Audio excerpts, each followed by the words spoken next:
Hi, I'm Emma from Chile. Please like and subscribe to MSA. Show your love for MSA with their awesome bottles and notebooks. Peek at the collection in the description and pick your favorites. My childhood was tough. My parents were always fighting. But when I grew up, I met Clara, and my life started to become better. We met on the first day of high school, and I remember it like it was yesterday. Hi, is this seat taken? No? Great. I saw you sitting alone and thought you needed some company. Is that a choco chip muffin? I love them. You get the best muffins at this coffee house nearby, but if you eat too many, you might get gas or a sugar rush. Sorry, I'm blabbering a lot, right? Kind of. You'll get used to it. I'm Emma, by the way. Do you want to be my friend? Trust me, we both need friends if we want to survive high school. Oh, okay. I'd like that. I'm Clara. Since that day, we were like gum. Clara was a pretty and shy girl, and me, well, I was the weird girl with a tiny obsession for Sherlock Holmes. You better not be asking who Sherlock Holmes is. Wow, that's an interesting outfit. It's my Sherlock Holmes uniform, Clara. I already told you like 1,000,000,000,000 times. Yes, of course. How can I forget? The world's greatest detective, right? The best, the biggest, the most... Wait, are you teasing me? Wow, you figured it out. Guess you are good at detecting things. It's elementary, dear Watson. What? Oh, never mind. But despite my weirdy personality, Clara always stuck by my side until one day, everything started to break. I was coming back from school and saw Mom going crazy in rage. She was screaming at Dad, throwing his stuff outside, while Dad just looked like a deer in the headlights trying to stop her. Let go of my hand. That's it. I can't live with someone who scams others. We're done. Get out of my house. Please, not in front of Emma. Why? She should know what kind of father she has. Tell her how you scammed people into investing money in your little Ponzi schemes. Tell her that you're a liar and a crook. Go on. A mouse got your tongue? Mom kept screaming at Dad, and I just couldn't take it, so I ran away to my room and locked my door. Mom followed me and was still screaming, but I just lay on my bed, trying not to cry. And later that night, she came into my room. I know you feel horrible, darling, but it's for the best. Your father was a good guy, but now he prefers money over his own family. But what happened? I don't know, dear, but I do know that you and I are going to be just fine. We're a team. Remember that, okay? The next day, I went to school feeling worse than ever, but I saw Clara and I got a little happy. Hey, I had the most awful day yesterday. Can we skip classes and talk? I really need to vent. And why do you think I have the time to listen to you whine? Excuse me? Clara started to walk away from me, but I stopped her. No, wait, I don't understand. Did I do anything wrong? We can talk about it. Oh, God, if I have to listen to you talk one more time, I will kill myself. I don't even know how your parents tolerate you. You're so childish and annoying. I can't be around you anymore. But we're best friends. And now we're not. So please don't talk to me again. Clara left, and I felt completely broken. Did she always think of me like that? I tried to talk to Clara between breaks, but she ignored me, and she did so for the rest of the week. I had no other friends, so I just spent my time in the school library reading some Sherlock Holmes. At least the books were loyal. But one day, I was walking to my next class and saw a notebook by the lockers. I opened it out of curiosity, and what I saw blew my mind. The notebook was full of pictures of Clara. Clara going to class, Clara in the gym, Clara walking to her house. What kind of creep would do something like this? I was flipping through the pages when I noticed someone familiar in one of the photographs. It was this guy from our class, Gerardo, and he was holding a camera in a mirror reflection in the photograph. I'd seen Gerardo following Clara around in school, and I always felt that there was something off about him, but Clara would never let me chase him away. And now he was taking her pictures? This guy was a freak, and I had to do something before Clara was in some serious trouble. So I went to the principal and explained everything to her. I can't accuse any student without real proof, Emma. I mean, Gerardo is the official photographer for our yearbook. He could be taking pictures of anything else. But if you feel so strongly about this, I'll tell the teachers to be on the alert, okay? But nothing ever happened. Since telling the principal blew up in my face, I fell back on the one thing that I knew would work. My awesome detective skills. I spent the entire night stalking Gerardo on social media, but it was a dead end. The only possible solution was to confront him. But the next morning when I entered school, I saw Clara walk in with Gerardo looking completely different. Her face was painted with makeup, and her hair was all red. Oh my God, Clara, what happened? Did a radioactive spider bite you or something? What happened to your hair? And what's with the makeup? Can you stop touching her, you freak, and get out of the way? I wasn't talking to you, creepy stalker. Clara, what are you doing with him? Did he torture you? Do you need my help? She doesn't need anything from you, so get lost if you have nothing to say. Clara didn't look at me, so I walked closer to her, ignoring Gerardo's protests, and pulled out the notebook. Clara, this guy is a stalker. He's been taking your pictures since God knows when.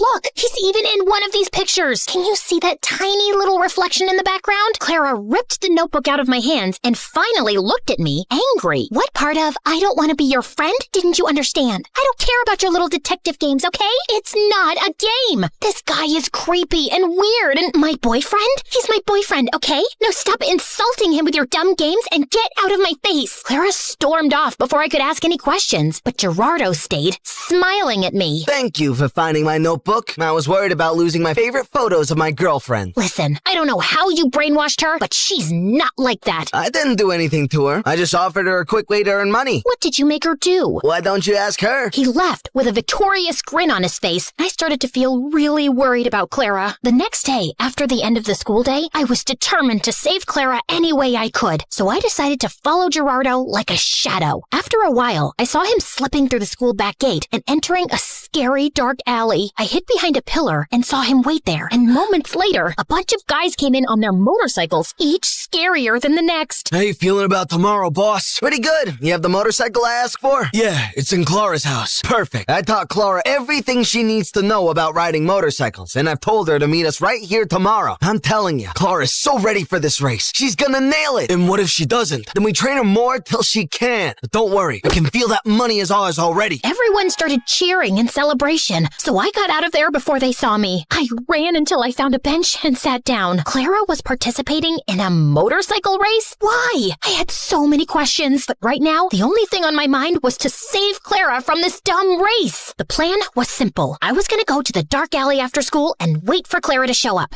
and then I would just grab her arm and run till we were safe. So the next day, I went to the alley extra early and waited for everyone to show up. Everyone, including Gerardo, was around, but Clara was nowhere in sight. Half an hour went by, and when she didn't show up, I decided to leave. But my jacket got caught in one of the boxes, and I fell, and all eyes turned to me. Whoopsie! I was just making sure there was no rats here. I think it's safe to say that this place is officially rat-free. Okay, bye! I turned around to run for my life when suddenly Clara popped in front of me, looking like a raging bull. I thought I asked you to stay away. I just want to help you, Clara. This is too much. I don't know what's happening with you, but I can help. How? You didn't even know your father's a scamster till your mom told you. I know you think you're some great detective and you can help everyone, but no, Emma, you can't. You have to stay away from this. Get that in your thick skull and leave me alone. I know you're saying this to hurt me, and I am hurt, I won't lie. But Clara, this is too dangerous and— Okay, enough. My head's hurting listening to your annoying voice. Lock her up. Wait! Clara tried to protest, but someone dragged me into a room nearby, took off my backpack, threw me in, and shut the door. I could hear Clara almost crying, so I pressed my ear to the door, trying to hear outside. I know she's in trouble, but you can't leave her here. You need to focus right now. We'll come back for her later, I promise. Now get on the motorcycle. You've got a race to win. I tried to scream for help, but I gave up after a while and just sat down on the floor. Ugh, how did I let this happen? I spent hours walking in circles and knocking on the door, but then I suddenly came up with an idea. I'd read in the Sherlock Holmes books how to pick locks with a hairpin, so I took the one I had in my hair and started to try it. Something clicked, and all of a sudden, the door opened. Bullseye! I knew I had it in me. Okay, now focus. I left the alley and started to run without direction, but then I heard sounds of motorcycles. I went down a stone stairway and found a giant tunnel full of motorcycles and people. And Clara! But before I get Clara out of there, I need to do something else. Hello? 911? Come to Keller Street, down the stone stairway, and hurry up. There's an illegal motorcycle street race happening. Can you provide me with your name? There's no time. Hurry up! I hung up and ran down the stairs. All the motorcycles were already lined up, and Clara was on one of them. I could see Gerardo talking to some guy, so I ran to Clara without him seeing me. Come with me.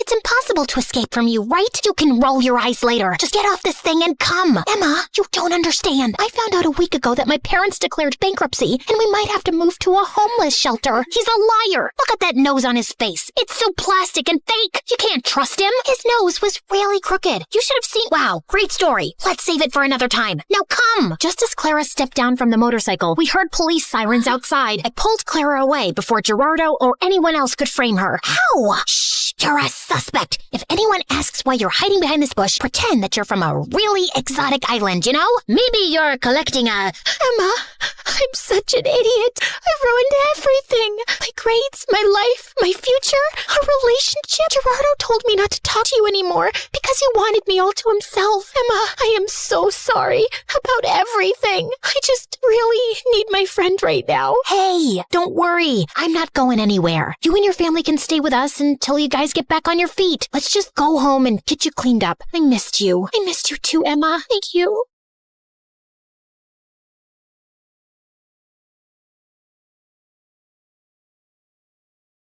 And I opened the door to find the most gorgeous boy ever standing outside. Hello, I'm Eric. We got some of your mail. I came to return it. I just stared at him, dumbstruck, feeling acutely aware of how terrible I looked. Just then, Meredith pushed me out of the way.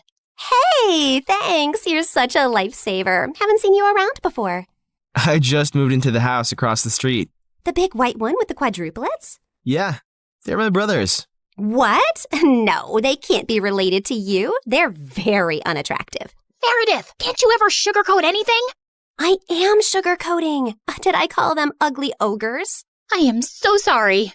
It's okay. People have this reaction often. I'll see you girls around. He flashed his beautiful smile at us and then left.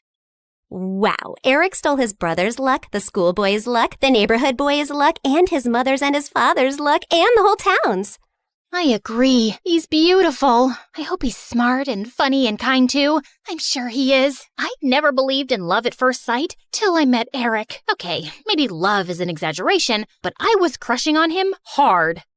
Freddie, how does this purple dress look on me? Claire, what the? You can't just come in without knocking? What if I wasn't wearing a towel? Well, you are, so unclench your butt. Now, what do you think about the dress? Hey, Freddie, I want your opinion on this red dress. Oh, hi, Claire. I didn't know you were here. Have some respect for my privacy. What are you talking about? Actually, I don't care. Now tell me, I look hot, right? Of course I look hot. I could wear a potato sack and I'd look hot. I can do hot in my sleep. What's the dress for? The party at Eric's place? What, did you think you're the only one who got invited? The red's a bit much for a casual housewarming party, no? Yeah, you're right. It's more of a second date dress. Thanks, I'll look for something else. And your dress looks lovely. I am not your sister, and you can't treat me like this. I am a man. Okay, thanks for the news flash. Come on, Claire, let's go before Freddie has a heart attack. The party was coming up soon, but I knew there would be many guests, and I wouldn't really get a chance to talk to Eric then. So I decided to drop by to borrow some sugar one evening. But my heart sank when I spotted Meredith and Eric in the kitchen, and they were kissing. I couldn't believe that witch. It was so obvious I was crushing on Eric, wasn't it? Can you give me some mashed potatoes, Claire? I lifted a spoonful and threw it straight at her face. Claire! What the heck? Oh, I'm sorry. You didn't want them on your face? You should have been clearer then. You got a problem with me? What a genius. Since you're so smart, I'm sure you already knew I liked Eric, but you went after him anyway. Yeah, I saw you two kissing. Oh my God, what? You like Eric? I had no idea. You should have been clearer too. Cut it out, okay? You knew. Did not. Okay, so now that you know, will you stop seeing him? No, duh. Are you really into him? Not really. I barely know him, but he's cute and rich and he likes me. You did see that he was kissing me back, right? I flung another dollop of mashed potato straight in her eye and stormed off. Fine, that jerk could have Eric. I wasn't even gonna go to the party now. But on the night of the party, when I heard music floating from across the street, I couldn't help myself. Eric had just known Meredith for 2 days. This battle wasn't over yet. I knew I looked smoking hot as I marched up to Eric and Meredith in her stupid red dress. She looked furious to see me before she turned sickly sweet. Oh, hi. I thought you were unwell and not coming, honey. How are you doing now, honey? I'm good, honey. How are you, honey? I'm great, honey. Do you like my honey, honey? What honey? Honey? The honey, honey. I see no honey. Honey? What's happening here? Don't worry about it. Let's go get some honey, honey. We don't have any honey, Meredith. Honey! You ruined it. You should have ended the sentence with honey. Don't mind her, Eric. You already know she's rude. And she has a vile temper. She once tried stealing money from an old lady and kicked her hard when she resisted. Oh, so that's how it's gonna be, huh?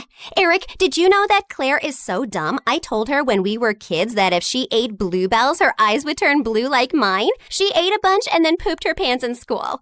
Didn't Meredith tell you she used to fart in the neighbor's jacuzzi just because they said they liked me more than her? It went on for a month. Oh, how about the time you dropped Mom's toothbrush in the toilet and just put it right back? Imagine someone being so awful to their own mother. Meredith has a boyfriend who works in a mental institution, and he steals the patient's clothes from there for her. Imagine doing that to sick people. Claire keeps acting like she doesn't know her best friend is in love with her, and she keeps using him for his money. What? Are you talking about Fred? I've never used him, and he's not in love with me. Oh, please. A blind person can see Freddie's been in love with you since day one. Shut up. You shut up.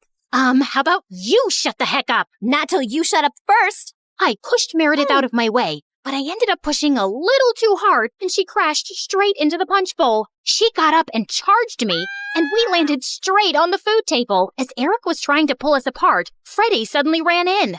Claire, Meredith, stop! Your mom, she isn't okay. You gotta come now. We ran outside to see Mom unconscious and being wheeled into an ambulance. Since Freddie's dad was a neurosurgeon, he took Mom's case and ran tests for weeks to discover that she had some inflammation in her brain for unknown reasons, which had sent her into a coma. Freddie's dad decided to enter her name in a clinical trial for rare brain diseases since she met all the criteria. But what's it going to cost us? We take one pro bono case for the trial, but there will still be other hospital expenses. And you girls will have to figure out something soon. Do you have any relatives?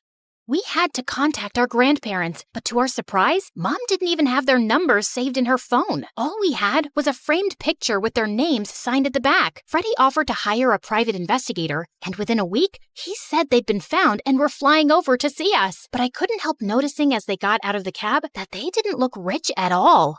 Those paupers are our grandparents? They're definitely the people from the picture. Why do Grandma's shoes look like something out of a museum? And Grandpa's coat is missing 3 buttons. The old lady hobbled towards us and hugged us tight. Oh, girls, it's so good to see you. We had no idea we had granddaughters till yesterday. You look nothing like our son, though. Your son? No, we're your daughter's kids. Oh, honey, we don't have a daughter. The private investigator who tracked us down did say our daughter was looking for us, but we just assumed that was our son who ran away from home 18 years ago. He was always saying he'd change into a woman one day. What? Our mom used to be a man? No, this is crazy. Look at this picture. Does this woman look anything like your son? Our son is ugly, and I remember this woman. Alfred, you remember this beautiful lady came to stay at our motel many years ago? She disappeared suddenly one night, and the next day some mafia men turned up looking for her. Ah, yes. Those men kept turning up for weeks. They seemed like bad news. I'm happy to hear the lady is okay. So, you're not her parents? Then why does she have this picture of you guys? She took it from the motel. I don't know why. I'm so tired, dear. Can I rest for a little while? No, if you're not our rich grandparents, you gotta go. Taxi! Meredith sent them packing immediately, and we just stood staring at each other. When was Mom in a motel? And why were there bad men after her? She told us all our lives these random people are our grandparents. What else has she been lying about? Apparently, a lot of things. When we checked out if she had any health insurance, she couldn't be found in the system. I went to the diner where she'd been working for years to see if the manager could help, only to find out that no one there had ever seen her. We had no clue where she'd been going all this time while she was pretending to work, or where she got her salary from. Meredith and I tore up Mom's room looking for more clues. We didn't find anything in the closets or under the bed, but I pulled the rug away and came across a loose floorboard. We pried it open to find a laptop and so many fake IDs and passports, all belonging to Mom. Oh my God. Mom? As a French redhead? Her hair is black here, and she's Swedish. We opened the laptop, but we couldn't get past the security code. We asked Freddie to come over and told him everything. And when he went over the laptop, he let out a low whistle. Whoa, this is heavy encryption and insane firewalls. Is your mom from the CIA or something? Have you ever seen her using this laptop? Yeah, I have once, but she told me she borrowed it from a friend to watch Keeping Up with the Kardashians. Who is this woman? We really had no idea, except that her hair dye started fading soon, and we discovered she was a natural blonde. We still desperately needed the money and contemplated selling the house, but we couldn't even find any documents for it. For the first time in my life, I felt overwhelmed and completely out of ideas. Then one night, as Meredith and I were sitting on the porch, Freddie joined us, looking grim. I need to tell you guys something about the clinical trial. There's only a 50% chance that your mom will get the drug that could make her well. What do you mean? Doesn't everyone get the drug? No, half the patients get a placebo drug. Oh god, I did something really wrong. I checked the files of everyone on the clinical trial, and your mom has been assigned the placebo drug. She's not gonna get the treatment. So that's it? We're just gonna sit back and watch, knowing there's no chance of her getting better? Make your dad give her the drug! I can't. Dad would lose his medical license if anyone thought he interfered with the trial. Then why did you even tell us, Freddie? Freddie looked at me silently. He told us because he and his dad can't do anything, but we can. Whatever you plan, I can't be part of it, but you have to do it soon. The trial starts next week. Thank you, Freddie. You don't know what this means to us. Of course. I'd do anything for you, Claire. For the first time, I saw what had maybe been so obvious all along. Freddie was in love with me, and I was about to use it to my advantage.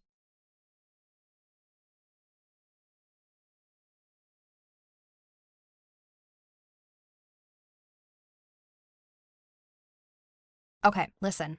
Onion, honey, or pineapple. Any of those can tenderize meat. Pick whichever one's available. Okay, got it. Noted. I didn't come to this school for academics. I came for the food.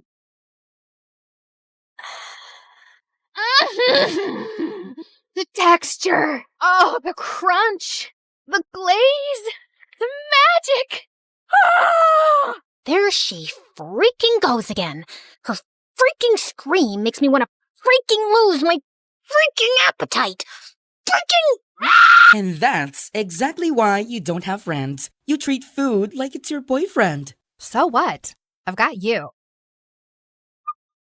They're reopening the Culinary Society for freshmen, and they're choosing 10 new members. The announcement's tomorrow at the auditorium. I'm joining that club. You in a cooking club? Babe, you're way too lazy for that. But I have a golden tongue. What was he doing here? Don't tell me. He also cooks? Broody boy has kitchen skills? The world doesn't revolve around you and your stupid food cravings, you annoying brat. We only passed because of you. We almost failed because of me. You wasted all of this? For what? For your stupid little practice? Goodbye, Wi-Fi. Goodbye, sanity. Welcome to the life at MSU, where the story's changing and the lead is you. So carve your name in the wind, let the legacy breathe. There's a world in the pages that we're starting to weave. Not just a school, but the soul of the story. Turning our scars into stars and our grit into glow. Salty. Sweet. Cheesy. Ooh, spicy. You're clearly riding a flavor high.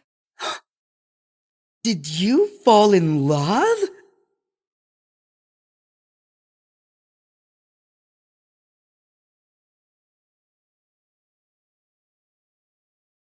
As Hermes, messenger of the gods, I've borne witness to countless tales spun across the tapestry of Olympus. With my winged sandals, I have traveled across the realms of the universe, carrying tidings that have altered fates.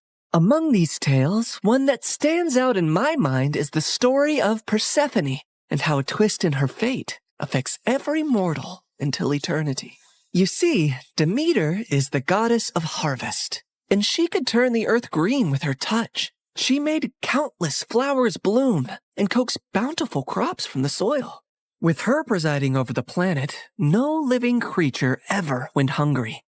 She took great joy in her role, but her heart belonged entirely to her daughter Persephone, the Maiden of Spring.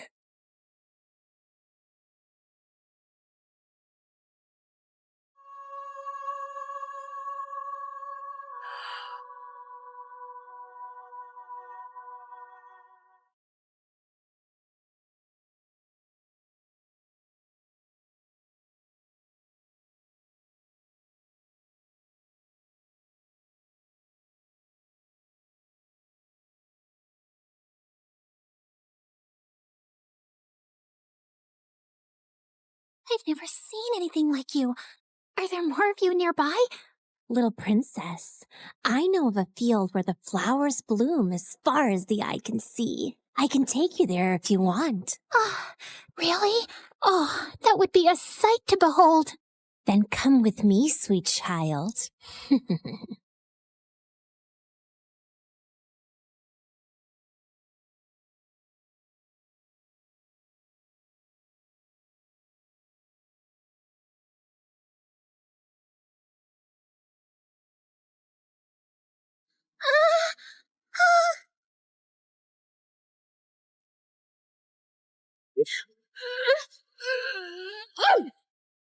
Enough, spirit of mischief!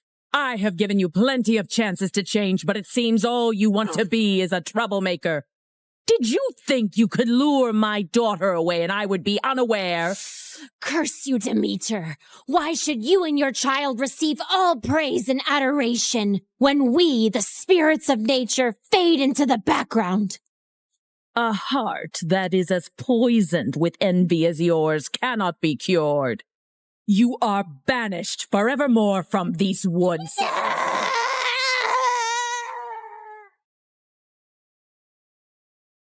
Did you forget that you are not allowed to venture into the forest alone? I'm so sorry, Mother.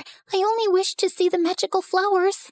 And you shall see many wonders, my child, but always within the safety of my reach. The world holds great beauty, but also grave danger.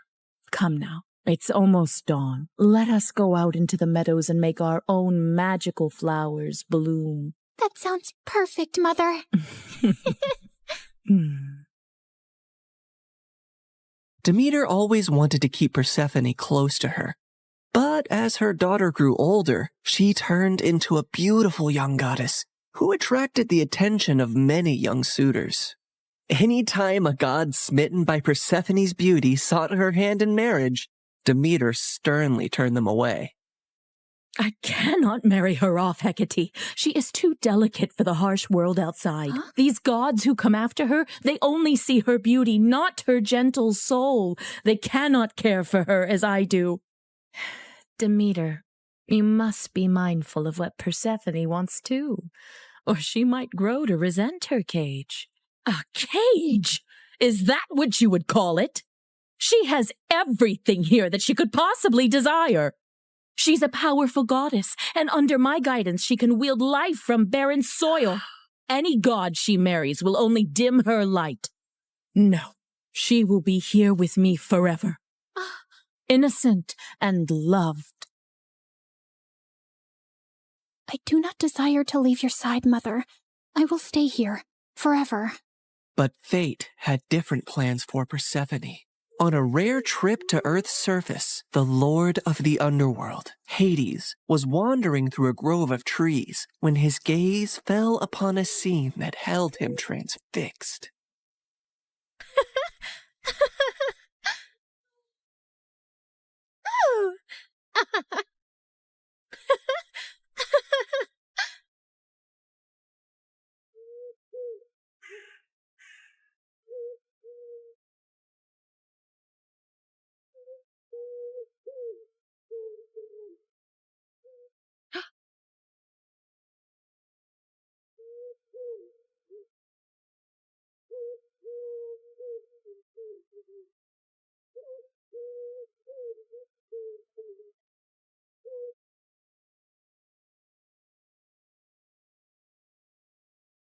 Hades, my lord, you seem to be troubled.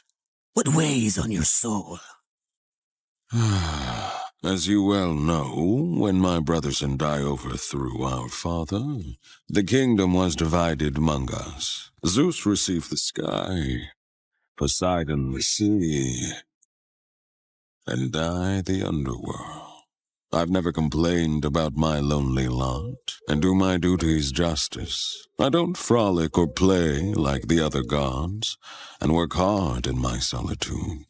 But mortals and gods alike see me as the embodiment of darkness, and their tales paint me as a monster to be shunned.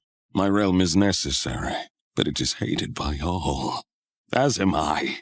But do they not see that I also have a heart, that I am made of the same cosmos as they, even yearn for the light sometimes? What has brought this on, my lord? Persephone, she is the light where there is none. She is life where all is death. Ever since I laid eyes on her, I can think of nothing else. But would she ever see past the darkness that cloaks me? Would she ever gaze upon me and see not a lord of despair, but a soul longing for companionship and warmth? Persephone, Demeter's daughter. Indeed, her radiance rivals the dawn, but she is of the upper world.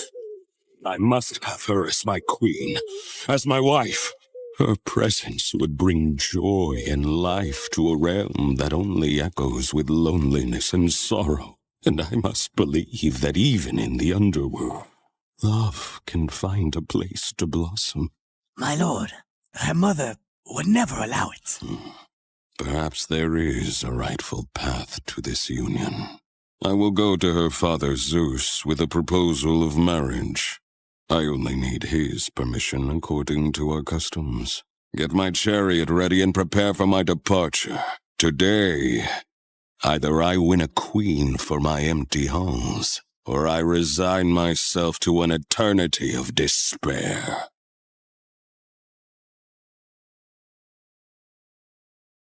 The next day, when Persephone had wandered far from her companions in a field and was kneeling down to admire Narcissus, suddenly the earth beneath her shook.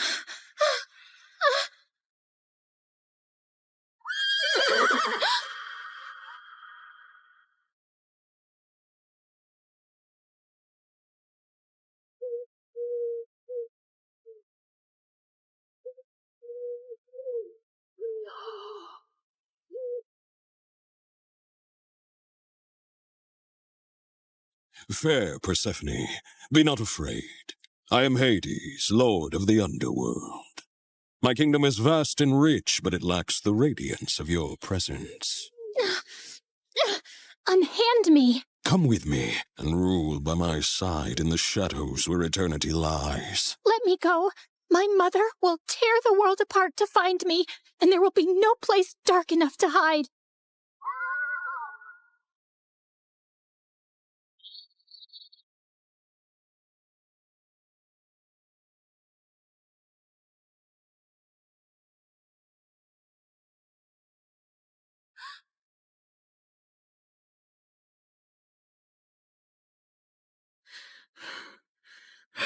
Where is Persephone? Something has happened to her. I can feel it. Leave everything and search for her now.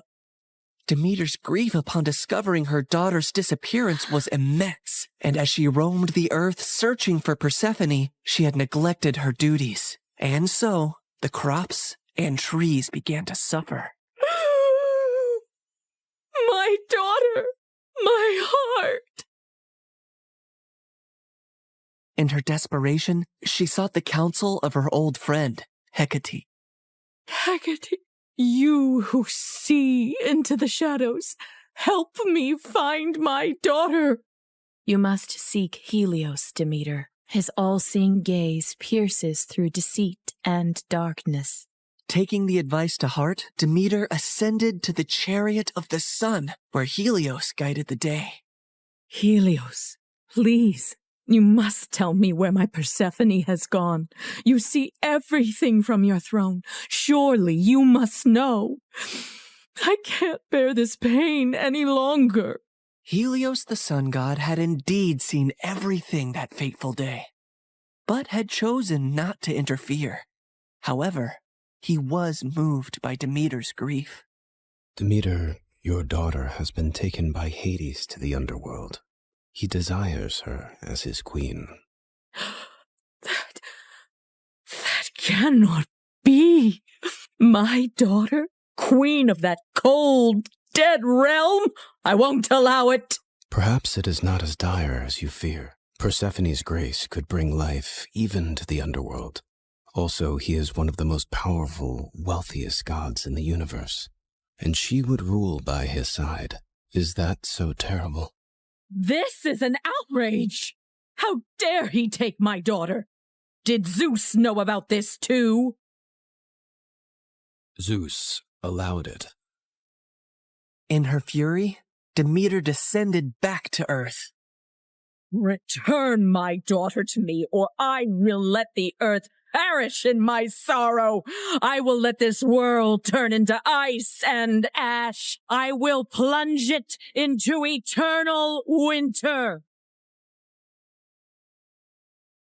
Meanwhile, in the underworld, Persephone wept in despair and lashed out at Hades any time he tried to speak to her. To rule the underworld by your side? I want nothing to do with you. You've stolen me away from the sun, from my mother. I understand your anger, Persephone. I only hope, with time, you will see me and my world differently. Until then, I will respect your wishes. As enraged and heartbroken as Persephone was, she eventually got tired of her despair and ventured out of her chambers to observe Hades and her new home.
I built this for you, to remind you of the surface and to give you a place of peace.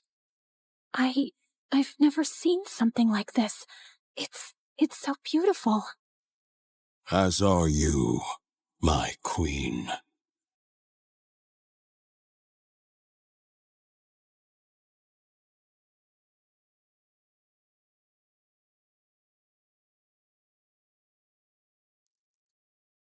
Each realm has its supreme ruler, Persephone.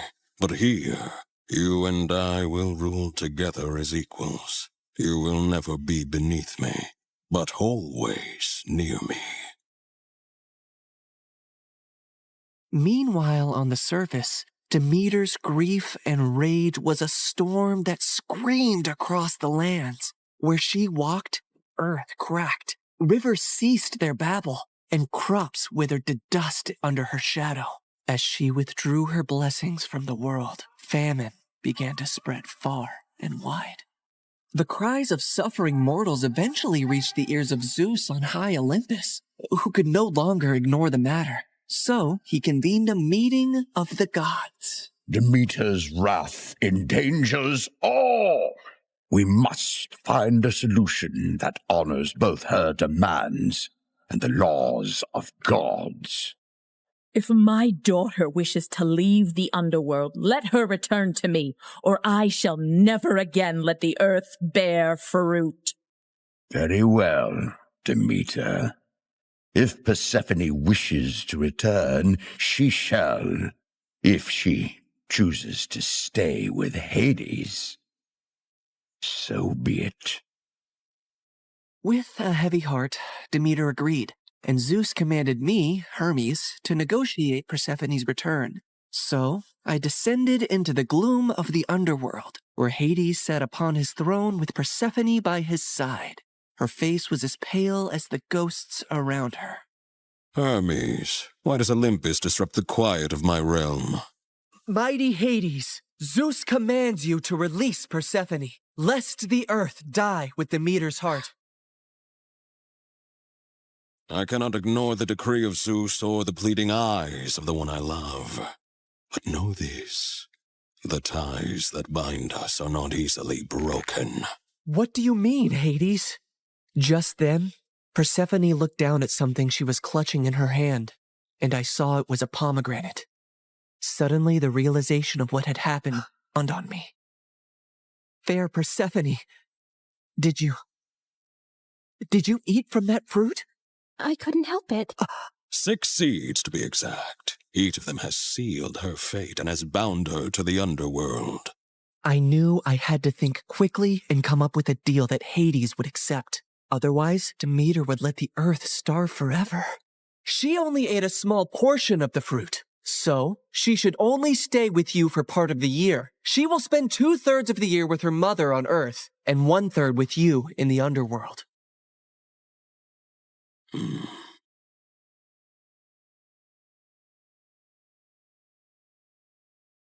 Go now to your mother, but feel compassion kindly in your heart towards me, and do not feel sorrow upon your return. For while you are here, you shall rule as my equal, and have the greatest rights and honor among the gods, as well as my undying devotion. Persephone assured him she would return on the agreed time, and he arranged his chariot for her to depart.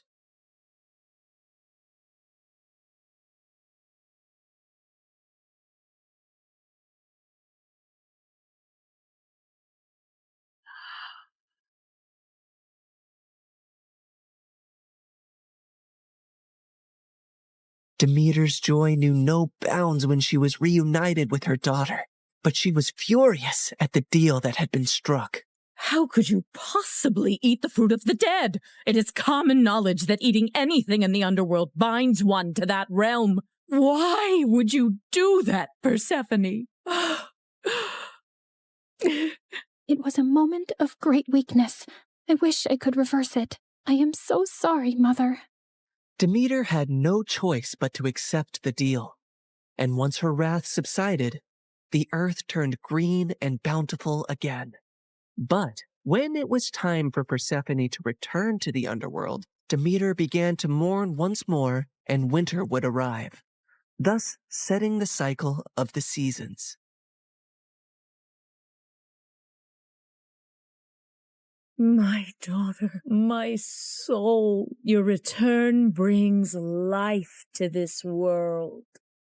Mother, in the darkness, I've learned the secrets of the deep earth, and in your light, I bring forth life. Together, we bind the world in a cycle of death and rebirth. And so, in this tale of compromise, the dance of the seasons has found its rhythm. An enduring love story was also set into motion. For even eons later, Hades and Persephone are often mentioned as Greek mythology's most happily married couple. I can give you all the wealth of the earth, Persephone, but I cannot give you the sun and the breeze. I know you long for them when you are here. You have given me more than I ever expected to experience in my life, Hades. You have given me respect, power, and a love that is genuine and rare. With you, I feel the most like myself. With you, I feel free. So you do not regret your decision to eat the pomegranate seeds? Never, my love.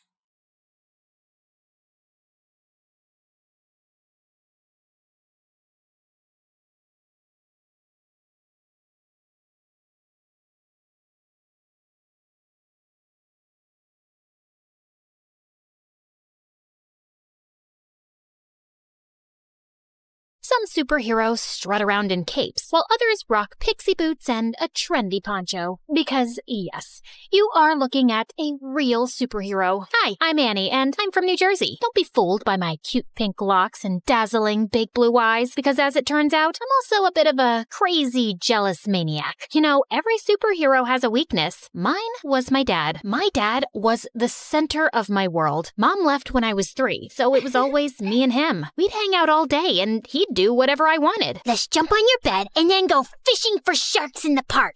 I've just made the bed and it's raining outside, but whatever makes you happy, my angel. My dad was the best. He was my superhero. We did everything together and made a big effort to share each other's interests. For example, he learned the names of all the dogs from Paw Patrol. You're such a sky. In return, I learned to play chess, which was Dad's favorite game. Kapow! That's a check and a mate. One time, when I had a high fever, I asked him not to leave my side for 1 minute. I promise, Annie, I never will. And I totally believed him. He even made a pulley system to get the Uber food delivery to my bedroom window without leaving my room. But then, the worst thing happened. A couple of days later, instead of making me breakfast, he grabbed his car keys and let a babysitter in. I must go to work today, Angel Annie. Teresa will look after you. No, Daddy, I'll go with you. I'm sorry, sweetie. I have to go alone. It's for the best. Why? Because we need the money to live. Fine. If you want to leave, you'll have to step over me, and everyone knows that's bad luck. And to my surprise, he actually stepped over me to leave. I hated babysitters and caused as many problems as I could to get my dad to come back. He used to be late for work pretty much every day and had to sneak out during lunch and leave early to take care of me. So you can imagine what happened next. I got fired. Yay! Daddy's at home forever! Yeah! I was ecstatic, thinking things would go back to normal when I got the biggest shock of my life, kindergarten. I cried all the way and threw a total hissy fit at the front gates. Why? To learn and get a good job when you're older. Jobs suck! You'll make lots of friends. Friends suck! I hated it and let everybody know that I did. I hate it!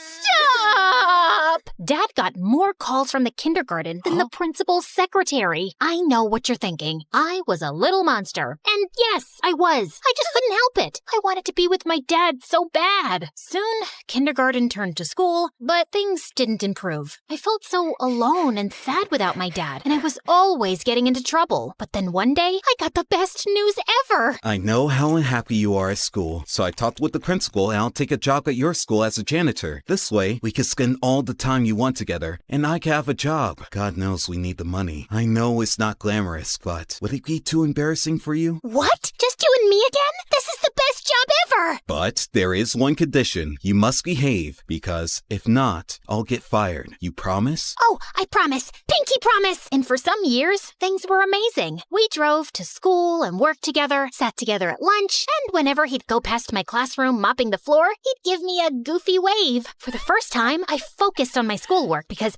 I didn't want to mess up our arrangement. Other kids were even inviting me to parties. You should go. Make some friends. Maybe you could come with me? Annie, you must learn to do things without me. Rely on other people. Really? Maybe you're right. I guess I can go for like half an hour. Nah, let's just hang out here and watch TV. But then it all changed. I was supposed to be meeting some peeps at the movies, but then remembered Dad's favorite TV show was on. So I decided to go back home and watch it with him. But when I opened the door, I found that Dad was having dinner with a woman with candles and flowers on the table. Annie, Angel, I wasn't expecting you. This is Fern, my new friend. Hello, Annie. I've heard so much about you. It's great to meet you at last. Funny, I've heard absolutely nothing about you. I was hoping we'd spend some time with Fern, Annie.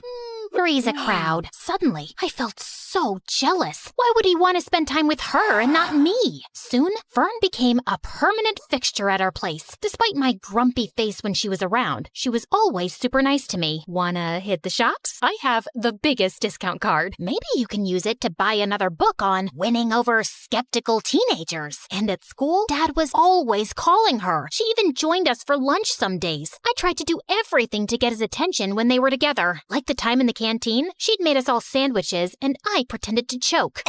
Poison! But they were too busy staring into each other's eyes to notice. Soon, Fern moved into the house. And even though I kept moving her things around, she was always calm and supportive. You can always talk to me about anything, you know. I'm fine. You and your dad have such a special relationship. I wouldn't want to come between you two. Well, cheers for that. You can rely on me too. I'll always have your best interests at heart. Yikes, is that the time? Gotta run. It felt like Dad was slipping away from me. But at the same time, I was also starting to become independent. During that time, I joined the chess club and quickly showed talent. No doubt thanks to all those games with my dad. I even won the school tournament and got invited to represent the school in an international tournament in Belgium. I knew it was a life-changing trip, but I also knew that my dad's job as a janitor didn't pay much. He would not be able to afford the expenses of such a trip, so I had to decline the offer. I was pretty sad about it, and soon things got even worse. That same afternoon, I got to class, and one of the more popular girls was sitting in my seat, slurping on a milkshake and making fun of me. Look at me, I'm Annie, and I'm so lame because my dad's my BFF. Great, that's really mature. Now move your butt from my seat. Oh no, you better call your personal janitor to clean up this mess. What mess? I shouldn't have asked, as she threw her milkshake on the floor on purpose. This mess? What are you waiting for? You better call Daddy. I jumped on her and tipped the rest of the milkshake over her, and that's when the teacher intervened. I got after-school detention. I was really scared that Dad would find out, but thankfully, he went home after finishing his shift. I was super relieved. But then, on my way out from detention, I heard a weird rustling noise from one of the classrooms. That's odd. Everybody went home already. I thought it was best to get out of there. But suddenly, a man in a ski mask rushed out of a classroom, holding a bag full of the school laptops. Oh no, a thief! I froze in my spot as he spotted me and stopped for a few seconds, then started running down the hallway. As he ran past me, he accidentally hit me with the bag of laptops, and I yelled in pain as I stumbled to the floor. Oh my god, are you okay? I looked up in shock as I recognized that voice. Dad? Suddenly, he dropped the bag and ran down the hallway and out of the school. I tried to follow him, but he was too fast. So I sprinted home, and there he was, Dad, completely out of breath and with the ski mask in his hand. The first thing he told me was to keep my voice down so Fern wouldn't hear. Dad, seriously? Stealing from the school? Are you crazy? Annie, you've got it all wrong. Oh, really? Ski mask? Swag bag? Come on! Keep it down, will you? We can't let Fern hear this. Start talking. I did it for you, Annie. Professor Carker told me about the chess tournament and the trip to Belgium. He told me that you turned him down without even telling me. I want the best for you. I don't want you to lose out on something like this because of me. But the moment I saw you, I knew I couldn't go through with it. Now, we can't let the police know. They'll lock me up. If you think about it, no harm was done. Nothing was stolen, so everything's great. Of course, everything wasn't great. While his intentions were sweet, he made a huge mess in school. The principal had reported the attempted robbery to the authorities, and I had to testify in front of the police as the only witness. I couldn't turn in Dad, so I had to lie. I told them that the thief was super short and had green hair. I hoped to keep a low profile about the whole thing, but the next day at school, I was treated like a hero. The girl who saved the school. My hair would have just frizzed out in fear. You're like a real superhero now. Yep, I guess that's me. Want to hang out with us and tell us all about it? And oh, let's snap a selfie. I need to boost my feed with some genuine hero vibes. But the worst thing was, Since I caught Dad red-handed, he'd become increasingly clingy and hardly left my side. I guess he was scared I'd confess the truth, but it was really annoying. Like when this really cute boy Warren, who I liked but I didn't think had ever noticed me, talked to me. Hey, Annie. I'd love to take you out for a burger. Sorry, she's busy. Dad? Come on, hun. It's lunchtime. The first one to our seat wins the pudding. Sorry, Warren. I'll just have to go now. A burger soon, though. Sure. But soon, I started hanging out with Warren and his new friends all the time, while Dad's excuses to drop by became increasingly awkward and downright embarrassing. I came by to check if you seen my lost, mop. Thought I might have wandered into your classroom. And he'd always pick the worst times to barge in. I think I'm falling for you in a big way. I think we need to clear the air here. Dad?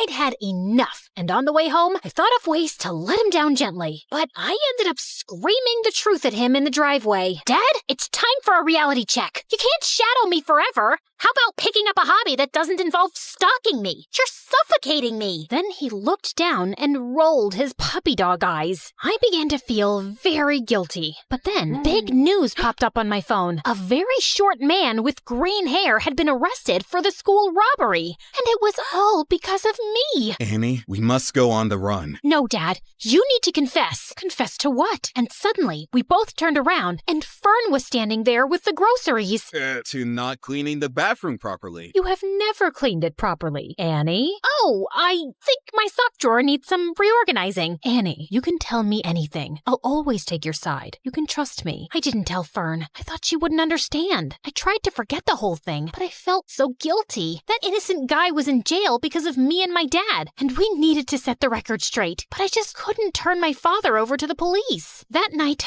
I didn't sleep at all. I was so angry at my dad that the next morning, I skipped breakfast and took the bus to school. But when I got there, I saw him getting into a cop car. Dad! Loads of people were standing around, watching and filming, and I was mortified. I tried to make my way through, but when I reached the police car, it drove away from the school. Then the principal came over and pointed at me. Warren and my friends were shocked. It seems Annie isn't a superhero after all. She was an accomplice to her dad. I've never felt such deep shame. If I had superpowers, I'd have vanished right there or zapped myself to the North Pole. I covered my face, crying, and was ready to run away from there, but a cop caught my arm. Time to face the music and confess. But when I finally told the truth, I felt like a weight had been lifted from my shoulders. They let me off with just a warning since I was a minor, and my dad took full responsibility. Fern came to pick me up, and I was enraged with her. I knew she couldn't be trusted. How could you betray us like that? I must confess that I heard you guys whispering around. I quickly understood what was happening, and I knew I had to step in. You didn't deserve to live with that huge secret and with the guilt. I knew it was the right thing to call the police, and I was about to do it, but then I just couldn't. Not to save your dad, but because I know how close you guys are and how devastating it would be for you. I just didn't want to hurt you. I started crying. Thank you, Fern, for everything, and I'm sorry for being a brat with you. Fern hugged me firmly, and I hugged her back. During those hard times, we became really close. She took me home and stood firmly by my side through it all. But if you didn't turn him in, then who did? Some weeks later, they allowed me to visit Dad. I confess everything myself. It was unfair that someone else was arrested, and it felt even worse that you lied for me. I was afraid you'd start hating me for dragging you into my mess, so I gave myself up. I'm so sorry for being such a terrible dad. Dad started crying, and I soon joined in. No, Dad, you've been the best. I'm sorry I've been so difficult, and you don't need to feel like I'm missing out on anything. Promise, you won't ever do anything like this again. Pinky promise. And now, a few months later, Dad has been released, and we're moving with Fern to a new city for a fresh start, and I'm looking forward to making new friends.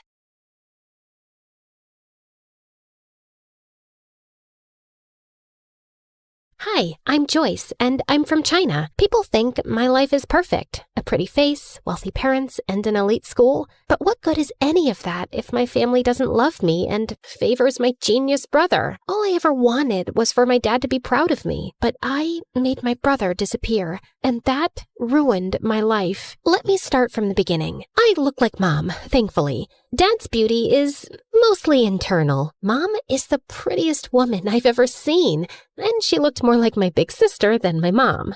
She looks like you, but I hope she doesn't have your brain, or she'll turn out useless like you. Well,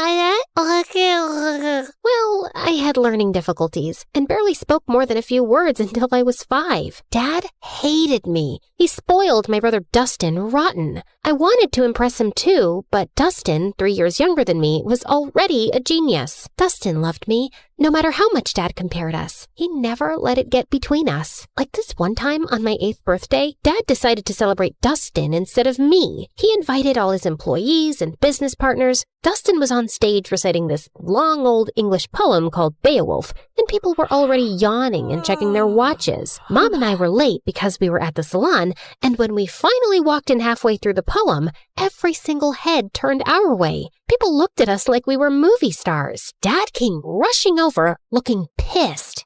What are you all staring at, huh? It's just 2 girls who care more about their looks than their brains. Joyce, you're just a disappointment. Go upstairs. Actually, do us all a favor and stay there.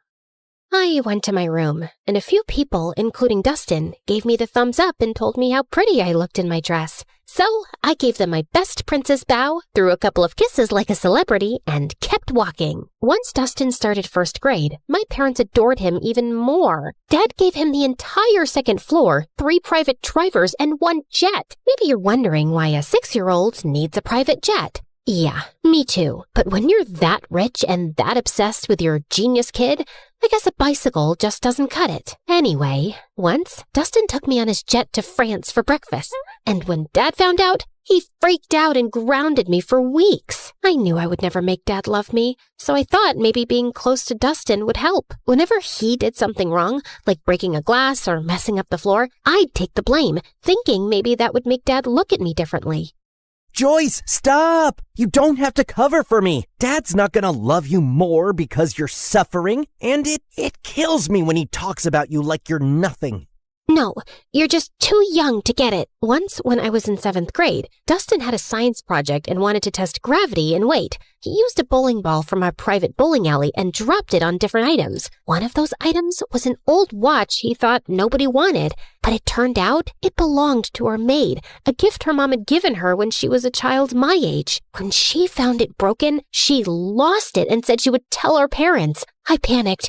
I couldn't let them think their perfect kid could be this careless. So I did something I'm not proud of. I knew our maid had a sick mother, so I called her. This is Joyce. I'm sure you know who I am. Your daughter is threatening me and my brother, and I don't like that. I know you're sick and you need monthly medications, and your husband is useless and your son steals from you. And your only provider is our maid. So I advise you to talk to your daughter and tell her to back off, or I'll talk Daddy into firing her. Do it before it's too late. Then I hung up with a tight feeling in my chest. The maid didn't say anything after that. She just kept working quietly for days, and I felt terrible. I kept giving her money from my pocket anonymously for years. Then 9th grade arrived, and something completely unexpected happened. One afternoon, I was humming in the school bathroom when the music teacher happened to be hiding in one of the stalls trying to catch girls who were vaping. She heard me, asked me to sing, and ended up loving my voice. She even said I could be the lead singer for the Christmas choir.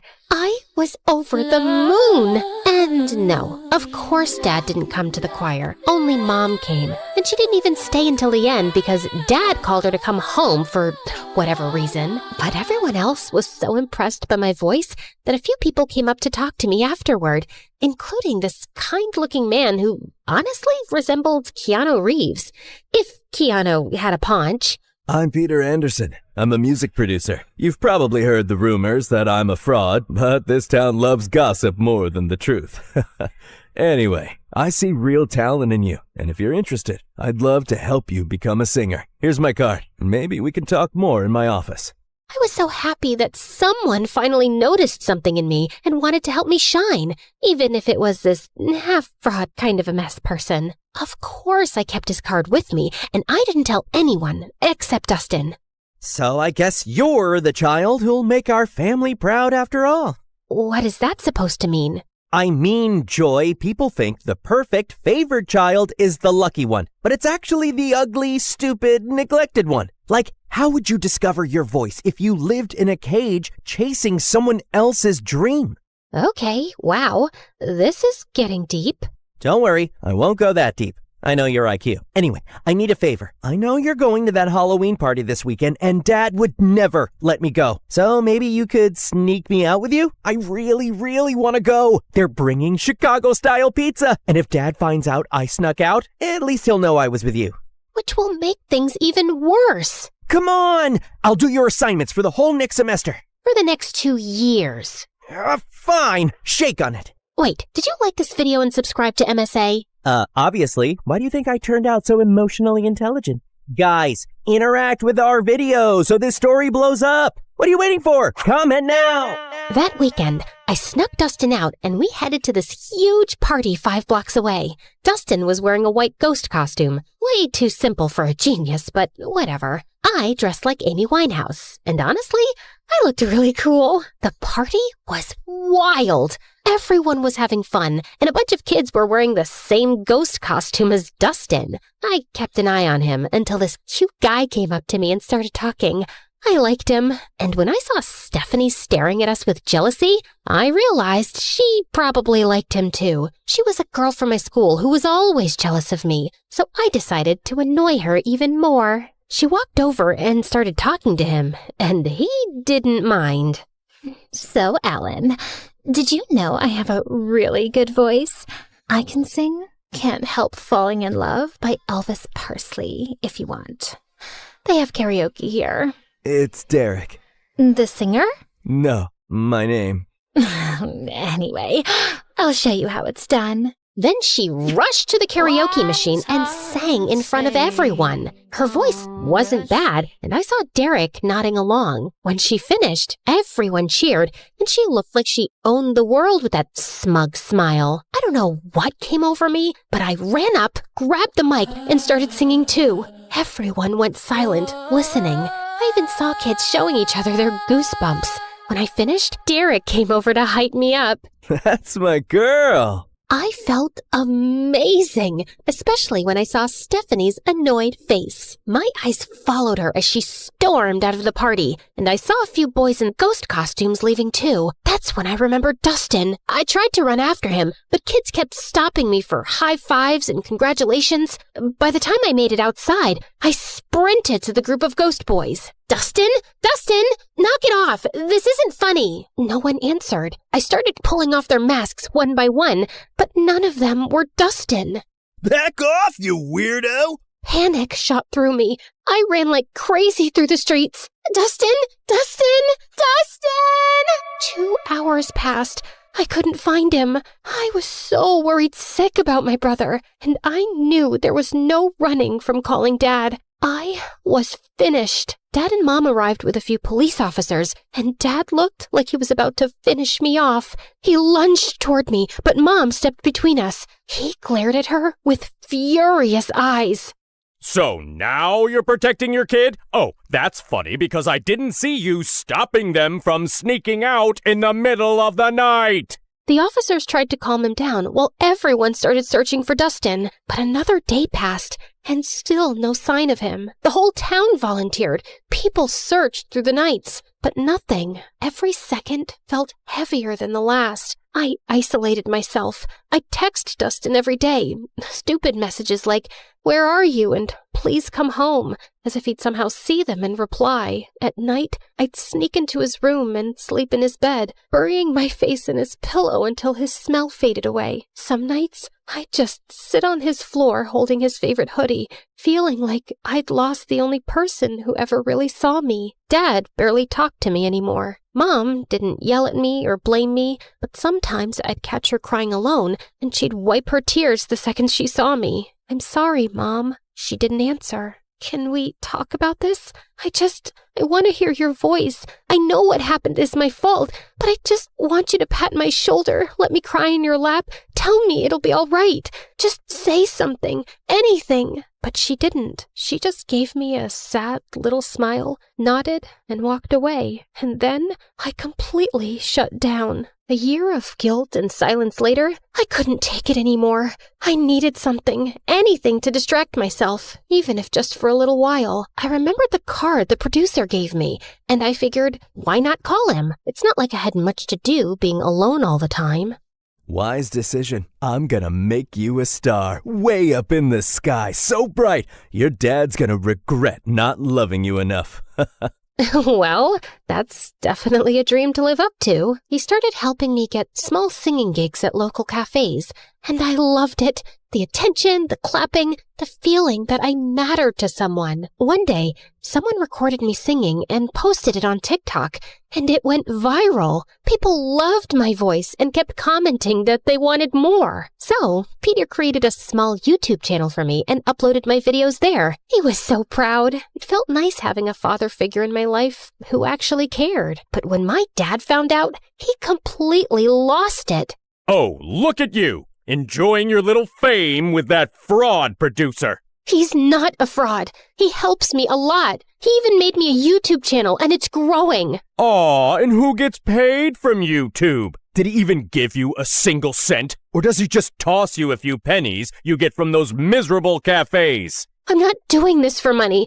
I do it because I love singing. Just like you loved your brother, right? For the first time, I felt real anger toward him. Why couldn't he see any goodness in me? But before I could say anything, he pushed his chair back and walked out. Later that night, he started having chest pains. Mom and I rushed him to the hospital. The doctor said it was stress and that he needed rest. I didn't visit him much while he was there. Not after what Peter told me. Summer vacation's coming up. I was thinking we could go on a little tour around the country. Grow your audience. See where this takes us. I believe in you, kid.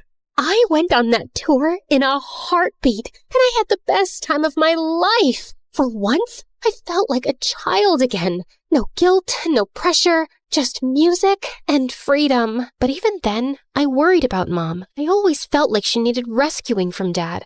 That became my motive.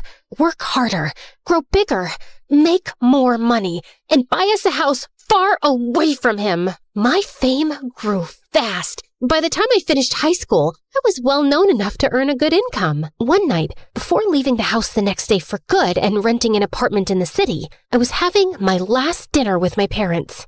You know, Joy, now that you're getting into business and success, you should know it comes with stress. You might even end up in the hospital since you're so fragile. So I was thinking, I don't trust that knucklehead producer of yours. I should be your manager. I have a pretty good feeling I'll finally be proud of you, especially once we start making real money off your little talent. I paused. The moment I thought would never come had finally arrived. Sure, my dad wasn't nice to me, but maybe this was my chance to make him proud. Maybe I could make up for everything that happened years ago. I looked at Mom for a reaction. She gave the slightest shake of her head, but I convinced myself she didn't mean anything by it. I'll think about it. That night, I told my producer I was choosing my father as my manager.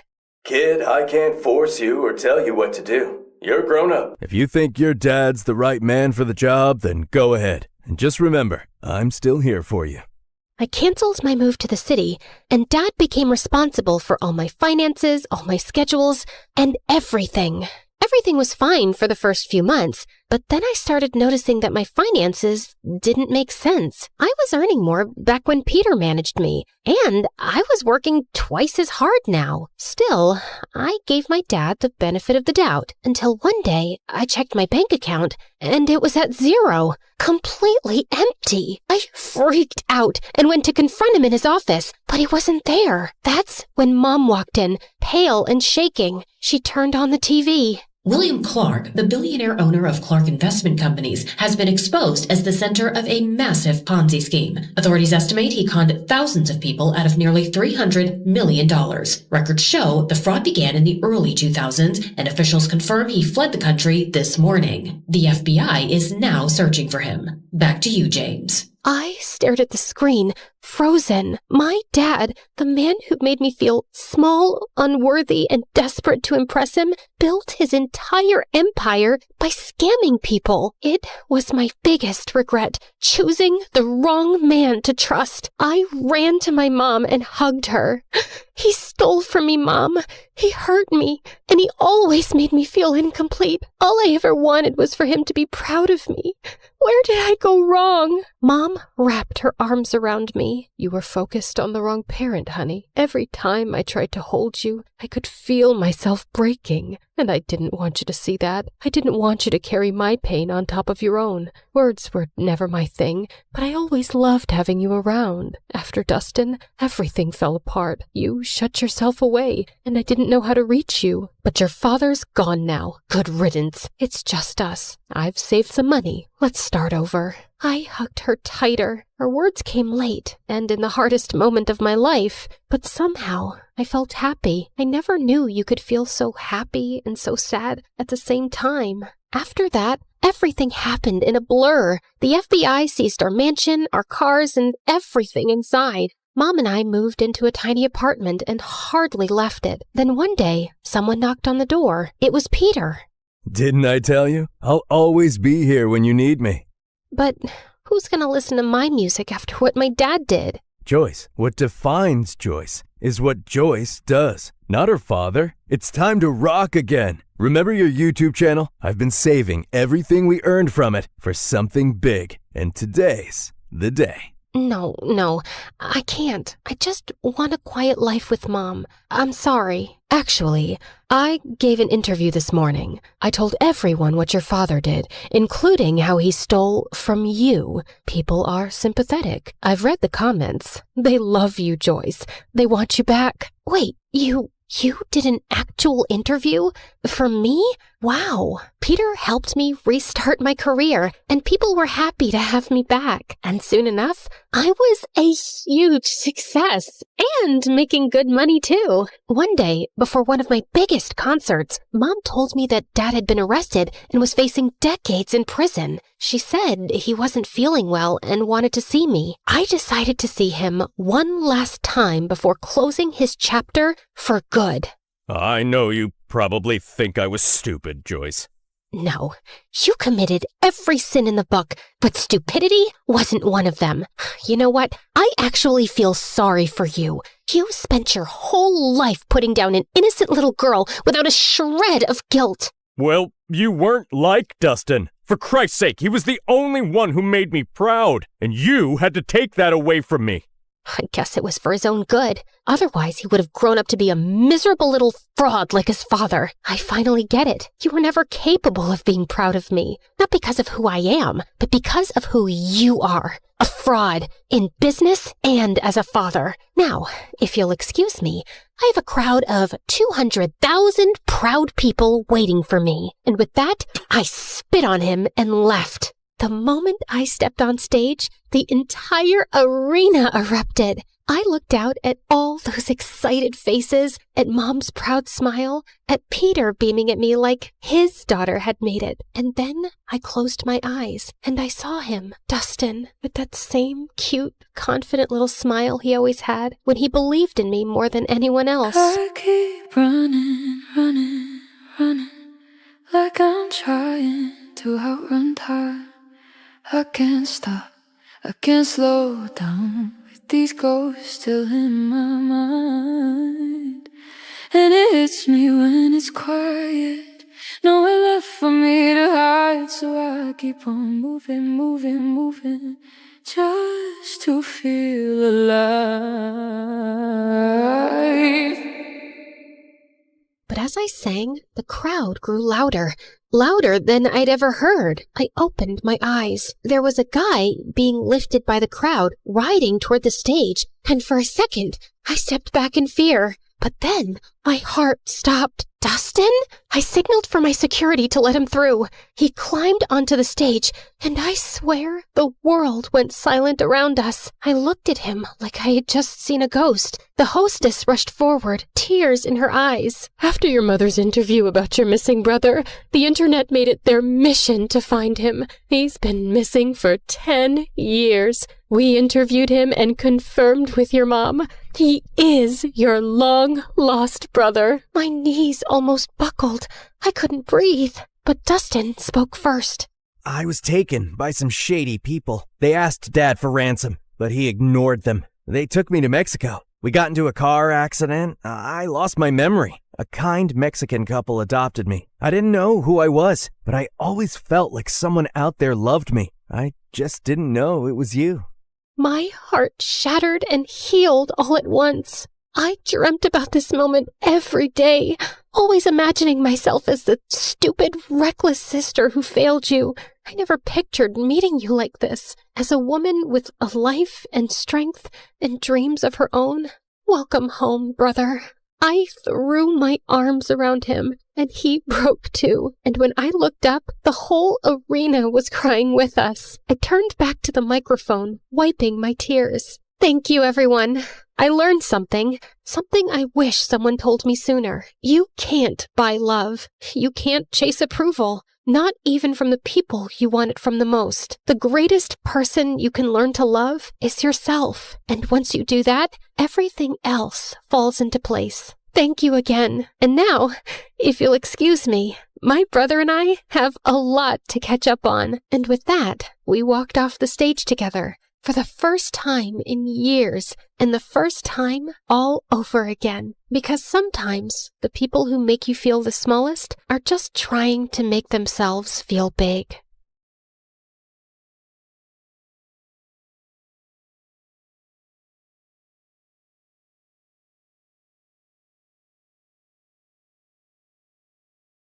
And then finally, a letter arrived one morning. My hands were trembling so much, I almost ripped the letter trying to open the envelope. Dear Drizella, my delegation has been extended and my duties have grown.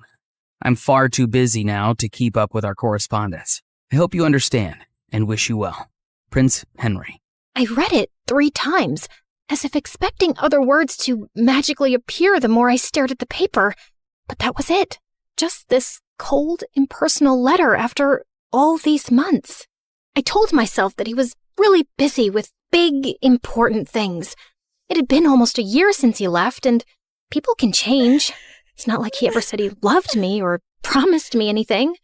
And of course, there was nothing left to do now but move on with dignity and grace. I found great comfort in pastries and gained a lot of weight. I considered becoming a nun, but decided against it since nuns aren't allowed to curse. I went to the village witch and said a friend was asking about ways to hex a prince. I started writing a vicious breakup letter to Henry, then realized you can't break up with someone you were never technically with, so I ate more pastries. Then I started running at dawn, lost all the weight, and used Cinderella's stupidly good skin and hair stuff so he'd choke on his regret the next time he laid eyes on me.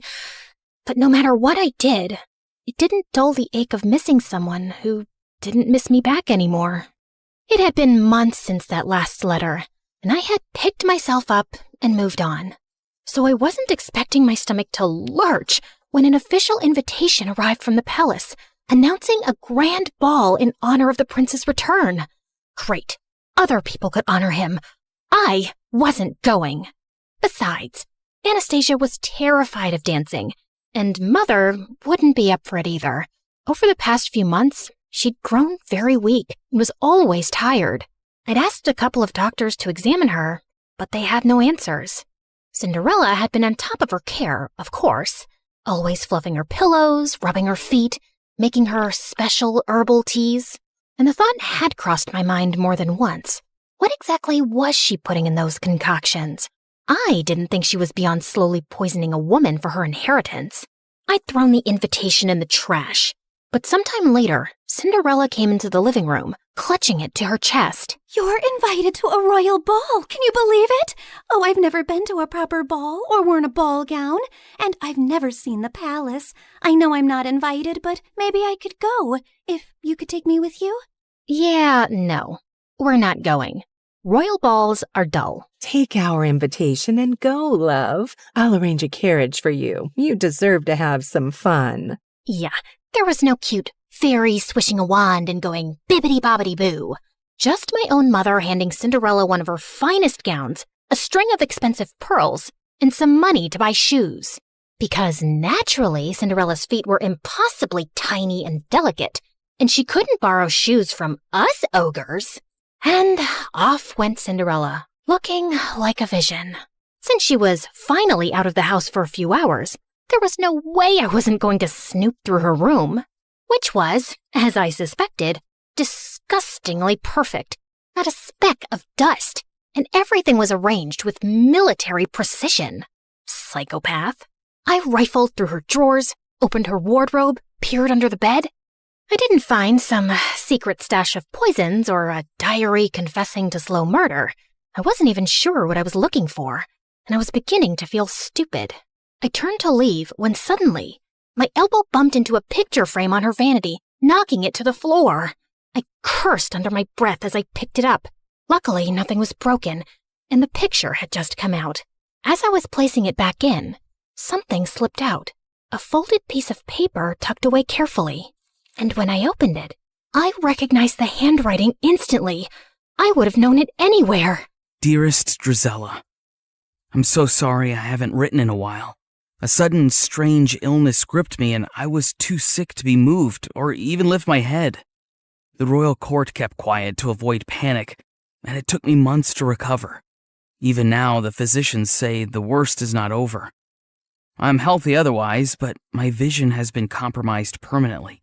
They expect it will continue to worsen until I lose it entirely, perhaps within a few months or a year. Before that happens, before I lose my ability to pen down words myself, I need to tell you that I'm in love with you. I'm not the man you deserve, but if you could ever imagine a future with me, one where I will not have my sight, but you will have all my heart, I would ask you to marry me. Yours always, Just Henry. I read it again and again and again.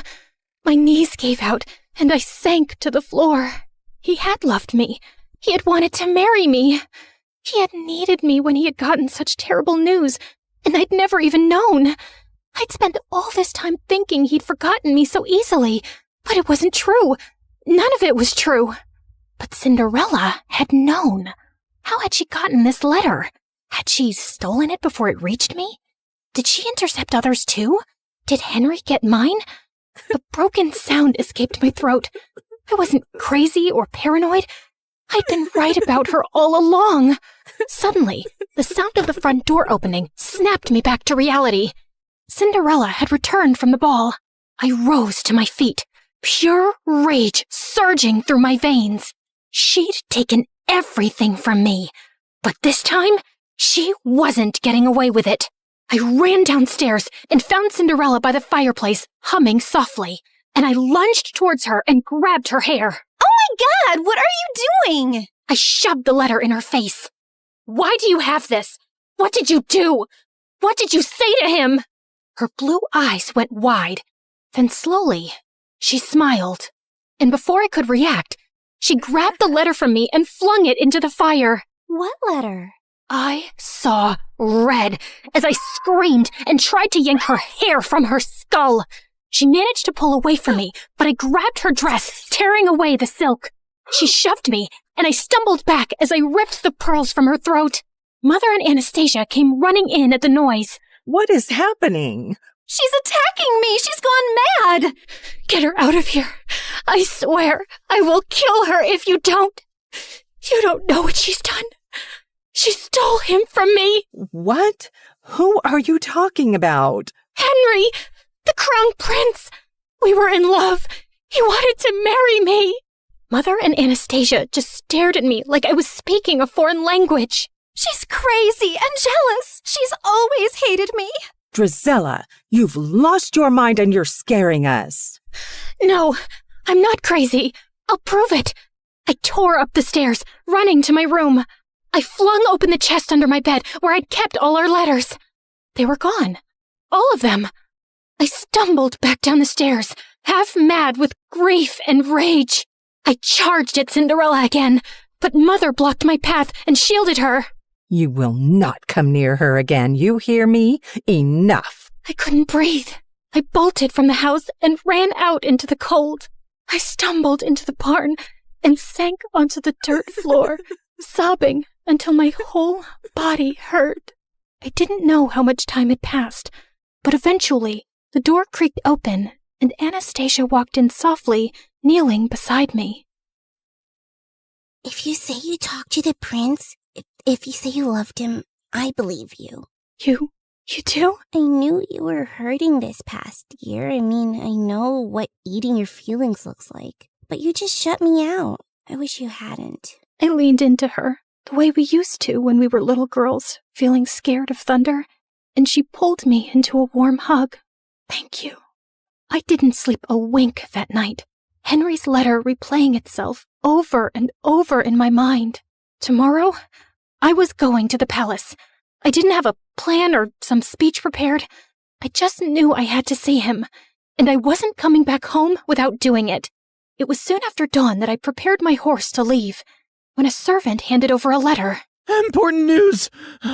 By decree of His Majesty, members of the royal family will be visiting each household in this town today. What? Why would the royal family be doing that? Would Henry be among them? I didn't know what was going on, but I had to stay back for the visit. Cinderella was probably still holed up in Mother's room, which was good for her, because if I saw her face, I would tear her apart.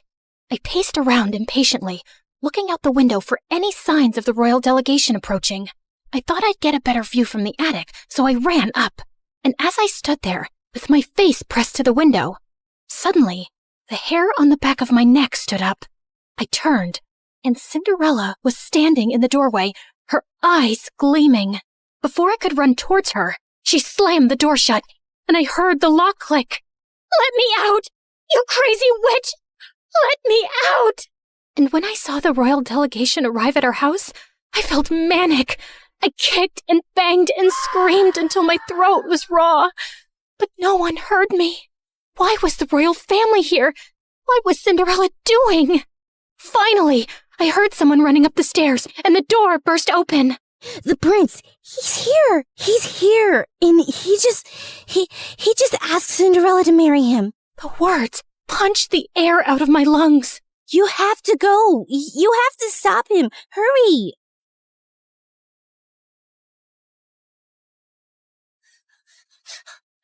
Just as the royal delegation was preparing to leave. And there he was. Henry was standing beside Cinderella, his hand cradling hers gently as he bent to kiss her fingers. "Henry, no! You can't marry her! You don't know who she is!" Everyone froze, including him. He slowly turned to me, squinting his eyes hard, and then his face hardened to stone. I told you she would never let me escape. Henry, whatever she's told you, it's all lies. Address me properly, miss. It's Crown Prince Henry. Okay, Crown Prince Henry. You cannot marry that two-faced witch. A ripple of murmurs went through the small crowd gathering around us. I need a moment alone with her. He led me forcefully into the stables away from everyone and slammed the door behind us. You are the biggest liar I've ever met. All the time you whined about your perfect stepsister replacing you, when it was just a poor, abandoned girl that you and your family made your slave? I felt like he'd slapped me in the face. She didn't even dare tell me her name yesterday at the ball. She said she sneaked away because she wasn't allowed to exist freely, not even for a night. Then she ran away before I could even ask who she was. All I had was her slipper she left behind by accident. And then imagine looking for her and finding that you're the villain in her story. Henry, she's a manipulative psychopath. She stole my letters. She stole yours. I didn't even know you were sick or losing your sight. Stop lying. It was your handwriting on the letter I got, where you told me you couldn't be with me because of my illness, where you said it would be better to end things before they really even began. I never wrote that letter. She faked it. I think she always knew about us right from the start. Are you really so twisted that you think she plotted all this? So according to you, she intercepted our letters, forged your handwriting, and had been spying on us all along just to ruin things between us one day? I know it sounds crazy, but it's true. For a second, a shadow of doubt crossed his face, and I thought he might believe me. But then his jaw tightened. No, you didn't want me. And now you just don't want her to have me either. My heart felt like it would explode. You met her last night. How can you marry someone you don't even know? As if time is a guarantee of anything. I knew you for much longer, but it turns out I didn't know you at all. She knows about my ailment, and she accepted me as I am. And even though I've lost most of my sight now, when I look at her, she glows like an angel. She's kind and beautiful and good. I know she will save me, and I will save her from you. As he started walking away, I felt something break inside me, like a monster being unleashed. Maybe it's a blessing you're going blind, Henry. I hope it happens faster, for your sake. It's better if you're spared from seeing the snake you're marrying, or the fool you've become. And I wouldn't have married you anyway. A blind fool is no prince, only a burden. Mind your tongue when speaking to your prince. And if you ever cross my path again, I will have you exiled. I walked out after him and watched from a distance as he took Cinderella's hand, lifted her into the royal carriage, and rode away, taking every dream I'd ever dared to have with him. What was it that Henry had called me? Ah, yes, the villain in Cinderella's story, in that she would save him and he would save her from me. Yes, her beauty was so bright, it even enchanted an almost blind man. It made everyone else look ugly. I calmly stepped over to the oil lamp and knocked it over. Then I stood back and watched as the flames ran up the curtains, licked up the walls, ate up her belongings, gobbled up all her lies. The whole room blazed, and it felt good. The fire spread faster than I'd expected. The house was old, and the walls were bone dry. By the time the servants managed to put it out, half the estate was gone. Mother, heartbroken and sickly, packed up what little we had left and moved in with some distant relatives. Anastasia went with her. And me? Well, I was declared unwell, hysterical, and quite dangerous. I was locked up in a sanatorium, just a fancy word for a prison with prettier walls. Anastasia tried to visit me regularly the first few years, bringing me sweet treats and books, but over time, the visits got fewer, and eventually they stopped altogether. And so, here I stayed, my name forgotten, just one half of the ugly stepsisters duo. The real question is, did Cinderella get her famous happy ending? Honestly, I don't know. The crown prince had a relapse of his disease a few years later, and this time, he did not survive it. I'm sure Cinderella wore black for a while and looked stunningly tragic, but I doubt she really mourned him, because I don't think she was capable of loving anything or anyone. But who knows? Maybe she lived happily ever after anyway, bedecked in jewels and finery, admired and beloved by the people, and with a whole castle to scrub to sparkling perfection. Anyway, this is how my story ends. It's so depressing, isn't it? But don't worry. This version won't stick, because no one really wants the truth. Not when the truth is ugly, and the liar is beautiful. Hey, before you click away, can we talk? Like, really talk? You just spent time with me and my story. Not 30 seconds, not a quick swipe. Actual time. And that's kind of rare now, isn't it? Look, I get it. TikTok is addictive. Those quick dopamine hits, one after another. But here's the thing. Do you remember any of those videos from last week? Last month? They blur together, don't they? But a story?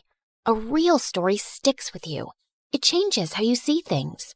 Maybe after watching mine, you'll think differently about the villains in other stories. Maybe you'll question who's really telling the truth. That's what stories do. They don't just pass time. They change us.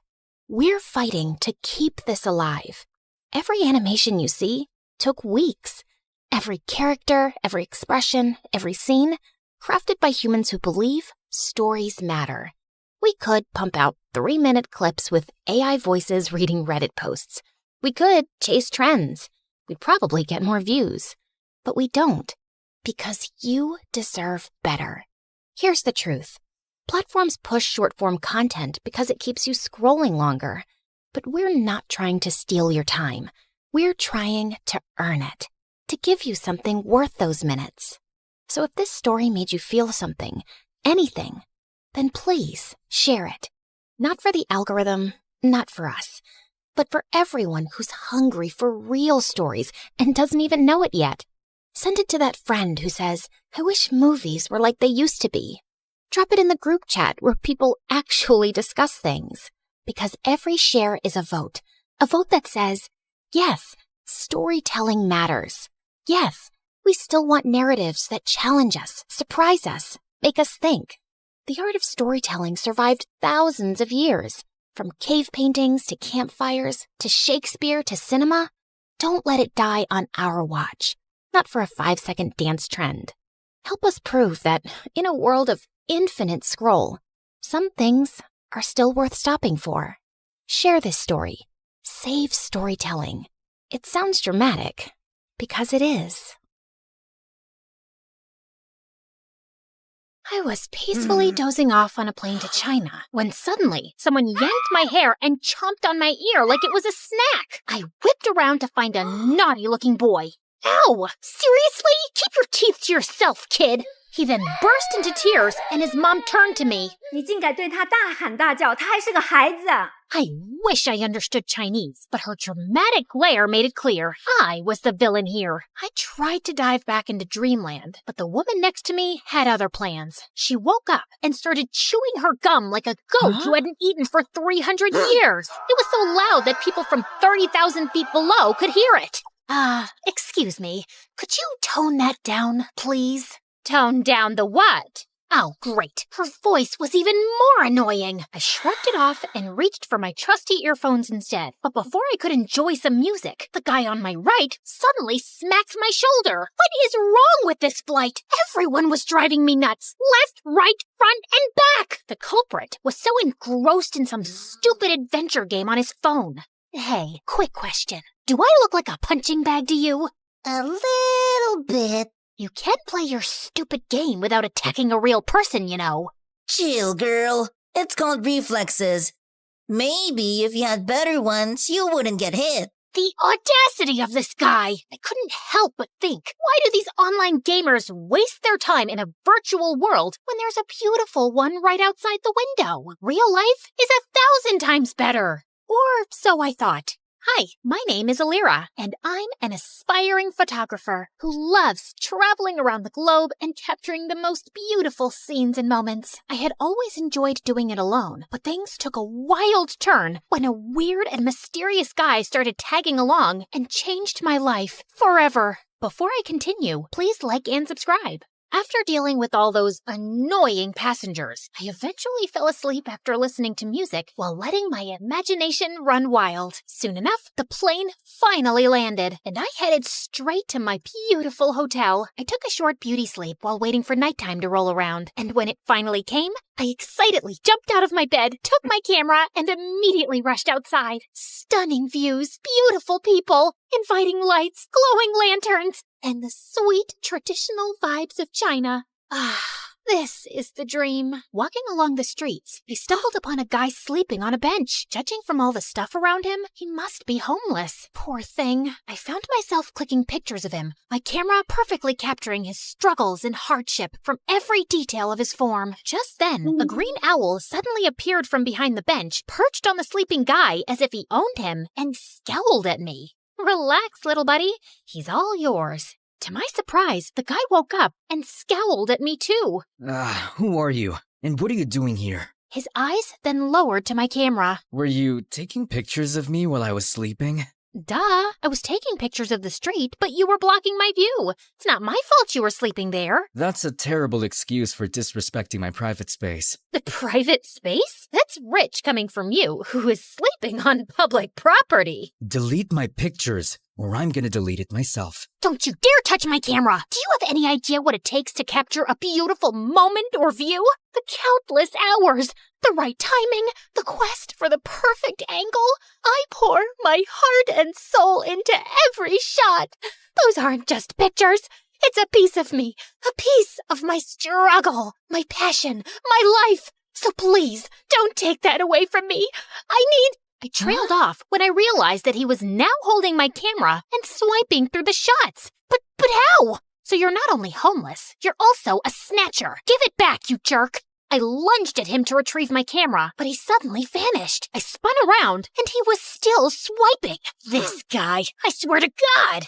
In all fairness, you have quite a remarkable talent for capturing beautiful images. What do you think of me now? Just some lousy, try-hard photographer? I snatched the camera back, and this time he didn't resist. He practically handed it over. I immediately checked my gallery and realized he hadn't deleted anything. Relax. I usually don't meddle with other people's business. Unlike you. I tried glaring at him, but I felt like I ended up pouting, which made him smirk.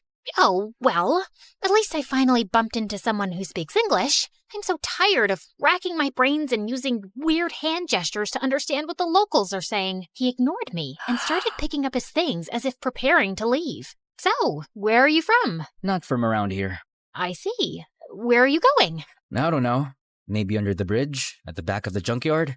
Just anywhere with a roof where I can recharge my energy, so I can continue my pursuit of answers to my questions. Just then, a sudden rumble of thunder echoed through the streets. I think you should speed your pursuit up, because the rain is about to pour, buddy. I don't mind the rain. It helps me think better. But your owl doesn't. He stopped in his tracks when he realized that I was right. You know what? Why don't you just come with me to my hotel? I'll get you a room. It's just nearby. I appreciate your hospitality, but I don't need your pity. Oh, look. Mr. Grumpy Bench Guy is being such a drama queen. Fine. But the moment the rain stops, we're out. Another thunder rumbled as we started walking away. When we reached my hotel, the receptionist immediately greeted me with a question. 给你朋友另一个房间. As I scrambled for my translation book, Hatham suddenly swooped in. Shida, Ching. Did you just speak Chinese? I speak multiple languages. I have a constant hunger for endless knowledge. So, you're a polyglot. So cool. That's literally my dream. But learning another language is so difficult for me. What's your secret? Oh, I use this splendid application on my phone, Duolingo. Oh, I have heard about it, but I never tried it. It has a fun and engaging approach to learning a language. It's like casually playing a game, which is a pretty good motivation for the learning process. Okay, that sold me. I immediately downloaded the app and was greeted by a cute green owl named Duo, who looked very familiar. I turned to his pet, who was sitting on his shoulder. Whoa, Duo looks exactly like your owl. They have the same name too. Just a little warning. Duo's nice and helpful, but he can be a little persistent sometimes. But it's also for your own good. Well, he seems to be a cute little guide. I went straight to my first lesson, and I was already liking it. Shui means water. Shui? Gosh, I am so thirsty. I need some shui. Okay, got it. Okay, so this is my room, and yours will be that one. I was talking to him, but he seemed preoccupied with something over my shoulder. I turned around and realized that he was looking at my collection of postcards on the wall. To my surprise, he suddenly barged inside. Where did you get these photographs? Those are the places that I captured with my precious camera. And these right here are my goal destinations. They're beautiful, aren't they? He looked so ecstatic as he gawked at one of the pictures like it was the most delicious meal he had ever seen. Where is this place? That's my next destination, the Tianzi Mountain. It's one of the reasons why I visited this country. Take me with you. Consider yourself lucky, my friend, because I'm going there tomorrow. I always preferred traveling alone, but maybe it was time for me to try it with a travel buddy this time, at least for a day, and just for fun. The next day, we traveled to the mountains, and when we got there, Hatham's calm demeanor instantly changed to ecstatic. The stone forest. An image of a familiar place seemed to have flashed right before his eyes. The stone, what now? He ignored me and started navigating the place, running around like he owned it. Dude, wait up! We rode a cable car, crossed a river, and jumped from one stone to another, and after an hour, I felt like collapsing. Slow down, Spider-Man. I'm not a marathon runner with endless stamina, you know. Jeez! When I finally caught up, I found him standing in front of a mysterious and ancient-looking monument. He fiddled with a rock against it, but nothing happened, and he looked super frustrated. Hello? I would really appreciate it if you would tell me what's going on. What is that thing? And what are you trying to do with it? This is a totem, and I need an electroelement to activate it. What do you mean, electro-element? Electroelement. Something, anything that produces lightning. Oh, you mean electricity? Huh? Lucky for you, I've got something here. What is that? You don't know what a taser is? It's my go-to for self-defense. Zaps people with electricity or whatever you call it. Interesting. He immediately took it from me and tried it on the totem. After a few sparks, it suddenly got triggered and a glowing symbol appeared on top of it. Holy cheeky bananas! Is that a hologram or something? He found 2 more totems, and after doing the same thing to each of them, a strong streak of light came from above, forming a pillar. What in the world is happening? Is this some kind of secret experiment from the government? And what's your deal with all of this? I've been traveling from place to place looking for these runes. Since I'm not from around here, I don't know where to go. I need to activate these beacons in 6 places scattered around the world. With your knowledge and resources, things are going to get easier for me now. But for what? Why are you doing all of this out-of-this-world stuff? We need to go.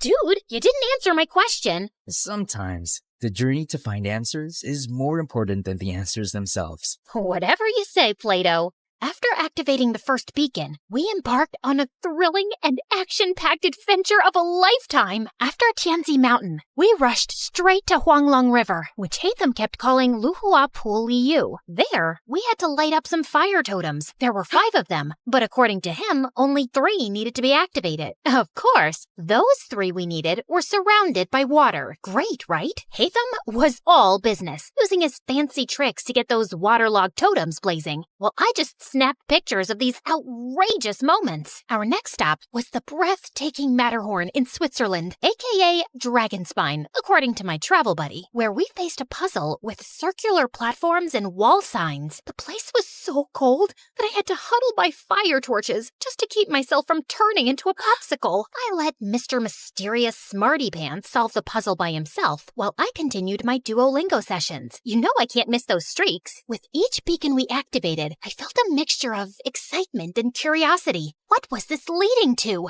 And why did it feel like the world had turned into one big adventurous playground? During our flight to our next destination, I found myself fully immersed in my new favorite app, Xin Chao Ten Toila Elira. You could take a break sometimes, you know? I need to learn the basics, at least for now, and I like how Duo keeps reminding me with his cute little expressions. When we finally reached Vietnam, I decided to try out what I learned by asking the locals about the directions.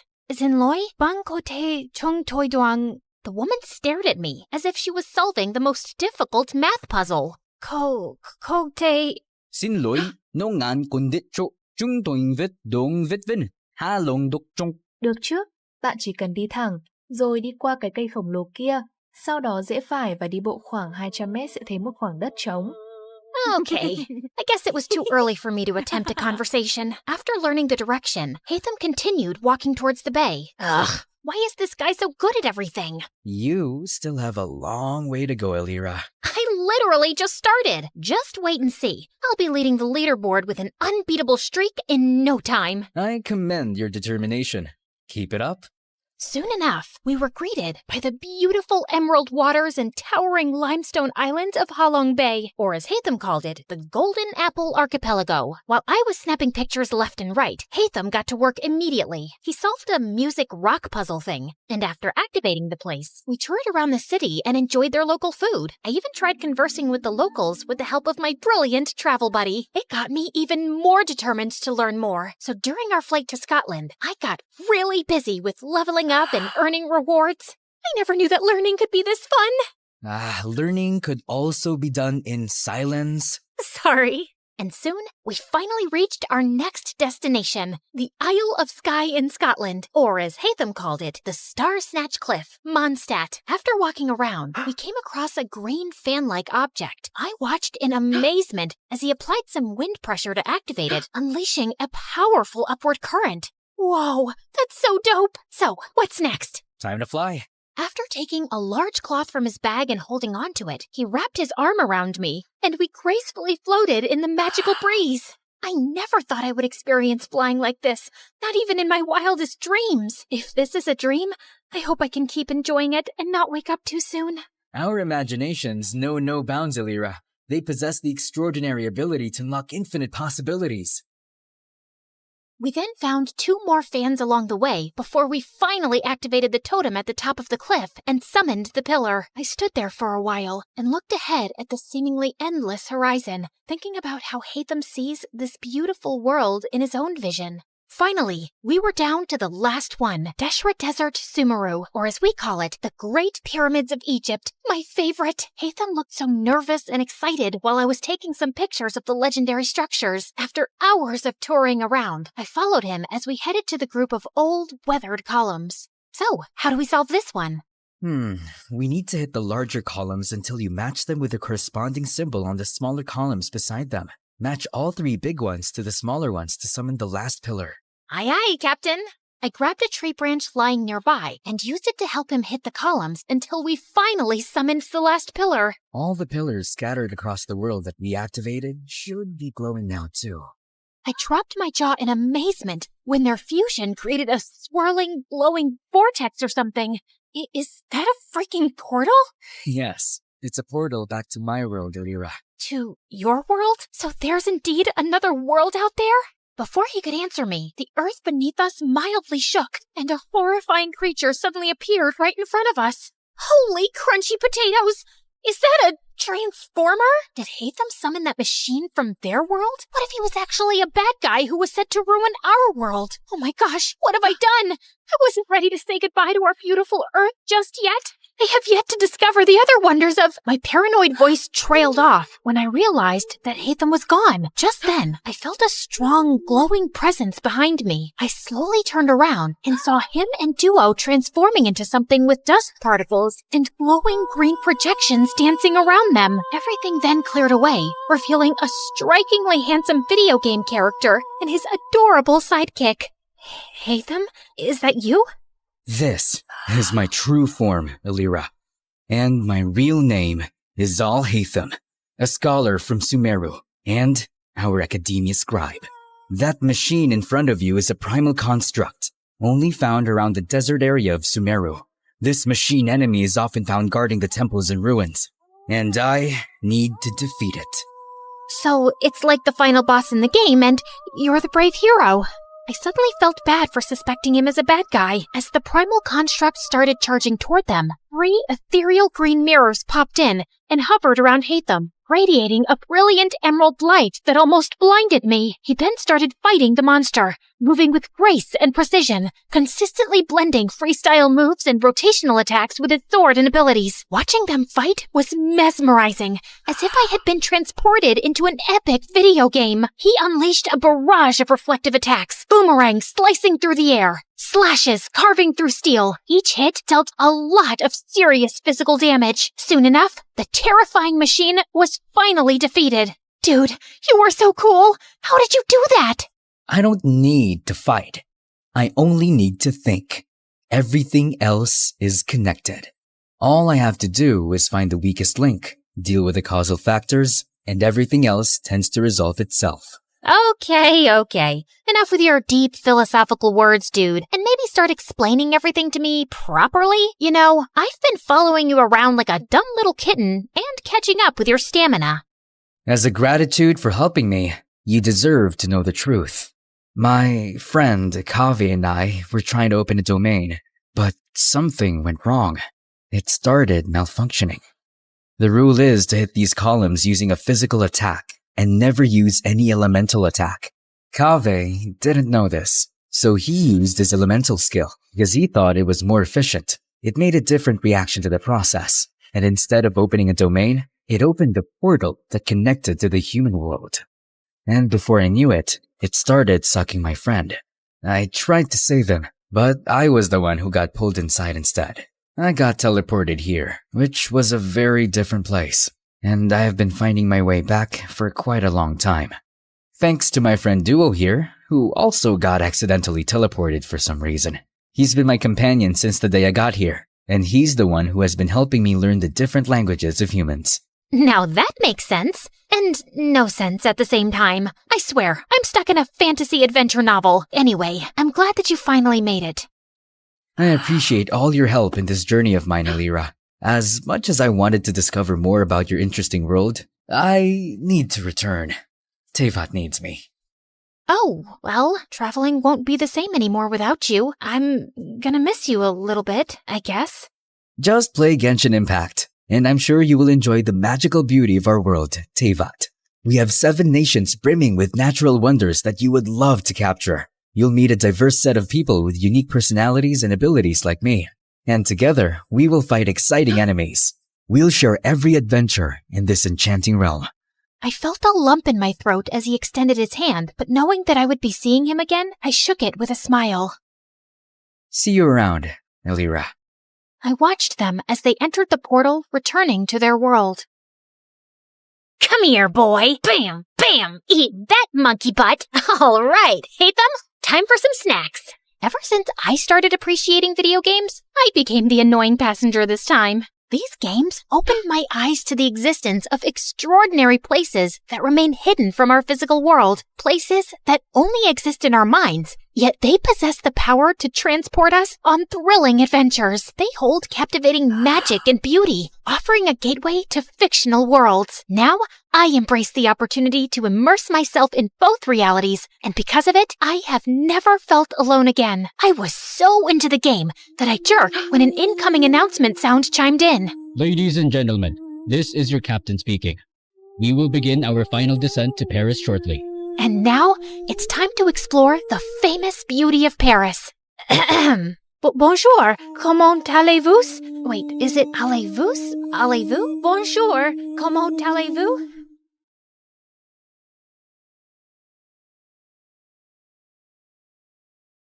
You're never here when my tears dry. You're never around to see me thrive.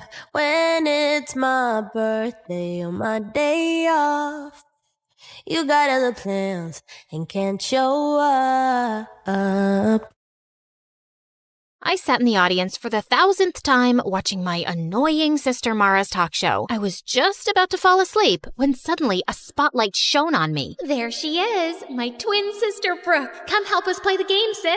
Wait, what? Before I could say a word, the audience started chanting my name and my parents nodded at me encouragingly. Mara was waiting on stage with her guest star, who was some famous model. So, Brookie, you and Iris are going to play the card game War, and whoever wins breaks an egg on the other's head. Can I jump off a building first? Always such a little party pooper. I played the dumb card game until I won, so I cracked an egg on Iris's head before turning to go off stage. Ow! You just hit me in the head with an egg. That was the goal of the game, genius. Well, you did it way too hard. Ow! The next day, my accidental egg assault was all over YouTube and social media. Sister of talk show host Mara gets violent with popular model Iris. So melodramatic. My life wasn't always like this. I'd never asked to live in the public eye. All of this started when my bimbo sister got her own show a year ago and became a child millionaire. Then here I was, just trying to get through high school without punching or kicking walls. Hi, I'm Brooke from Manhattan, and this is my story. But before I rant about my drama, please like and subscribe. Everyone at school brought up the stupid talk show incident. Look, it's Mara's extra crazy sister Brooke. Should we refer to her as the egg beater? I can beat an egg over your head, but don't worry. I'll avoid smashing your new nose. You're always such a witch. This is why nobody at school likes you. She was so cute for thinking that I cared. Anyway, around lunchtime, I headed to the bathroom when suddenly I jumped. One of the most popular guys in school, Lance, was right behind me, smirking. He was a part of a clique of 4 other heartthrobs who all looked like Wattpad princes. You are looking lovely today, princess. You just followed me into the girls' bathroom. I wanted to ask you out on a date. You've never even made eye contact with me before. I used to think you were were just Mara's mean loser sister. But when I saw what you did on TV, I practically fell in love with you, babe. I've always wanted a girl with that kind of fire. So I'll pick you up tonight at 8. I didn't answer. I just pushed Lance away from my face and towards the toilet bowl. He landed head first, and I couldn't help laughing. Except later that day, I noticed the rest of Lance's dreamy friends kept staring at me with that same smirk on their faces. In fact, all 5 of them slipped envelopes into my locker asking me on a date. This had to be some kind of joke. I decided to ask Mara about it, since she was the school queen bee and full of gossip. But surprisingly, Mara didn't know anything. Then later that night, she gave me some crazy news. She'd invited all 5 of those guys to come onto her talk show, where she'd set up a competition over who could win a date with me without even asking me. So what if they're just hitting on you for a joke or a bet? It'll be so much fun. You've never been on any kind of date and you're in the 12th grade. Please. I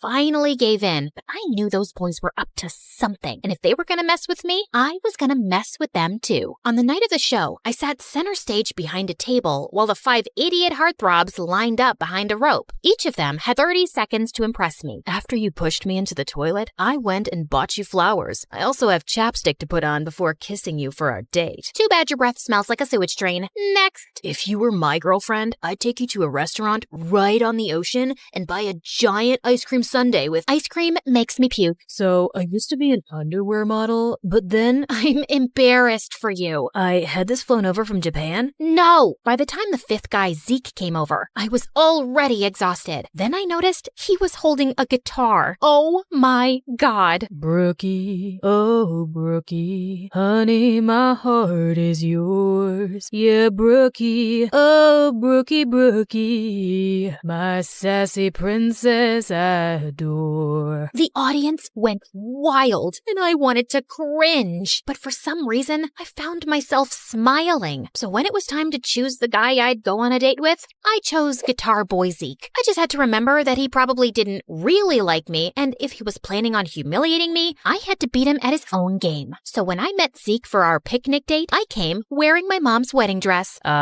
What's that you're wearing? A wedding dress. That way, we can imagine what it'll be like when we get married one day. Ever since the talk show, I've fallen head over heels for you, and after that song you sang for me, I know now that you feel the same way. I'd hoped the guy would run scared and crying, but instead, he laughed.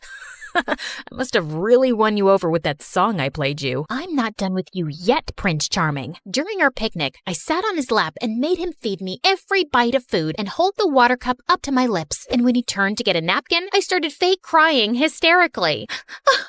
We were staring into each other's eyes, but you looked away. Is it because my eyes are ugly? Or are you breaking up with me?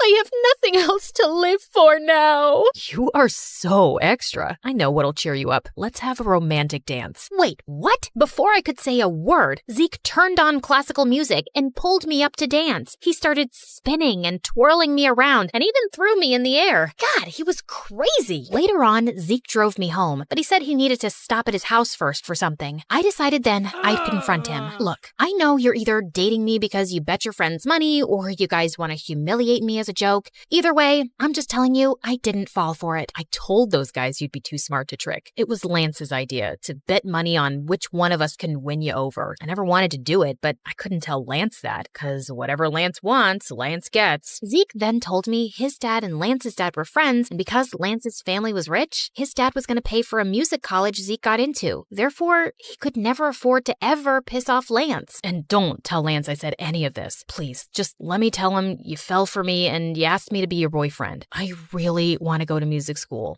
Come on, you don't care what anyone thinks, and you're already unpopular and barely have any friends, and no offense. How little self-respect did this guy think I had? I wanted to give him a good slap in the face, but just then, Zeke stopped by this really run-down trailer next to a pile of garbage. Okay, we're here. My dad's sick, so I have to check on him every few hours.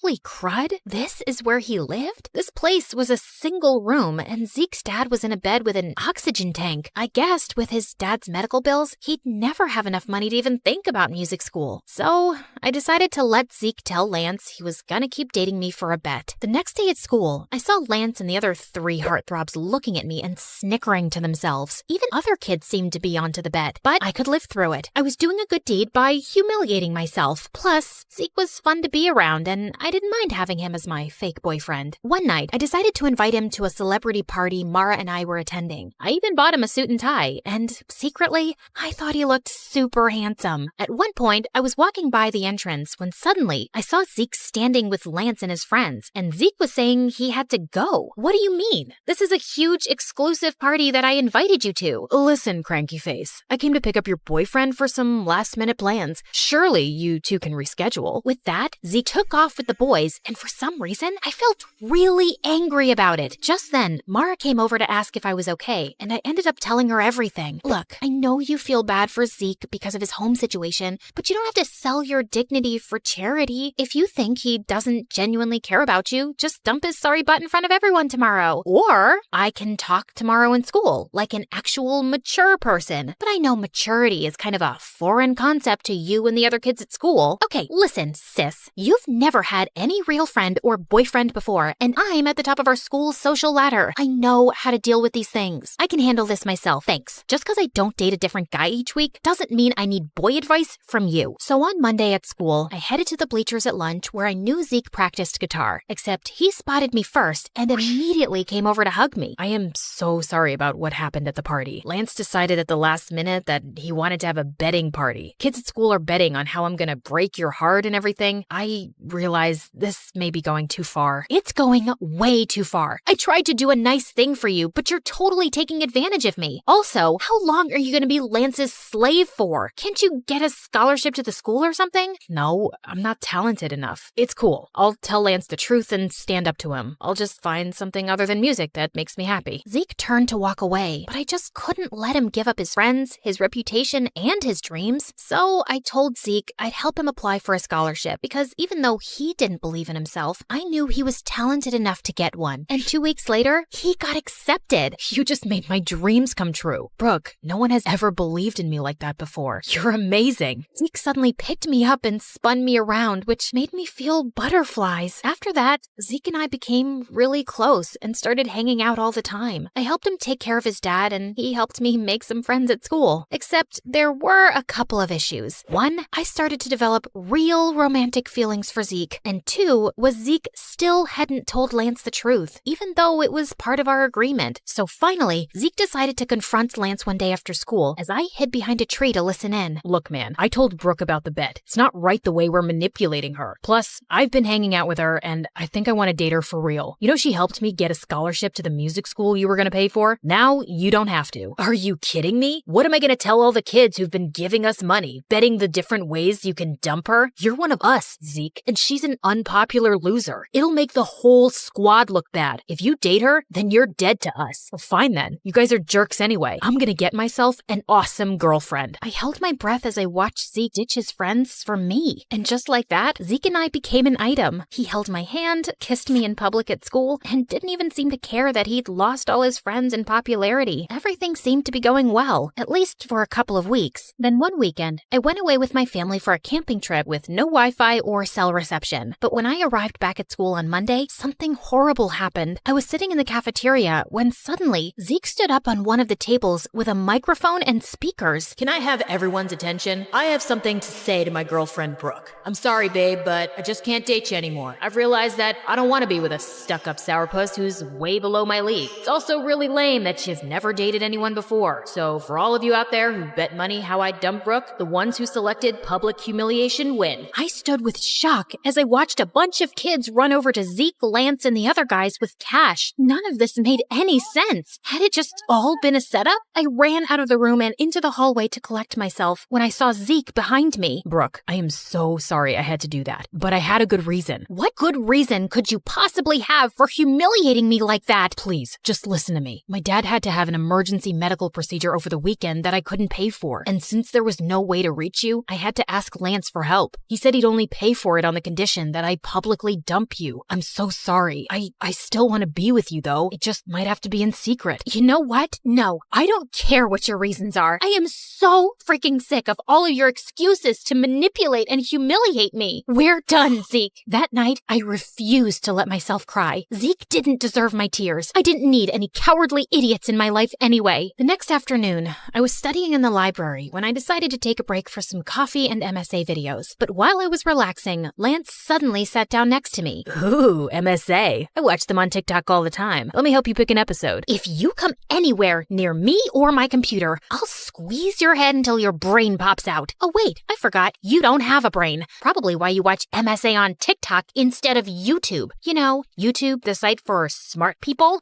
Wow, Zeke must really regret dumping you. Yeah, about that. I know it was you who forced Zeke to break up with me. Why do you have to go around messing with his life and mine? The way you and your friends bet on me and tried to break my heart for fun? How sick do you have to be to want to do something like that? Maybe some people just enjoy messing with other people's lives. You should ask your sister. After all, the whole betting game was her idea. Lance got up and left, leaving me very confused. What did he mean by that? He was probably just messing with me. But I still asked Mara about it, and she got really quiet. Okay, it's true that it was my idea, but let me explain. I just felt bad because our whole lives, you've lived in my shadow. I have everything. Fame, popularity, friends, and you didn't get any of that. So I wanted to find you a cute boyfriend to make you happy. Except none of the guys at school wanted to date you. The only ones who were willing to were Lance and his friends, if they could make money off of it. But I had hoped one of them would fall for you for real. I was stunned and silent as Mara apologized over and over. I knew her heart had been in the right place, but she'd gotten me into such a giant mess. God, I just needed space from everyone. The next morning, I was going through the mail when I saw an envelope from Zeke's music school. To my surprise, they'd returned a check I'd paid as a deposit to confirm his place in the program. Apparently, Zeke had called the college and declined the offer to attend. I thought right away of his sick dad, and suddenly I got a bad feeling. I drove immediately to Zeke's house, but when I reached there, he was sitting outside and playing guitar, looking perfectly happy. Zeke, is everything okay? Did you call your college and decline the offer?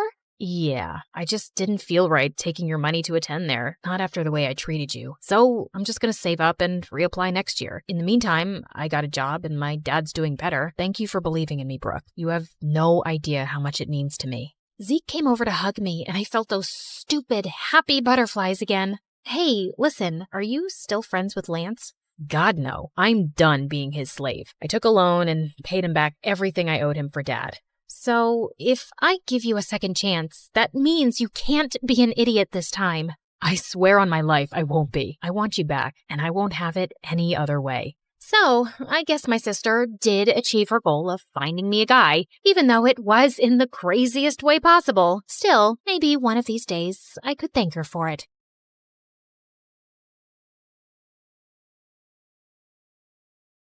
Hi, I'm Leah from Indiana. Before I continue, please hit like and subscribe. Since I was a baby, I was meant to be a dancer. I could dance before I could even walk. I would do the cha-cha while cleaning my room, and bust a move while brushing my teeth, and of course, I was shaking it all the way to and from school. People smiled and laughed when they saw me, but I never cared. When I was 10, I would watch my friends head off to dance class after school. It would tear me up inside to see them living my dream. I came home one day as my mom was finishing her makeup. Mom, can I please go to dance class? All my friends are going. You're not going. You have no idea how much that class costs. There was no other parent to ask at that time. Just me and Mom and whoever she was dating that week. But Mommy, please. I swear, I'll do your laundry and chores, and when I make money from ballet, you'll get makeup from Sephora. I'll take you shopping, whatever you want. Pretty please. This means everything in the world to me.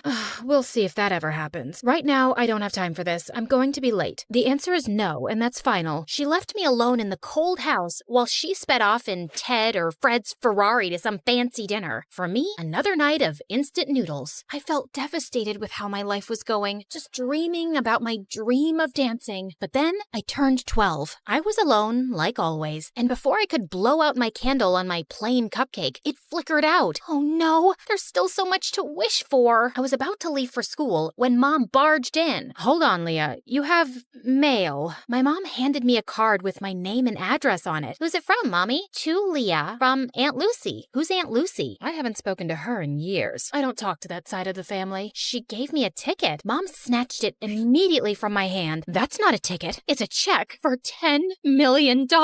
My mom went crazy. It was like she stepped into a Louis Vuitton fever dream. I didn't even know she was that loaded. I could do so much with this. I could buy a Gucci dress, an MK bag, and a diamond set. And I can't wait to see the look on Mary's face. She'll be fuming. And oh, That Tony who dumped me, he'll come crawling back like a puppy, begging me to take him back. I didn't remember the last time my mom looked so happy. She showered me with hugs and kisses, even making me twirl around like a ballerina. I had so much to ask Aunt Lucy, but Mom said she didn't have her number or anything. And when I turned 14, Mom decided to move. So we packed up everything and headed to New York City. That's right, the Big Apple, the city that never sleeps. We were ready to start a new life. I finally signed up for dance lessons at an art school. Me, the girl who used to have holes in her shoes, had ballet slippers. I practiced every day until my legs cramped, but I was ecstatic. My mom also had new friends, like Tiffany, Chanel, and Fendi. I had always wanted to be close to Mom, so I joined her shopping sprees, and it worked out great. I guess that's what I was always missing. We would spend our time stalking the malls for the best clothes, handbags, and of course, shoes. Oh, Leah, we have to get these too. I was covered with shopping bags and balancing shoe boxes while scooting through the aisles. I could barely see in front of me through Mom's haul. Hurry up! We don't want to miss the first drop of Balenciaga's new collection. I'm right behind you. But honestly, when we were in these very posh stores, I felt like a princess. I was offered fancy drinks, tried on expensive dresses, and best of all, I felt so close to my mom. I walked out of the dressing room in a sparkling dress. Now spin around. Oh, beautiful, so beautiful.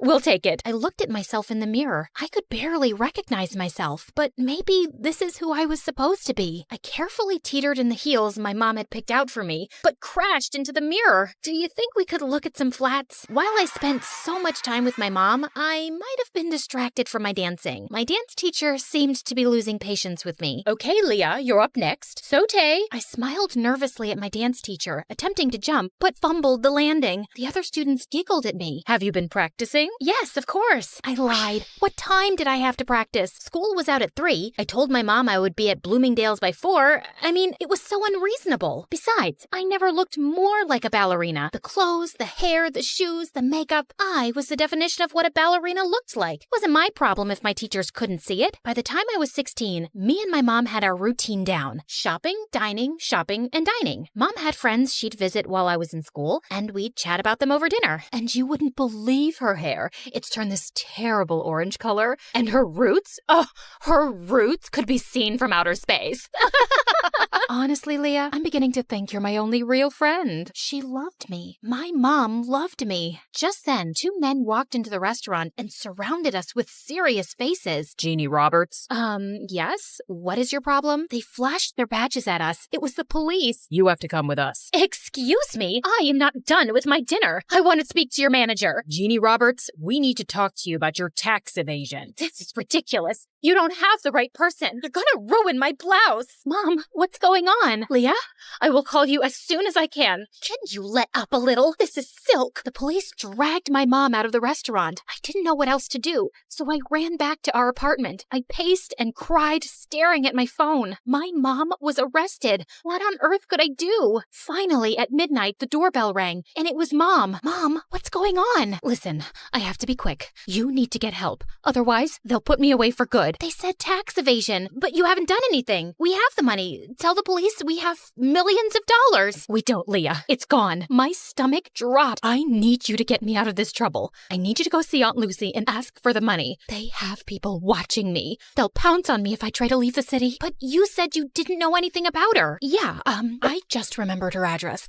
Go to her and get the money so I can get out of here. I had no other choice. It was just me alone, and I had to save my mom. I hopped on the first train I could find. There were 1 million people on the subway, and I squeezed my way through the crowd. The train car jerked, and the guy's soda splashed all over my face. He glared at me. Hey, watch it. But he splashed me. Finally, I arrived at my aunt's house and knocked on the door. Her house towered over me with dozens of closed shutters and fading awnings. I'm not interested in buying anything. I'm not selling anything. I'm Leah. Are you Lucy? I'm looking for my great Aunt Lucy. Leah? I ran to her and opened my arms for a much-needed hug, but I was taken aback when Aunt Lucy sidestepped me like she was avoiding a bug. Do you know you look very sticky? I know, I took the subway here. My mom asked for your help. You helped us before, and we appreciate it, so I didn't help you. Well, with the money you graciously gave us, you helped us a ton. That was your father's last investment. I was instructed to cash it out and send it to his next of kin. That's you. My dad? I can only recall bits and pieces of him. I know. You're not missing out. So, Jeannie's in trouble. You want something from me? Why should I bother? We're family, aren't we? I always disliked your mother. Spoiled, selfish, and vain. Does the apple fall far from the tree? You look just like her. But I didn't look like myself. She wanted me to leave, but I couldn't. She was my only hope. I kept pestering and pleading with her for days,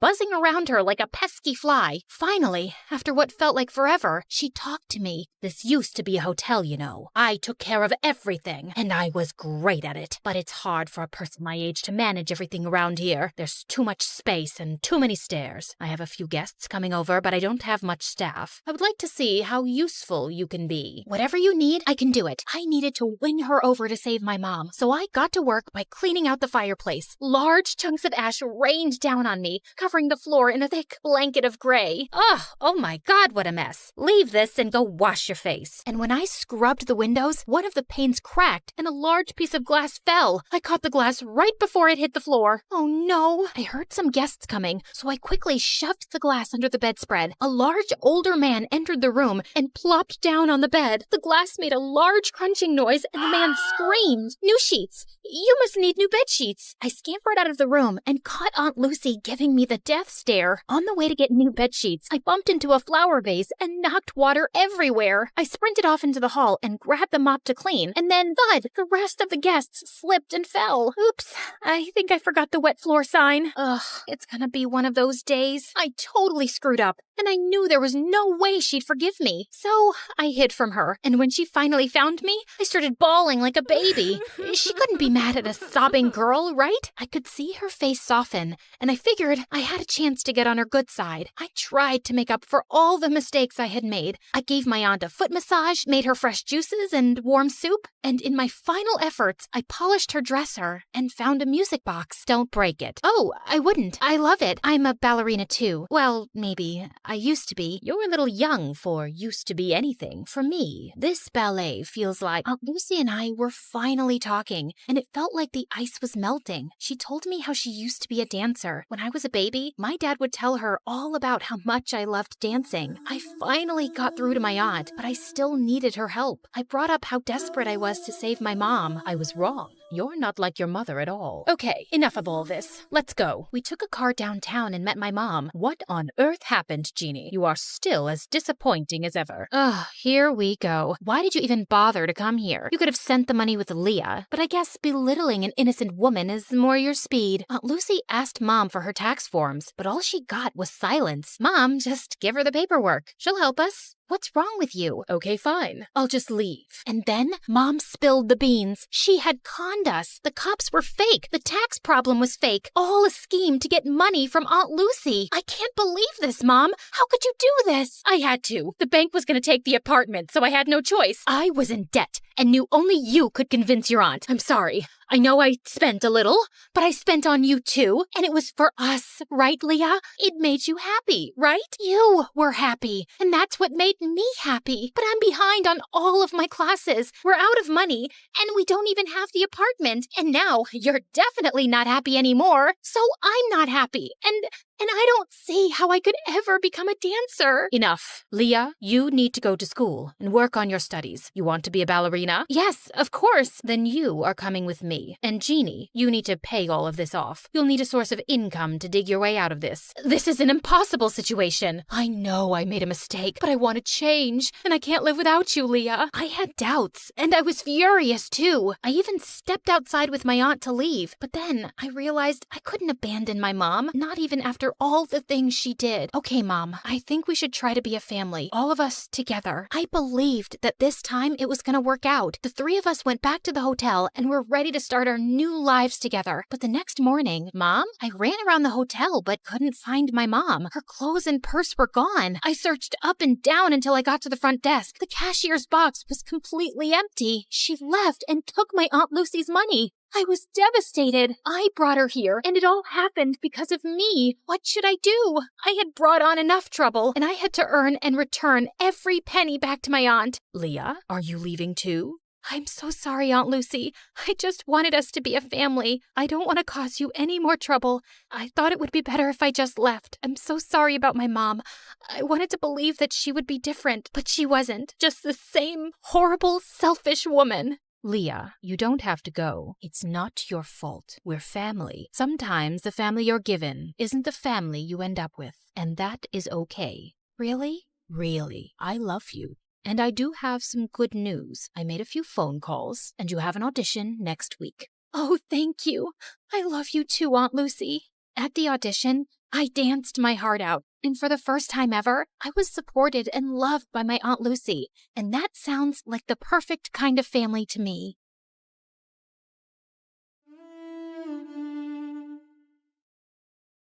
Little Natalie's tummy couldn't stop growling. She had been hungry the whole afternoon, but it was evening now and her mom wasn't home yet. Those rich people should stop making my mom work so much. I wish we'd never moved from France. Mom didn't have to work so hard there like she does here. As she walked outside, she heard loud music coming from the biggest mansion in the whole countryside from afar. Her tummy told her to go there, and she found out there was a large party happening in the garden. Natalie started drooling when she saw the huge feast. She tried to sneak in, but a group of women blocked her. Where do you think you're going, little girl? I'm hungry. Can I have some meat, please? And a glass of juice, too? Just look at her dirty clothes and hands. Disgusting. You're not welcome here, child. Be off with you. Natalie was so mad at their meanness. Just as she turned to leave, she noticed a young boy around her age hiding in the bushes, and he looked furious. He was staring at a maid who was being scolded by the lady of the mansion, Mrs. Harrison. How can you serve these fruits in a stupid basket? We have an expensive tray for this. Another mistake, and you're fired. Mr. Harrison was trying to calm his wife down when their daughter Harper, who was the same age as Natalie, was making things worse. I don't have the mood to eat those fruits anymore, Mom. That woman ruined my night. Natalie felt so bad for the humiliated maid. She joined the boy in the bushes. I hate these people. Me too. And that's my mom they're yelling at. They don't deserve all this delicious food. I have to teach them a lesson. Wait, are you going to do something bad? Mom said you shouldn't do bad things no matter what. But he just ignored her and dragged a bag of manure lying close by. Then he started climbing a tree that overlooked the garden. But moments later, the branch under him cracked, and he went tumbling down straight onto the food table, spreading cow poop everywhere. Everyone screamed, and Mrs. Harrison looked ready to explode. She yelled for security, and Natalie thought she had to do something to save her friend. And with that, she ran towards the nearest barn, rode on a young horse, and made it run around the garden, completely ruining the party. You little rascals! Natalie grabbed the boy's hand, and they fled the scene. I can't believe you just did that! You're so cool! Natalie's tummy suddenly let out another growl. He chuckled and took out an apple from his pocket. For you! Make it 2, 'cause I saved your butt. I'll get you another one soon, promise. What's your name? Natalie. And you? Caleb. Nice to meet you, Natalie. Can we be friends? Okay.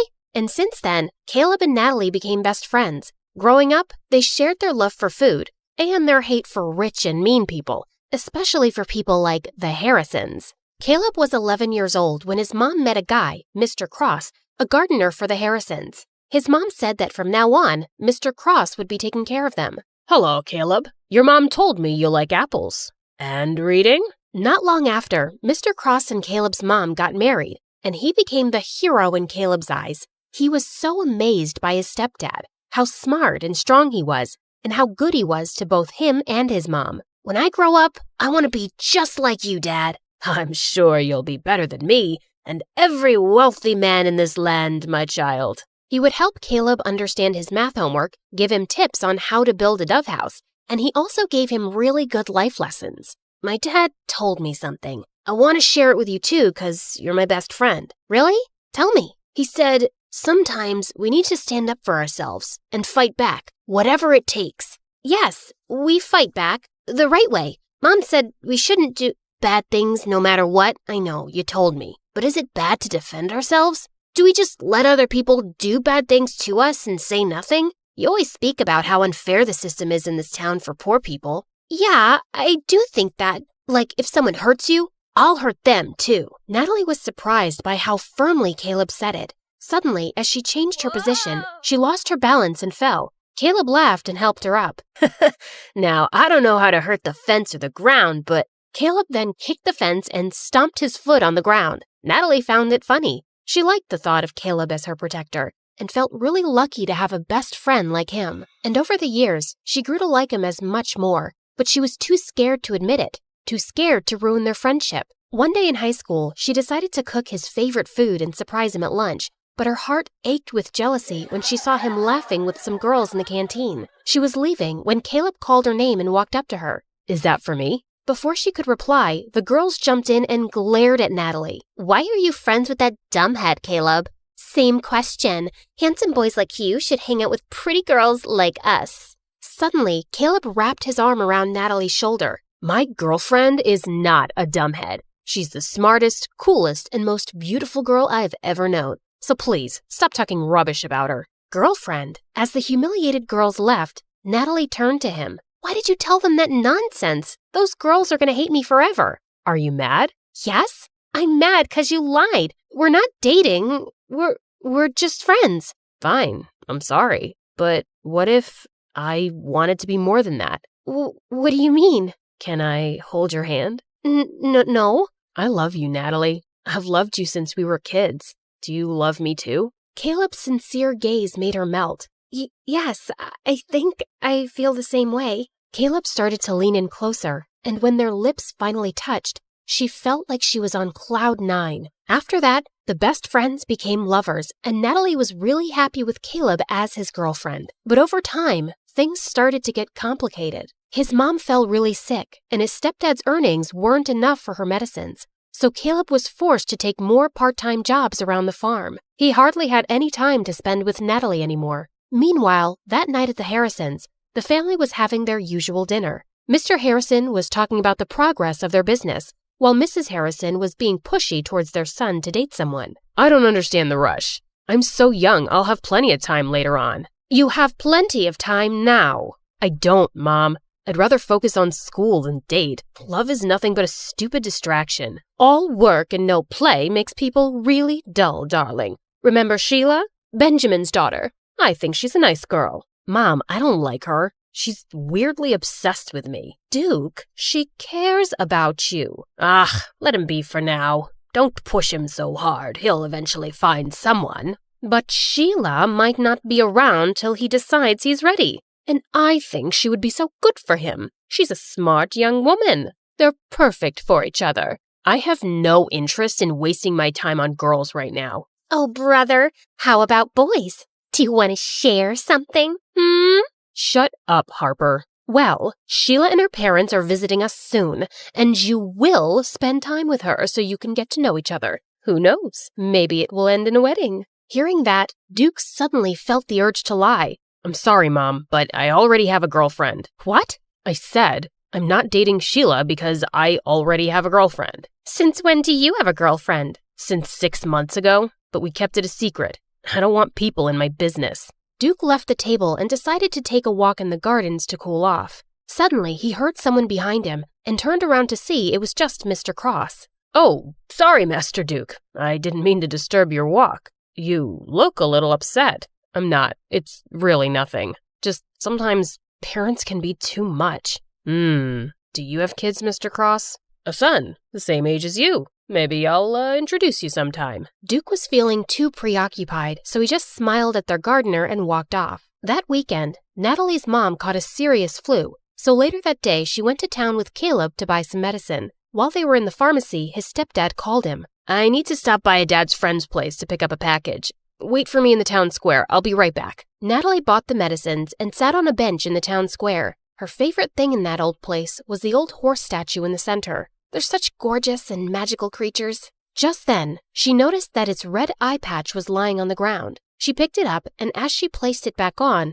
the statue suddenly wobbled. She tried to make it steady, but it just suddenly toppled to one side and broke into pieces. Holy mighty, horsey! Natalie stared at the sight in complete shock. The townspeople quickly gathered around, and they went berserk. How could you be so reckless and ruin the pride of our town? Isn't it bad enough that we have to live with a foreigner who badmouths our town and its systems? And now you've ruined our cultural legacy! Some of them even started crying, and Natalie felt panic. She tried to contact Caleb, but her phone's battery was actually dead. I swear, I didn't do anything. It was already unsteady. Please, forgive me. But the townspeople were blazing mad. Soon the police came, and as they were questioning her, everyone suddenly became silent as they made the way for someone. Natalie lifted her head and met someone's eyes. Duke, the oldest child of the Harrisons. What's going on here? This girl just caused serious damage to a public property, and we need her to come with us to the station.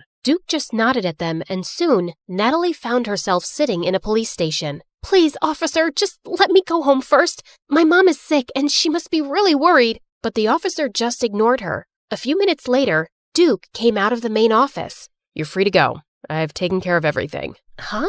What do you mean? I paid $50,000 for the fine and damages, so you won't go to prison. What? Why are you doing this? You don't even know me. Because I need you. What? What do you mean? Duke then dragged her outside the station to talk. Listen, I need you to work for me as my fake girlfriend for a month, and I'm going to pay you for it. I'm sorry, but can you repeat what you just said? I'm not sure if I heard it right. I think you did. You don't look like you have any hearing problems. Is that how you joke? Because it's super lame. Even hyenas won't laugh at it. Do I look like a clown to you? How can you offer me a ridiculous job when you don't even know if I have a boyfriend or not? Look, I don't care whether you're single or whatever. I'm not interested. I just need you to pretend to be my girlfriend and convince everyone that we're in love, especially my family. But why would you need a fake girlfriend anyway? You can just have a real one. Just choose any girl but me. You rich people are used to getting whatever you want anyway. I asked you to be my fake girlfriend, not to become an interviewer.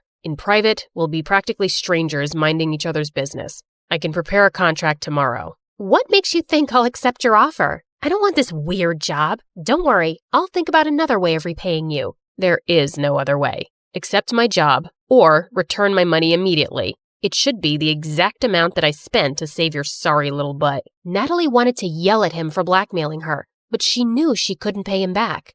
Let me think about it. I don't have much time. I'll give you a day. Let's meet at the cafe tomorrow, same time as this. Before Natalie could say anything more, he turned around and left. When she got home, she found Caleb's messages saying that he'd be staying at his stepdad's friend's house for the night. Natalie really needed to talk to him, but she was also worried about how he would react. She also didn't want to tell her mom about this yet and stress her out. So later that night, she went to her favorite spot on the farm to think it over alone. Suddenly, Caleb appeared beside her. Hey, what are you doing here? Wait, Nat, are you crying? Tell me what's wrong. She didn't have a choice but to tell him everything. Are you serious? You shouldn't have let him help you. He took care of it himself, and I could never pay $50,000 on my own. But of all the girls, why does he want you? This is stupid. I thought Harper was evil. I didn't expect that her brother would be worse. Look, if he didn't help me, I'd be cold and miserable in jail right now. But he obviously helped you just to force you into this stupid job.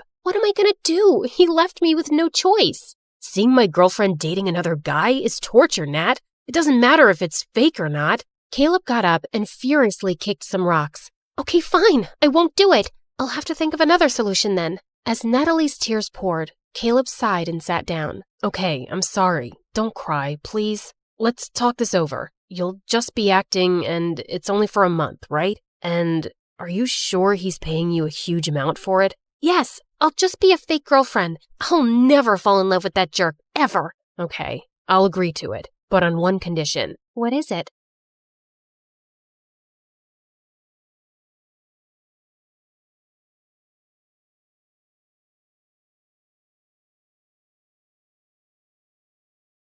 I was about to shoot my target when suddenly someone appeared from the shadows and snatched the apple away. It was the most popular guy in school, Travis, and lately he'd been flirting with me every chance he got. Let's play a game. If you miss the target, I'll have to kiss you. But if you hit it, then you'll have to kiss me. What do you say? Sure, why not? Everyone knew how good I was in archery, and as expected, it was a bullseye. Deal's a deal, cream puff. As he closed his eyes for the kiss, I called for the school cat Loki and whispered something to it. You can open your eyes now. Loki scratched his face like a wild animal as I walked away, in total satisfaction. Hi, my name is Bianca, and I'm incapable of falling in love. Well, that's what I thought. But before I continue, please like and subscribe. My mom owned a huge chain of hotels, and I was the sole heiress to the business empire. Our family name was well known already, but I'd really made us famous. Teen heiress seen kissing alleged gangster? Spoiled princess seen at archaeological site closed off for public? Princess Bianca announces to pay any amount to straighten the Leaning Tower of Pisa. Oh, each headline is worse than the one before. Alleged gangster, Mom. We broke up. And you know my keen interest in history. I had to see that site. And come on, am I the only one annoyed by that Leaning Tower? When will you ever get serious, Bianca? I have a private jet to catch, but we're not done with this conversation. Yes, go to your meeting, Mom. You didn't even remember to wish me a happy birthday, but I was still celebrating in style. I was having a huge birthday party at the newest club in town, but my night was ruined when I saw an uninvited guest, Travis, and he was approaching me and my BFF Carmen as if he was God's gift to women, despite that scary face. Hey, sugar lips, wanna dance? Aren't you supposed to hate me for making you look like Frankenstein? What's love without a little pain? And I adore your feistiness. He was all over me the whole night. Eventually, I had to make Carmen distract him and try to escape, but he noticed and followed me like a madman. I'm not done with you, my love. I turned around a corner and opened a VIP door at the end of the hallway. There were some men in suits playing poker, and they all turned to me like I was an alien. Oopsie, wrong room. Thought it was the toilet. But may I say, sir, your jacket is really cool. Very vintage 90s. Michael Jackson kind of vibe. Okay, I won't bother you guys. May the best man win. Bye. Travis was nowhere to be seen, so I took the chance to finally leave the club. But of course, I couldn't avoid him at school, and he was being such a nuisance that eventually I got a restraining order against him. My life was finally peaceful, till a few days later when Carmen told me that her cousin from the village would be joining our school. Since when do you have a cousin? Ever since he was born? You never told me about him. I love to collect snake skins and samurai swords in my basement. I didn't tell you about those either. What? Friends should share everything. I think some secrets are good. Oh my god, my cousin's here. I turned to this guy who was walking towards us like he was the king of the underworld. Judging by his walk, he knew he was a fine specimen of the male species. But suddenly, he tripped over nothing and fell into the fountain nearby. And then he immediately got up like nothing happened. I felt like I was watching a comic cartoon strip. Are you sure he's not some hot model you paid to act as your clumsy cousin? Nice way to say that he's hot and adorable. He then spun her around like she was a cotton ball. Carmen, my favorite girl. I missed you so much. The guy turned to me and I was stunned. He was even more handsome up close and also really familiar. You must be Bianca, Carmen's best friend. I'm Slater. Nice to finally meet you. Did you just curtsy? And have we met before? No. Is this how city people greet each other? Excuse us a moment. Carmen pulled me out of Slater's earshot. What you doing? Talking to my best friend's cousin? Why does that require you to bring your face so close to his? I just thought he looked really familiar. What's your problem? I just think you're finding an excuse to flirt with him. Now listen up, Bianca. You're never serious about any boy, and you just play with their feelings and dump them. And you're not allowed to do that to my cousin. He's not even my type. Relax. Just don't get involved with him that way, or it's friendship over. Understood? Loud and clear, ma'am. Since then, the three of us started hanging out together, and I was having a hard time believing someone like Slater existed. Sheer perfection on the outside, but with the poorest balance a human could possibly have. He tripped, slipped, and stumbled everywhere. He even got a black eye while tying his shoelaces. But one night, while I was admiring one of the paintings at home, it hit me like a bolt of lightning. I remembered where I'd seen Slater before. You gotta trust me, Carmen. Your cousin's up to something shady. Mom and I attended this art exhibition downtown last month, and Slater was there. He was one of the artists. We even bought a painting from him. Only his hair and eye color was different, but it was him, and he wasn't clumsy. He must have been a look-alike. Slater has lived in the village his entire life and just got here last week, and he can't even draw a circle, trust me. I even showed Slater's picture to Mom, and she said it's him too. Now she's contacted the artist to buy more of his work, and he's coming soon, and I'll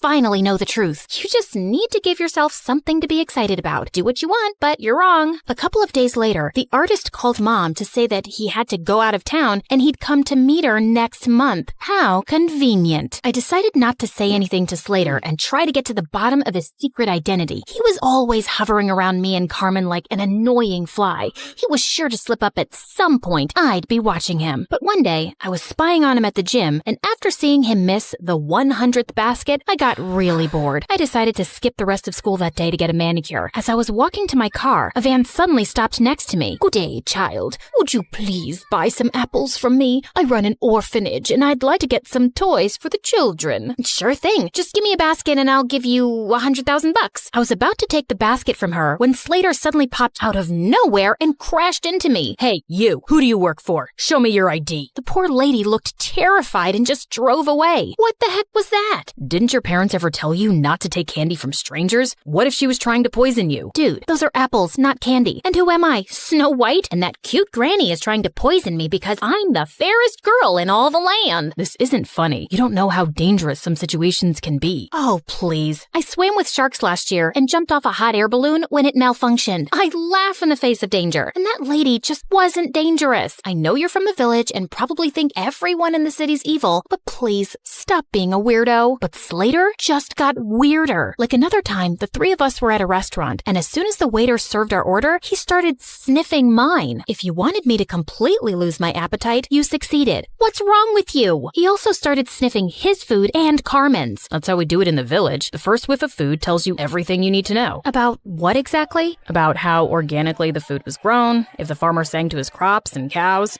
I ordered a giant brownie sundae with whipped cream and sprinkles. Are you insane? Just give me that. Just then, there was a loud crashing sound next to us, and Slater jumped towards me and brought me down to the floor, covering me like a human shield. He was looking down at me, and I was a little breathless. And then, I saw everyone else staring at us like we were mental. Apparently, a waiter had just dropped a tray full of glasses. Oh, my bad. I thought it was a gunshot and maybe some robbers had come in. I just acted on instinct.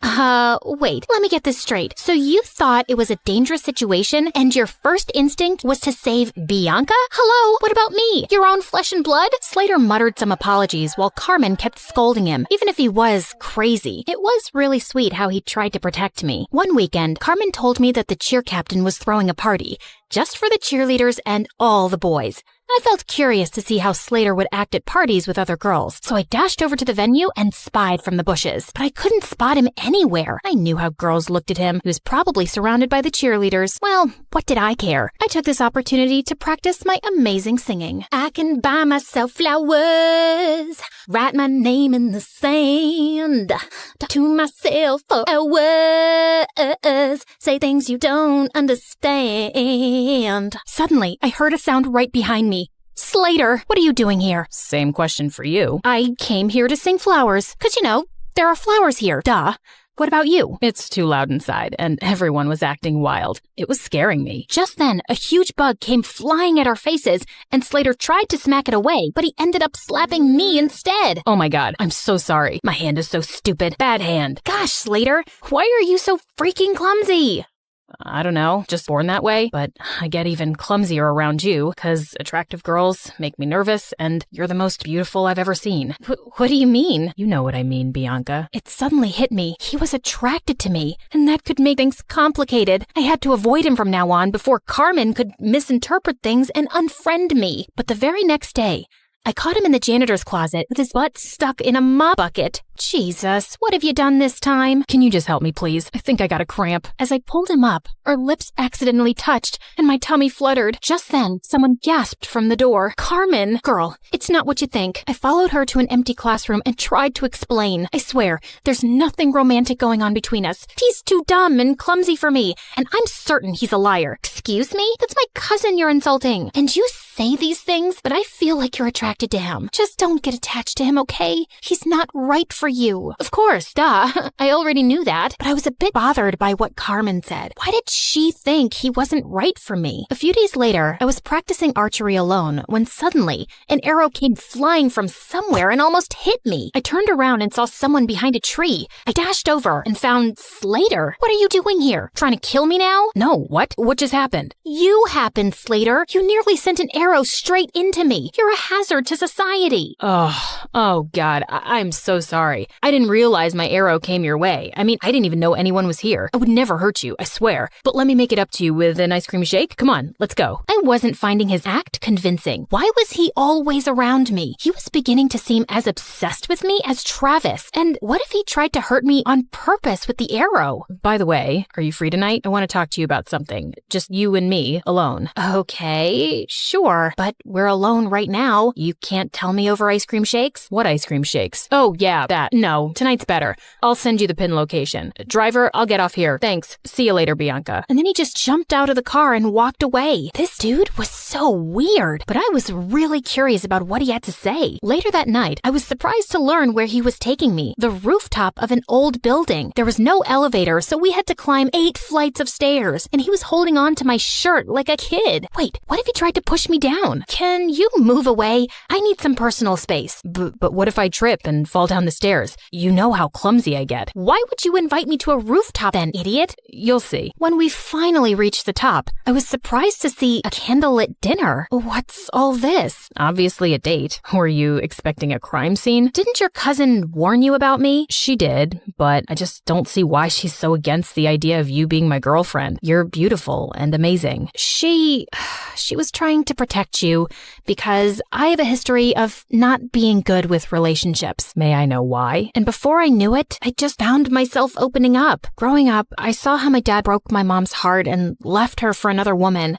Since then, mom's not even the same person. She just buries herself in work. And dad kind of broke my heart too. Leaving like that? I'm just afraid to let anyone come close. I know that you don't trust me, but I hope that someday you will, and I'll get to know you better. I feel like you're someone worth knowing. He looked at me earnestly and then started leaning in. I found myself closing my eyes, and when his lips touched mine, I felt something electric. Wait, that was a mistake, Slater. I care a lot about my friendship with Carmen. I can't. Okay, I understand. But later that night, all I could think about was Slater and that kiss. Maybe I could talk to Carmen and she'd come around, but I still couldn't shake off the idea that Slater was lying about himself. As luck would have it, Mom told me the next day that the artist was back in town and he was displaying his work at a gallery that night. Well, Slater wasn't going to be the only one in disguise. I went dressed up as someone completely different, and I was thrilled to see him. He might have a different style, but I was certain it was Slater. And as I was walking past him, I accidentally tripped and fell forward, scraping his arm with my pen. I'm so sorry. I'm not very good with the walking.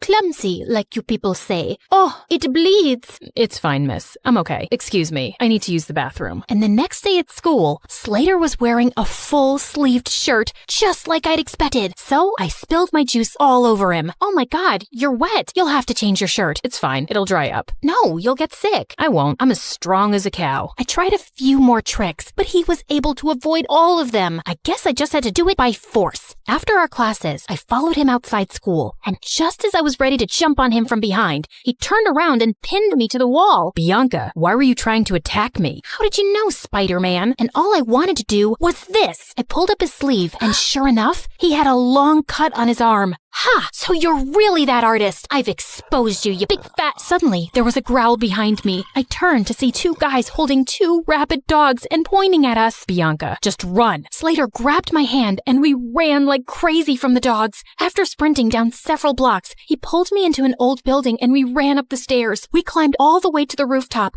and we could hear those guys behind us. Okay, there's no other choice. We gotta jump. Excuse me? I must have heard you wrong.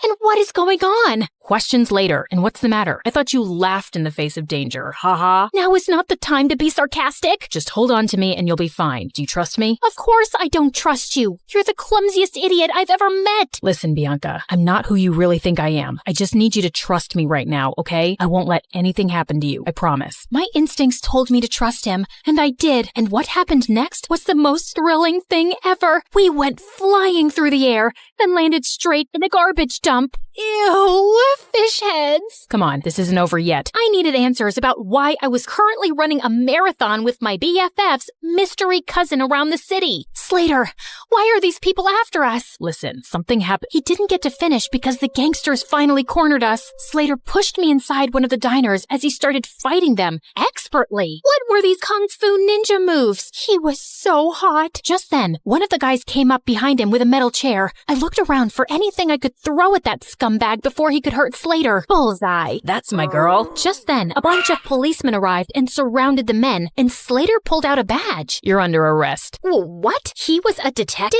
As those jerks were being taken away, Slater finally told me everything, starting with how I unknowingly got involved with an international mafia gang. You walked in on them one night at the dance club and saw something you weren't supposed to see. You've been in danger since then. Oh, those guys. But I swear I didn't even see anything. They couldn't be sure of that, so you've been their target since. I was already in town looking for this gang and posing as an undercover artist, but when we found out that they were looking for you, I joined your school to be closer. We also thought we could catch them using you. You mean using me as bait? I didn't mean use you like that. We just knew they'd come after you. So that date on the rooftop, was that also a ploy to get the gang members there?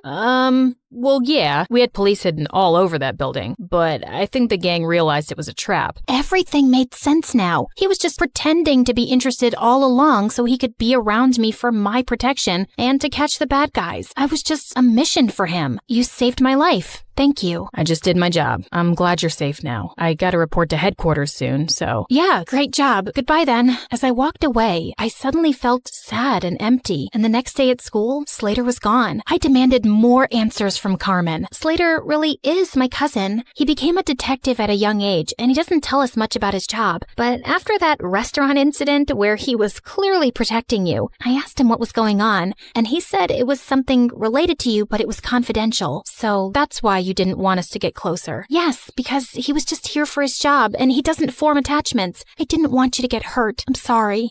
What for? I can see it in your eyes, Bianca. You're in love with him, but I don't think he can make you happy. Oh, please. I've told you, I'll never fall in love with anyone, if you say so. Over the next few days, I tried my best to get back to normal, but I couldn't get Slater out of my mind. Even Mom noticed something was up with me. Haven't seen any crazy headlines lately. No new adventures? Yeah, it's been kinda quiet, but I did make one stupid mistake, falling in love. Mom sat down beside me and then pulled me into an awkward hug. Sweetie, I know you've been affected by what your dad did, but don't close your heart off. Falling in love isn't stupid, and you'll find the right guy one day, and it'll be amazing. Trust me. Mom decided to take some time off work, and we planned a vacation together. But just as I was leaving for the airport, I heard a loud crash from the main hall and saw Slater had pinned Travis to the ground. Slater? Travis? What are you both doing here? Bianca, my cream puff, I couldn't go on any longer without seeing you.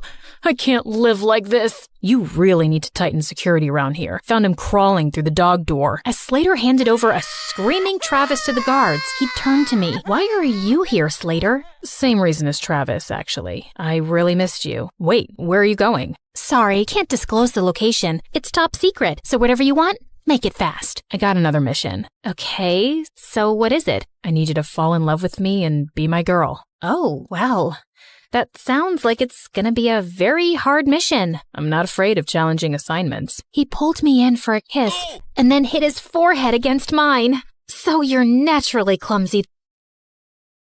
Only when I'm in love.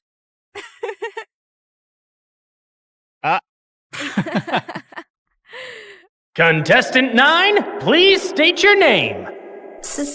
Sierra? Looks like a nightmare, right? Hi, I'm Sierra, and ever since I could talk, I've had a stutter. I didn't think much of it until I moved to a new town when I was 6.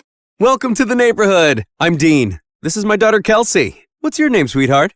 Sierra. Why do you talk like that? It was the first time anyone had asked me that. It wouldn't be the last. My stutter happened frequently, but it got worse when I was nervous.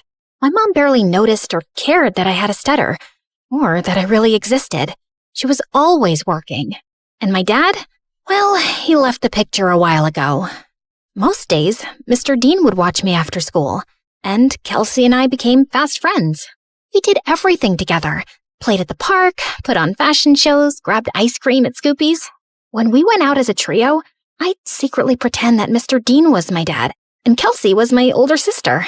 In those moments, it felt like the family I'd always wanted.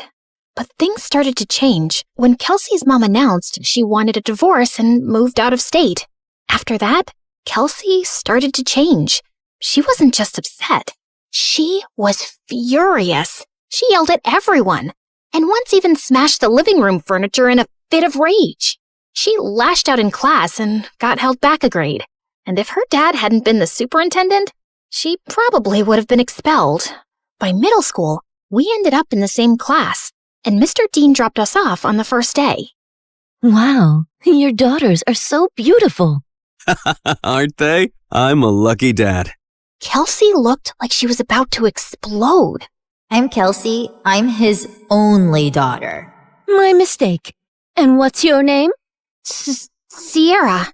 Sierra? Why do you talk like that? Yeah, can you not speak properly? Or are you stupid? The class erupted into laughter, and I could feel my face burn. Since then, Kelsey wasn't my friend anymore. A real friend wouldn't do that. Through the years, Kelsey's hatred only grew. Anytime I had an accomplishment, she had to ruin it. Opening night of the school play, she stuffed worms in my costume. She threw her birthday party on the same day as mine every year and literally paid people to skip mine.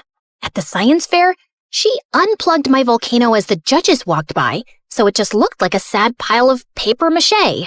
And during my middle school graduation speech, she just had to make a scene. And so, I want to say how proud I am of our class. We did... What the glitch here is trying to say is we did it. Congratulations, grads. Party at my house tonight. Everyone's technically invited, but only cool people should show up. If it weren't for being her neighbor and still being close with Mr. Dean, I would have liked to never see Kelsey again. I'm sorry about my daughter. Ever since her mom left, she's been a different person. I just wish she wasn't so mean. You shouldn't be ashamed of something you can't control. At the end of the day, your stutter is something that makes you unique. I held on to that going into high school. My stutter didn't bother me much anymore. In fact, it was getting better with age. He was right. It did make me different. And I liked that. One Friday in English, we were doing a vocabulary spelling exercise, and I was totally killing it. ESOTERIC. Esoteric. QUERULOUS. Querulous. VACILLATE. Vacillate. Everyone was surprised at how well I was doing. And honestly, so was I. Who knew I was that good at spelling? Sierra, there's a regional spelling bee in a few weeks. You should join. Who knows, you may make it all the way to nationals. That night, as I sat in my room looking over the spelling bee brochure, loud music suddenly rattled my walls. Kelsey was throwing a party in her backyard. A few classmates waved me over. Fine, just for a little. The party was fun, but I couldn't stop thinking about the spelling bee, and I decided I would sign up. I was about to leave when... What's this? She snatched the brochure out of my hand. A spelling bee? Oh, please. Like you could ever win one of these. In case you didn't know, you trip over your words. Give that back. Not so fast. I'll help you practice for your big day. She pulled out her phone and turned the flashlight on as if it were a spotlight. Some other people gathered around and did the same. I felt blinded by all the lights in my face. Why don't you show us what you got? Nothing screams fun like watching you butcher the alphabet live on stage. Your word is quiberate. That's not even a word. Okay then, your word is pathetic. I'm sure you're quite familiar with that. IRRELEVANT. Irrelevant. I'll use it in a sentence. Kelsey is irrelevant. Now give me back my brochure. But she ripped it into pieces and threw it up like confetti. I took a small step in her direction. Kelsey took a step back and fell into the pool. Ugh! You pushed me!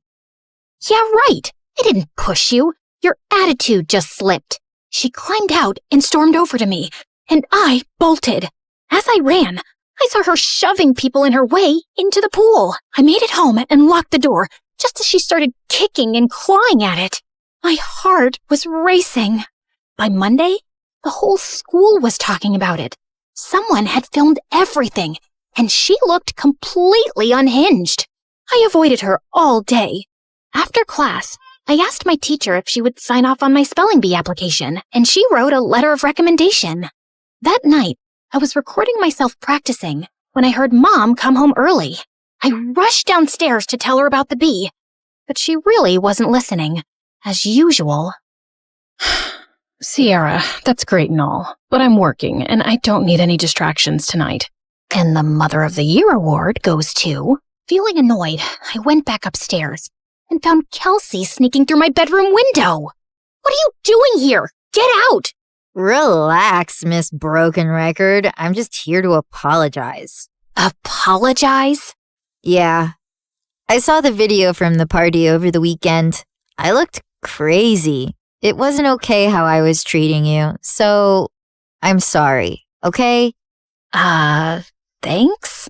I'm not really sure what to make of this. Yeah, well, we used to be friends or whatever. I think it's time to put the bad blood between us to bed, right? Trust doesn't just snap back into place, not after everything that's happened between us. I understand. I intend to prove it to you. Do you mind getting me some water?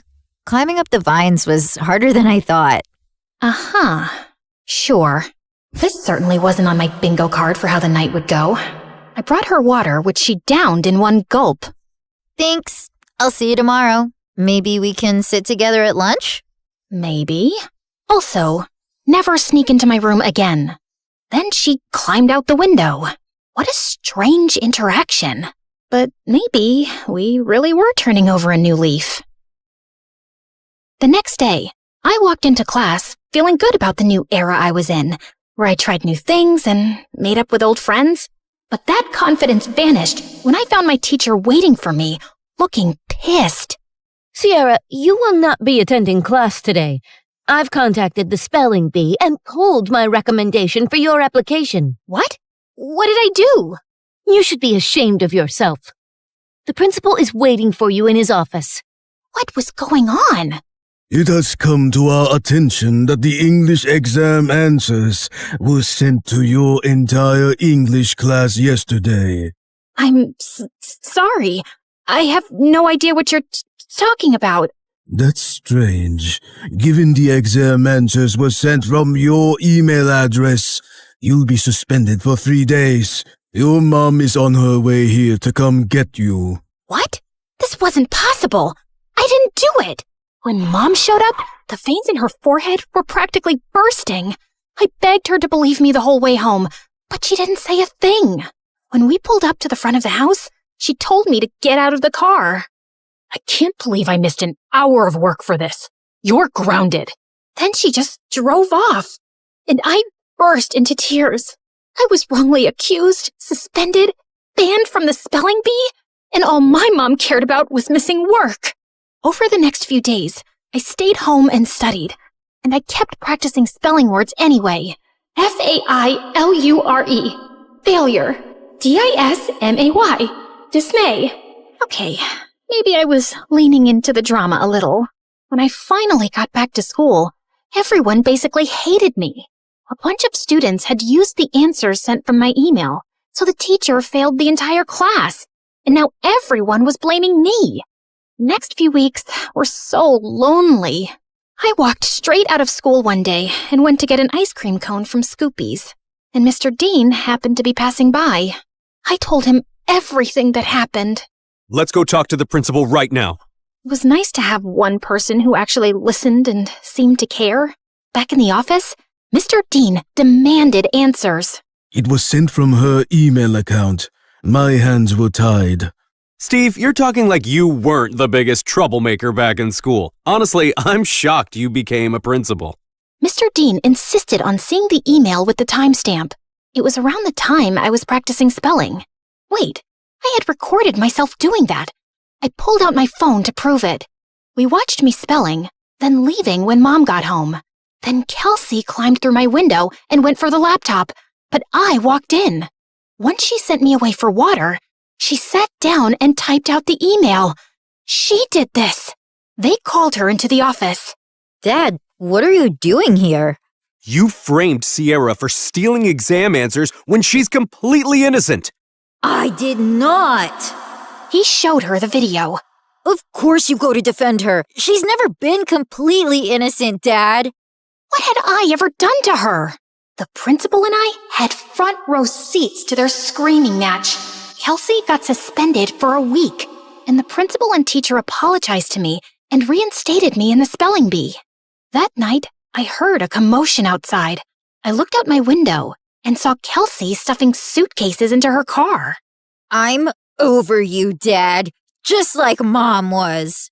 She slammed the door, rammed the car into the garage, and peeled out of the driveway. I ran to Mr. Dean, who was covered in food. What happened? We were in a huge fight about what she did to you, and she threw everything in the fridge at me. I kicked her out, and she's gone to live with her mom. As much as I wanted to jump with joy at the thought of never seeing Kelsey again, I didn't want things to be like this. Mr. Dean looked crushed as he walked back inside, and I followed him to help clean up the mess.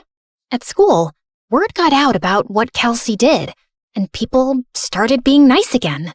Things weren't just back to normal, they were better. I gave an incredible anti-bullying speech at a school assembly that got a standing ovation. I started a support club where victims of bullying could share their stories. And at every free moment, I was practicing for the spelling bee, often with Mr. Dean's help. He still seemed down about being alone, but when I was around, he cheered up. He drilled practice words with me every day until regionals. And on that day, he was there in the audience. My mom wasn't. I got second place and was qualified for nationals in a month. Afterward, the top contestants did a group photo shoot. I was smiling for the camera when someone put an arm around my shoulder. I looked up. It was the guy who won first. You were a great competitor out there today. Congratulations. His accent, his eyes. Suddenly, I forgot how to breathe. Thanks. Where do you come from? Where do you come from? Sierra, are you kidding me? Is that how you speak, or did I just fluster you? Oh, no. I just have a stutter. It's adorable. I'm Leon, and I'd love to get your number. We should talk more, since we'll be seeing one another for nationals next month. Yes, please. We exchanged numbers, and I practically floated back to Mr. Dean. It felt like the best day of my life. When we got home, Mom was on the porch, arms crossed. She rolled her eyes when she saw us together. And where have you two been? The spelling bee, Mom. Remember? I won second place. She did amazing. You should have seen her. I'm sure, but I was too busy with the logistics of moving. Moving? Work wants me to relocate to California within the next couple of weeks. Mom, no! I have nationals next month. Well, that's too bad. Work comes first. You know that. Work always comes first for you, Mom. It's never me. Oh, stop being so dramatic. What if she stays with me until the end of the school year? What? I have Kelsey's empty bedroom. She can compete in nationals, finish out the year, and then move out to California. Please, Mom. Fine. Within a week, Mom was gone, and I had moved into Kelsey's old room. Mr. Dean cared in a way my mom never had, and this new life felt good. And to top it off, Leon reached out. He was a foreign exchange student from Spain living in New York, and we hit it off instantly, texting all night, every night. We had so much in common, and he was so easy to talk to. I had a major crush. One night, I even felt bold enough to tell him. I was losing sleep, slipping in school, and didn't care. I had never felt like this about someone in my life. Leon and I even planned our first date the night before nationals. That weekend, I was behind on prep, but I was more excited to see Leon than I was to compete. We planned to meet at a park, and I spent hours getting ready. I waited for him at the park. He was 5 minutes late, then 15, then 30. After 2 hours, unanswered calls, and 20 unread texts, I gave up and walked home. I got in bed and cried. Had something happened? Had I been stood up? I barely slept that night. The next morning, I was exhausted. Mr. Dean and I headed to the bee. I checked in and looked for Leon. Nothing. When it was time to go on stage, I scanned the crowd. No Leon. But then backstage, I heard whispered voices. I turned and saw Leon talking to someone behind him. No, I can't keep doing this. Leon, come on. It's not that hard. He pulled away, and I gasped. Their heads snapped towards me. Kelsey laughed, while Leon froze like a deer in headlights. Was this all just a setup to mess with me? Sierra, wait! My ears started ringing, and I don't remember anything else that happened until... Contestant 9? Contestant 9, please step forward! A contestant sitting next to me tapped on my shoulder, and I walked up to the mic, trying to steady myself. Sierra, why do you talk like that? Yeah, can you not speak? Are you stupid? You should be ashamed of yourself. Like you could ever win one of these. In case you didn't know, you trip over your words. Contestant 9, please state your name. Sierra? Your word is vicissitude. Vicissitude. VICISSITUDE. That is correct. And just like that, my first round was over. With every ring of the bell that told me I got the word correct, my confidence rose. I shut Kelsey and Leon out of my mind. Contestants were dropping like flies, but I stayed strong. Until it was just Leon and I. Your word is appoggiatura. Appoggiatura. A-P-P-O-G-I-A-T-U-R-A. Appoggiatura. I'm sorry, that is incorrect. Sierra, if you can correctly spell the word, you will be our national spelling bee champion. Appoggiatura. A-P-P-O-G-G-I-A-T-U-R-A. Appoggiatura. That is correct! I did it! The audience went wild.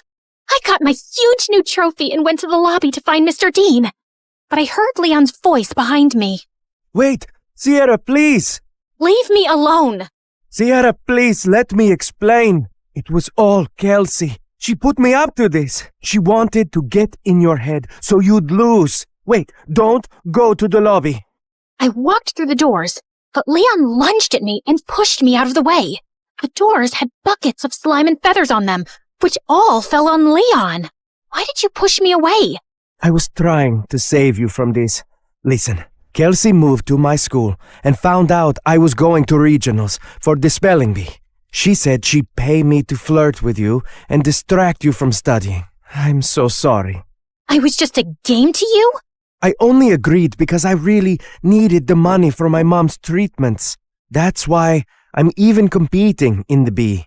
I didn't expect to end up having real feelings for you. When Kelsey found out, she stole my phone and smashed it. She even threatened to get me kicked out of school. Just then, my mom and Mr. Dean walked up. Mom, what are you doing here? Mr. Dean convinced me to attend, and I had no idea you were so talented at this. We're so proud of you, Sierra. And then Kelsey walked in. Of course my dad is here to support perfect little Sierra. And Leon, I see you've betrayed me too. Guess your mom isn't going to get any better. Why are you so evil? What did I ever do to you, Kelsey? You stole everything from me. Everything! She didn't steal anything from you, Kelsey. Oh, really? Because I remember the night you and Mom screamed at each other when she found out about your little affair, when we both found out Sierra is your daughter. What? Oh, yeah. My neighbor was actually my half-sister. The girl who ruined my family and took my dad away from me. Is this true? Yes, it is. Even though this was the craziest day ever, the news warmed my heart. I'd seen Mr. Dean as my dad since I was a kid. You didn't lose your dad to me, Kelsey. You lost him because of you. You could have told me the truth. You could have been my sister. But you chose to be a liar, a bully, and a sad little lowlife who only feels powerful when someone else is hurting. I may stutter, but I never had to hurt people to be heard. And why didn't you guys tell me sooner? I'm sorry. He didn't know until I told him once we moved in next door. I wanted to tell you right away, but then my wife left me and Kelsey took the news really hard and started lashing out. We thought it would be best for you to not know. For your sake, and Kelsey's. I was planning on telling you. I figured since we live together now, it was the right time. You live together now? She screamed, grabbed my trophy, and hurled it through the convention center's windows. She got arrested for property damage and spent some time in juvie before going to live with her mom. I told my mom I wanted to stay with Mr. Dean for the rest of high school, and thankfully, she allowed it.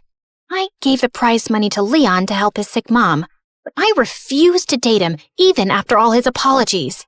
My self-worth wouldn't allow me to be with someone who thought it was okay to play with my feelings for any reason. I'm so proud of you, Sierra. Thanks, Dad.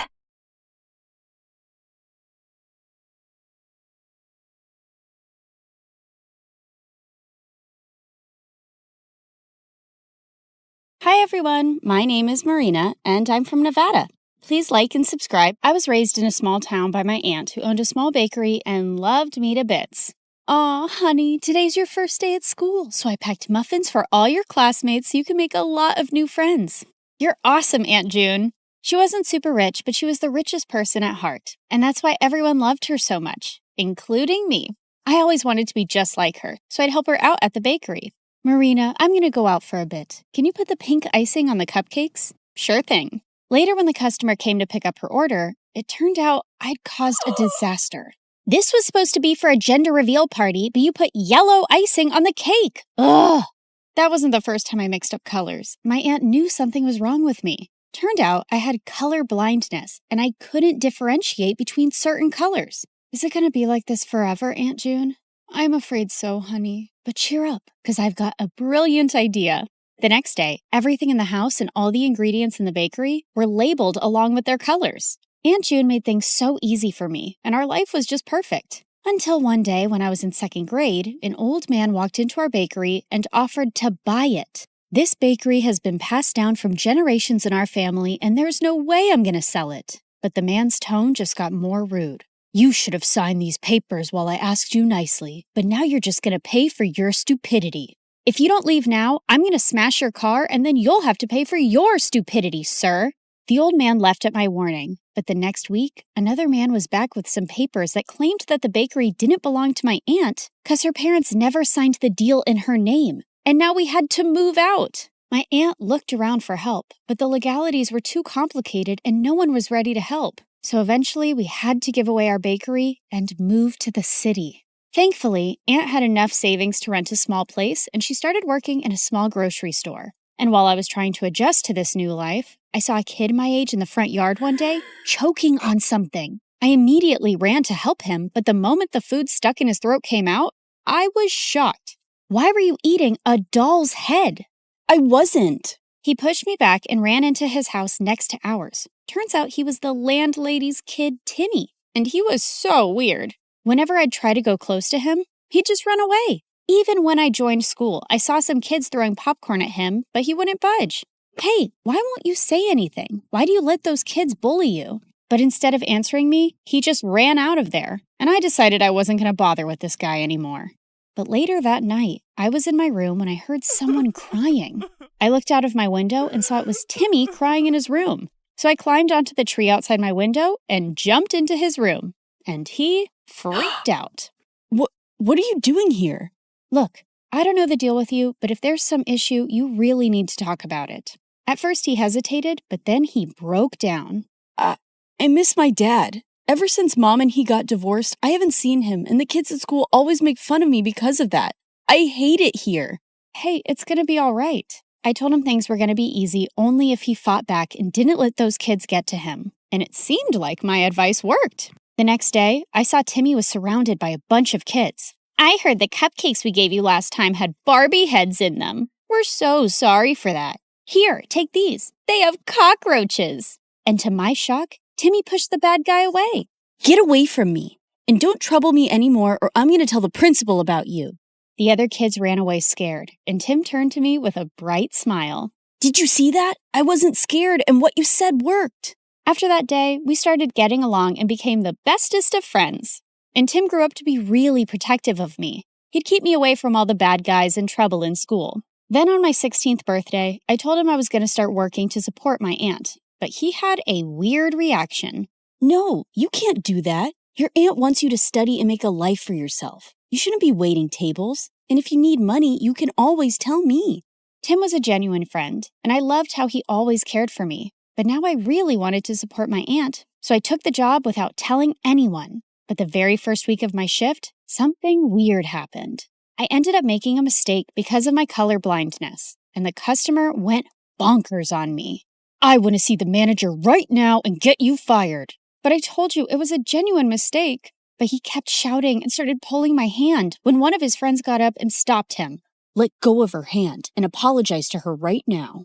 Dude, you want me to apologize to this low-life waitress? As soon as he said that, the guy landed a punch on the bad guy's face and my jaw dropped. Holy jeez! The manager immediately threw all of them out, but after my shift was over, I saw the guy who stood up for me was still sitting in the alleyway and his hands were bruised. I immediately got some ice for him. Excuse me, sir. You can use this. But for some reason, he looked really mad at me. Who do you think you are trying to act all nice, huh? Just leave me alone. I could see his eyes were red, like he'd been crying, and I thought it was best to leave him alone. But to my complete shock, I saw the same guy in my class the next day. The teacher introduced him as a new student, James. While the girls were drooling over his handsome looks, he kept staring at me the entire time, and the moment class was over, he came up to me. I don't want you spreading any rumors about me from last night. Do you get that? Before I could even reply, he just stormed away, and Timmy came running to me. What happened? Was that guy bothering you? I didn't want Timmy knowing about my job or anything about how I knew James, so I brushed it off and went ahead to prepare for my chemistry practicals. But turns out, James was already there. Minutes into the practical, I realized some of the labels on the chemicals were missing, so I asked James to help me differentiate, but he didn't even look at me. That jerk. I continued guessing and mixing the chemicals, but suddenly they caught fire, and I almost got hurt when James jumped in and pushed me out of the way. I quickly got up and put out the fire. What are you, nuts? Did you want to die? Suddenly, my eyes went to the burn on his hand, and I rushed him to the nurse's room and gave him first aid myself. Seems like you're always helping people who are hurt. Yeah, especially those who get hurt because of me, and with you, it's every single time. And that's when this tough guy finally let out a smile. You don't look so bad when you smile. I know. I don't want the chicks going crazy over me, so I keep it under check. This guy had multiple personalities. As time went by, we started spending more time together because we had similar projects, and James turned out to be a really fun person to hang out with. He'd often walk me to my work after school, and we'd enjoy all sorts of treats on our way. And even though he was a little mysterious, he was growing on me by the day. But there was someone who just hated our closeness. What's going on between you and that new guy? He's bad news. Stay away from him, Marina. What are you talking about? And how do you know he's bad? Oh, come on. Haven't you seen? He's always covered in bruises. Just stay away from him, okay? Well, I could understand Tim's concern, and there were things I wanted to know about James, too. A few days later, we were at a friend's party playing Truth or Dare when I was given a dare to kiss James. My heart raced with excitement, but I saw Timmy looking at me with furious eyes. I wanted to run out of there, but thankfully, James got up and left first, and I let out a loud sigh. But later, when I went out, he was waiting for me. Was it that bad, huh? The idea of kissing me so you sighed with such relief when I left? No, it's not like that. It's just that there's only so much I know about you, and I didn't... Suddenly, he pulled me close and looked deep into my eyes. What do you want to know about me, Marina? Well, why did you cry that night in the alleyway? And is there something that you keep from me? My mom is really sick, and she was admitted to the ICU that day, and I couldn't help but... Shh, it's okay. You don't have to say anymore. With that, I pulled him in for a kiss, and he whispered into my ears, I love you, Marina. Gosh, I loved him too. But the very next day at school, my fairy tale came to an end when I received a message from James's phone. Here's my parting gift to you, Marina. There were several pictures of me kissing him and me working as a waitress with ugly captions, and he shared them with everyone in the school. What in the world? I tried to call James about what was going on, but he wouldn't answer it. and I felt so embarrassed and furious about everything, but then Timmy came to me. Hey, are you all right? I thought he'd question me about the pictures, but he just took me home and comforted me. I don't believe what's going on, and I can't even reach James. He left, Marina, and he's never coming back. He then showed me the newspaper articles of how James was the grandson of the same businessman who took away my aunt's bakery. I heard his grandfather sent him here as a punishment because he used to be a jerk at his old school, but looks like he's still going around messing with people's feelings. Gosh, there was no way I was going to forgive a jerk like him, but I wasn't going to cry over him either. I blocked him everywhere and decided to shift to another city for my college, along with my aunt. And after graduation, I joined a top law firm and helped my aunt open a nice bakery in the city itself. For the opening day, we sent out invites to everyone across the city, and it all went so well. After we were done with the day, we were about to close up when Timmy took me to the roof and proposed to me. I love you, Marina. I have always loved you and... Oh, Timmy, please stop. I liked him too, but he was my friend and I could never see him any other way. What is it now? Don't tell me you still love that moron. Timmy, what are you saying? You know I hate him. Then why won't you say yes to me? I tried to explain to him, but he wouldn't listen. And suddenly he pulled me in and tried to kiss me. God, Timmy, just stop. Just then, I saw a man pull him away and punch him hard. James, what in the world are you doing here? How dare you touch her, you filthy. I pulled him away before he could hurt Timmy anymore and slapped him hard in the face. Who do you think you are walking into my life again? Didn't you already mess around enough last time? Marina, what are you saying? I never messed around with you. Oh, really? Then why did you leave? And what about those texts and pictures? What? I have no idea what you're saying. I know it was my fault to leave you like that, but I told Timmy everything. What? What do you mean? That night after you left the party, I received a call that my mom had passed away. My grandfather wanted me to return home. Timmy was right there, and I asked him to inform you. What? I even tried to contact you, but you had me blocked everywhere. And when I called Timmy, he said you hated me and you were with him now. Timmy, what is he saying? Did you hide this from me and lie to him? Yeah, I hid the truth. I didn't want you to be with a jerk like him when I've loved you all my life. So I lied. For you. But those messages from your phone and those posts. I have no idea, Marina. I lost my phone the same night. You didn't lose it, moron. I stole it and sent those messages and those pictures. Timmy, I can't believe you. You son of a witch. No, James, just let him go. He's a jerk and doesn't even deserve that. Oh, Marina, please don't cry. I'm here. I'm here for you now.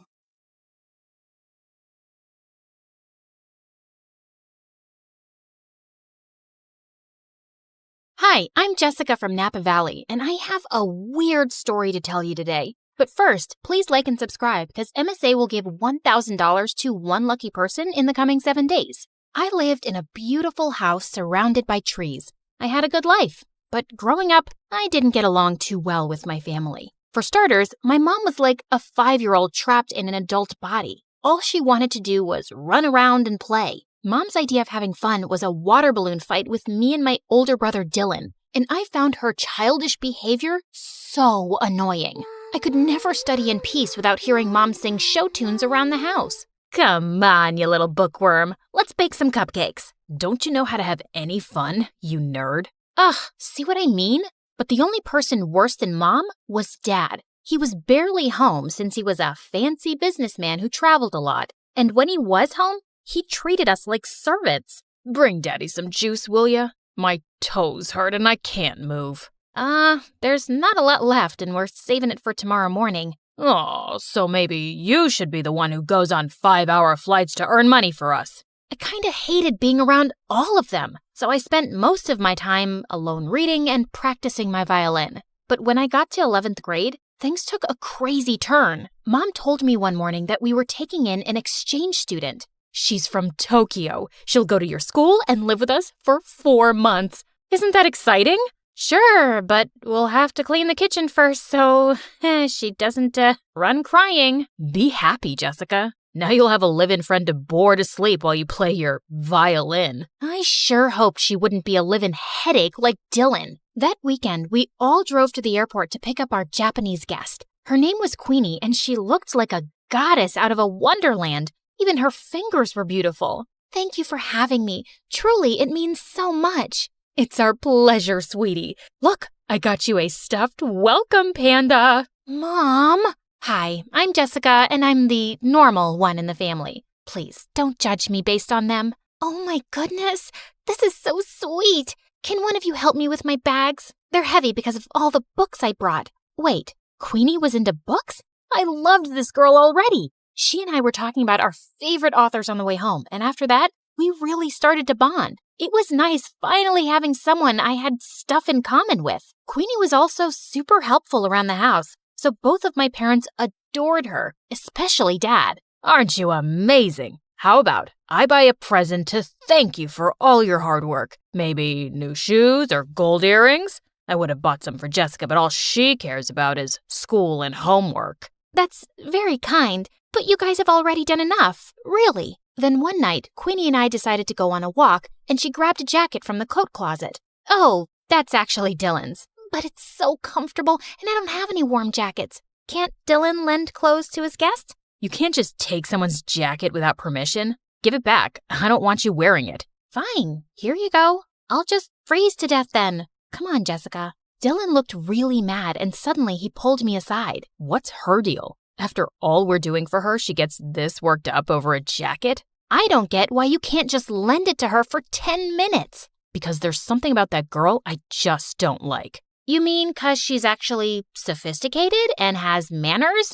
Makes sense why you wouldn't like her. Dylan just looked angry and stormed off. Jeez, what a drama king. He probably was just jealous that Mom loved Queenie so much. He'd always been Mom's favorite. The next day at school, I was studying for exams in the library when Queenie came in and sat next to me. Hey, girl, listen, I just want to apologize about Dylan being so mean to you. He must have forgotten to take his meds. Don't worry about it. Actually, I was wondering if you could help me with my English assignment later. I'm still not fully comfortable with the language. Yeah, of course. Thank you so much, Jessica. I'm really grateful for you. Queenie hugged me super tight, and I realized I was her only real friend here. I could just feel how sad and lonely she was. I waited for Queenie at her house for several hours, but she didn't show up, even though I called and texted her 100 times. Then finally, Queenie arrived carrying a small box. Sorry I'm late. I was buying you a present. Here, open it. Aw, Queenie, you didn't have to get me.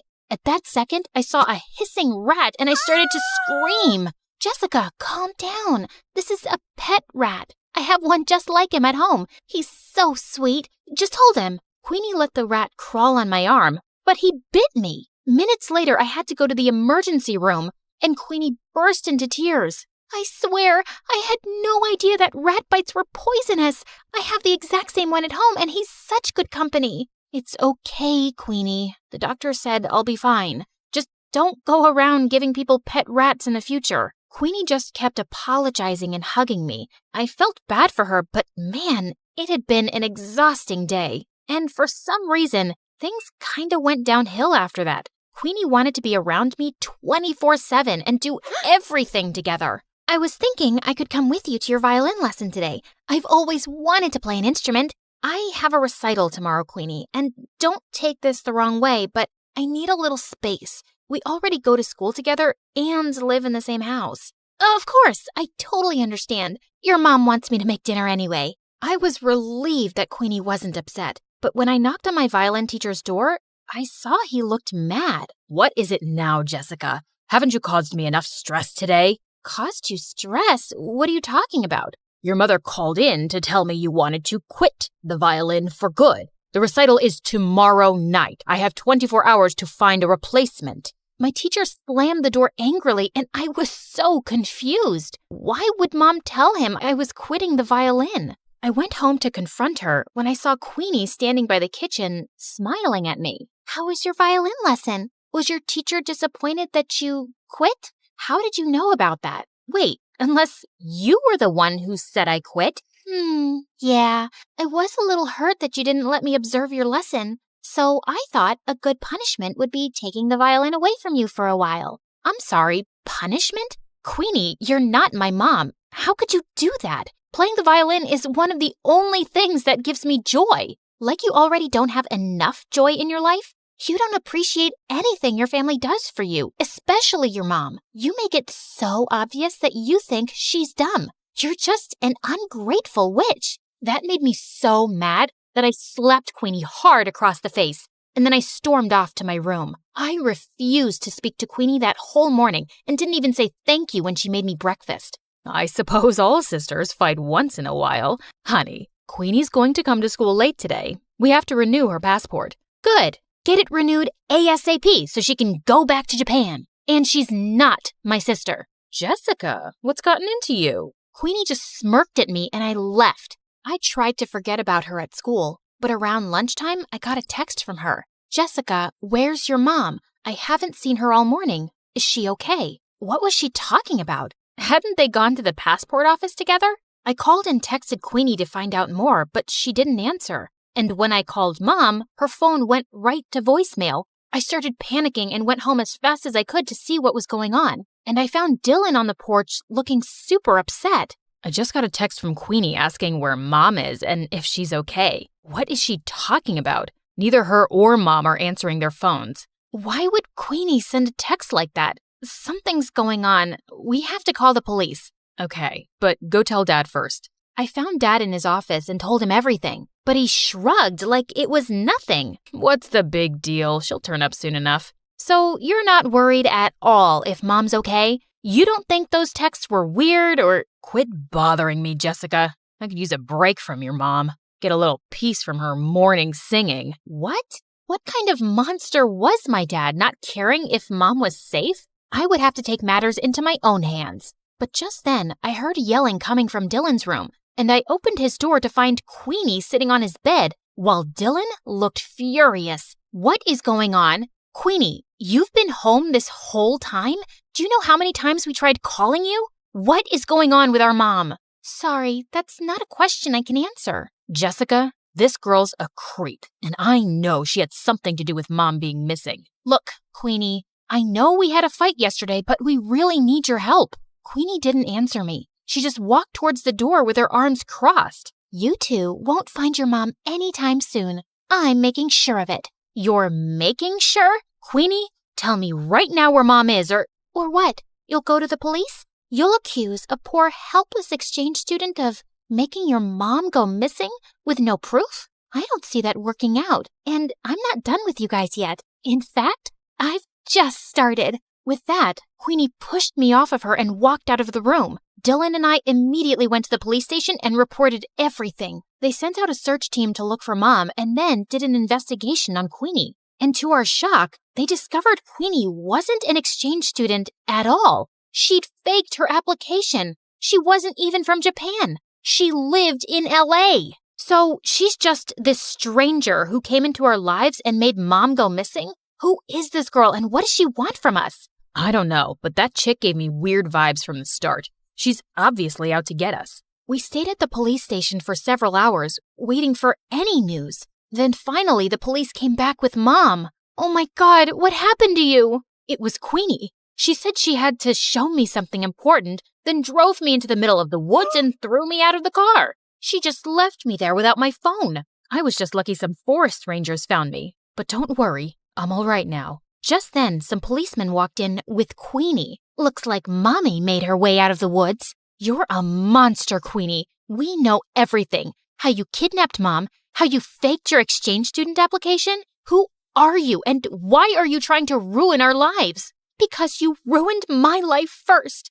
When I was 10 years old, your dad conned my parents out of all their money and disappeared, and we ended up having to live on the streets. My mom had a mental breakdown. Your dad is a criminal, and I finally tracked him down because I wanted him and his perfect family to suffer the way I did. I was speechless. I knew Dad had been a jerk, but he was a crook too? Queenie was admitted into juvie, but we insisted that the police look into her family's case. And 2 days later, the police came to us with some news. It turned out that Dad was part of a group of conmen that had been going around in disguise all over the country for years, scamming people. And as soon as Dad got home, they arrested him. He kicked and screamed and shouted at us to do something, but we didn't. A part of me almost felt relieved to see him go. I am so sorry, you guys. I never knew much about your father because he always told me to mind my business and kept everything a secret from me, and I stopped asking. That's why I was never happy in our marriage. He was the worst. He never cared much about you or us. You did everything for us, Mom, and I really appreciate you. I'm so sorry if I looked down on you for being messy or childish or whatever. Now come on, let's go talk to the police to get Queenie's family help for their situation. Be grateful for the life you were given. Every day is a gift.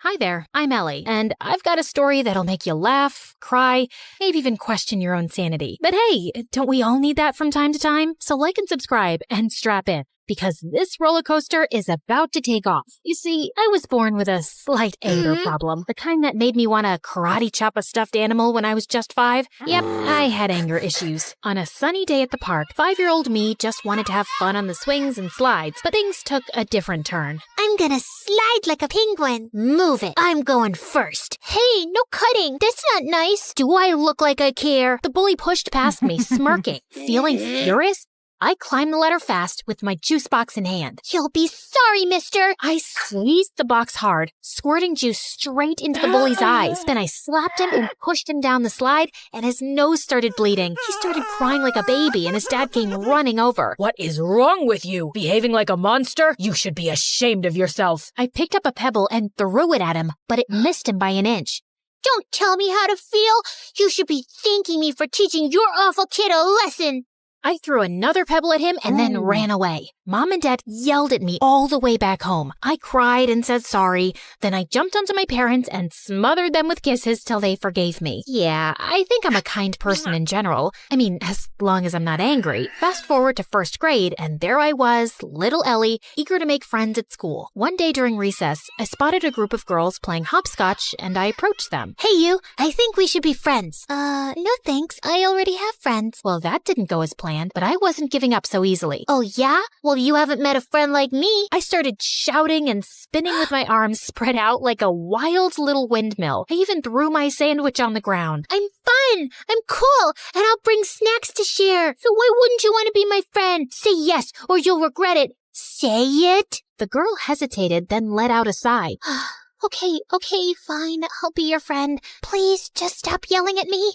And just like that, I made a new friend. Her name was Lucy, and she was the best. 2 years later in 3rd grade, my family told me one day that we had to move for Dad's job. Scared of losing Lucy, I got really angry. I won't leave Lucy. She's my best friend, and I'm not going anywhere. I protested by staying in our backyard treehouse, and I refused to come down till my parents changed their mind. We know you're upset, but we have to think about what's good for the family. But when I didn't budge, my parents caved after a few days. I was so happy, I finally climbed down from the treehouse. And I learned that standing up for what matters can make a difference, and that my anger was the best thing I had. It gave me whatever I wanted. What I didn't realize back then, though, was that Lucy eventually figured she could take advantage of my anger issues to get her way, too. If she wanted something from someone, she'd come up with a sneaky plan to get me all riled up against that person. Yeah, it always made me the bad guy fighting and bullying people, while Lucy looked like she was the nice, calm friend of a monster. But no one got seriously harmed. As we entered middle school, though, Lucy started doing it more frequently and for bigger things, and I began getting into serious trouble. Like one day, Lucy came to me saying that Mrs. Thompson had called her into her office and said she was giving her a C- on her project. You know what else she said?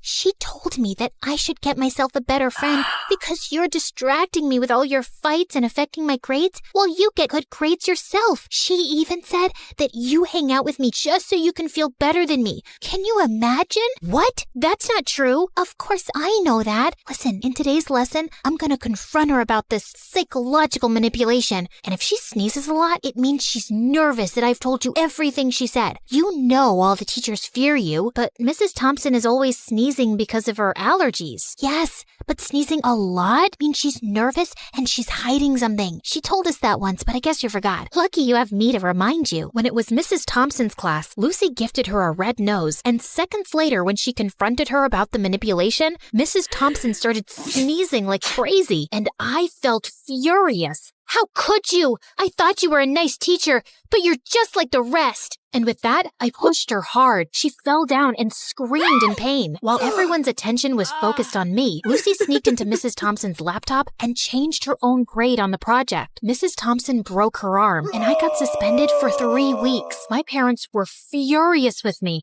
and insisted that I tell them exactly what happened. When I did, Mom said that Lucy was the manipulative witch here. I yelled at her and didn't talk to her for days. How could she say that about my BFF? Days later, I visited Lucy, and her mom opened the door and looked at me like I was some cockroach. Ugh, you again. What do you want? I heard what happened with Mrs. Thompson. Why can't you be a normal human being? Poor Lucy, she almost failed her project because of you. What? Yeah, you're crazy and you're affecting my child. She'll end up failing all her classes because of you. Why does everyone keep saying that? Because it's true. Hey, listen, you silly woman. I was about to scream at her when Lucy showed up and pulled me inside her bedroom. Please, Ellie, you can't talk to Mom like that no matter what she says. But I'm a good friend and I forgive you. Now calm down, girl, and take the Snickers bar. I know it's your favorite candy. Lucy had clearly been spreading lies about me, but I was too blind to see it back then. And when I returned to school, things were a bit different. A new girl, Isabella, had joined our class. She was rich, pretty,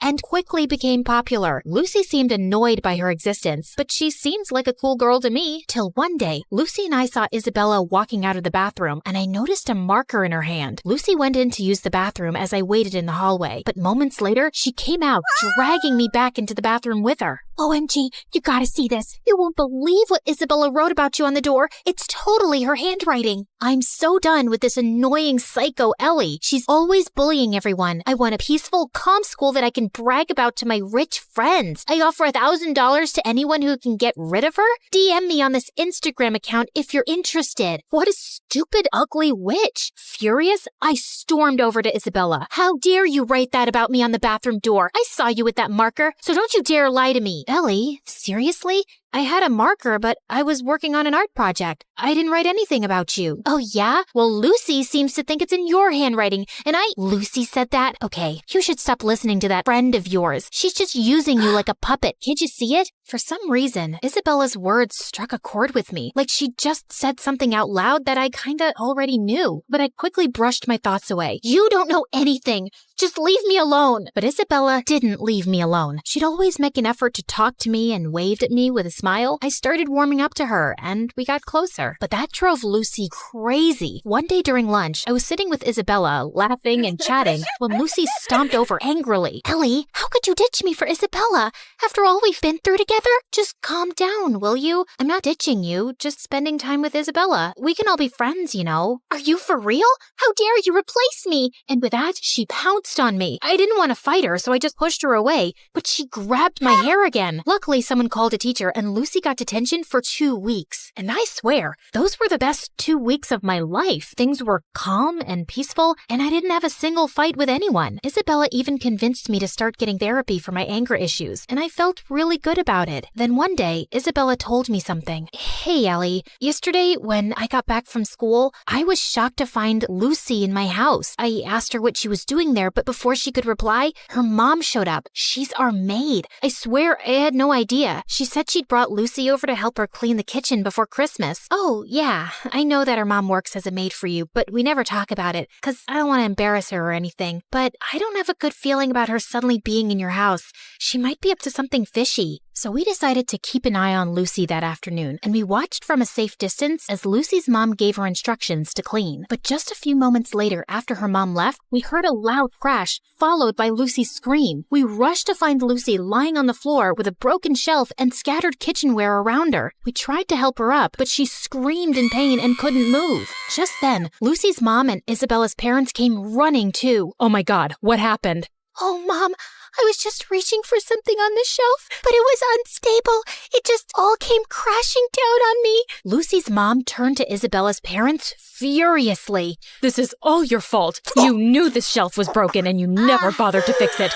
I told you so many times. Now my daughter is injured because of your negligence. I'm gonna sue you for this. You'll pay for the harm you've caused my daughter. Isabella's parents tried apologizing repeatedly, but Lucy's mom didn't listen to a word and called an ambulance to take Lucy away. I couldn't help feeling sorry for Lucy, although I was almost sure she'd hurt herself on purpose to cause trouble for Isabella and her parents. She probably hadn't expected it to be this bad. And sure enough, the injury was very bad, and Lucy couldn't walk for a few months. A few days later, the teacher planned a visit to Lucy's house for the class to cheer her up. But the moment we entered Lucy's room, she went ballistic, calling me a horrible friend who'd betrayed her and calling Isabella bad names too. I was feeling angrier by the second, but I tried staying calm. Just then, Lucy's mom walked in, and she started calling me a bad friend too. Are you here to hurt my Lucy even more, Ellie? You've made it obvious whose friend you really are. But be aware, Isabella, I'm certain she only chose you because you're rich. Ellie has always been a bad, rotten egg. Suddenly, I just snapped. I jumped at Lucy's mom, and she fell back and hit her head on the floor.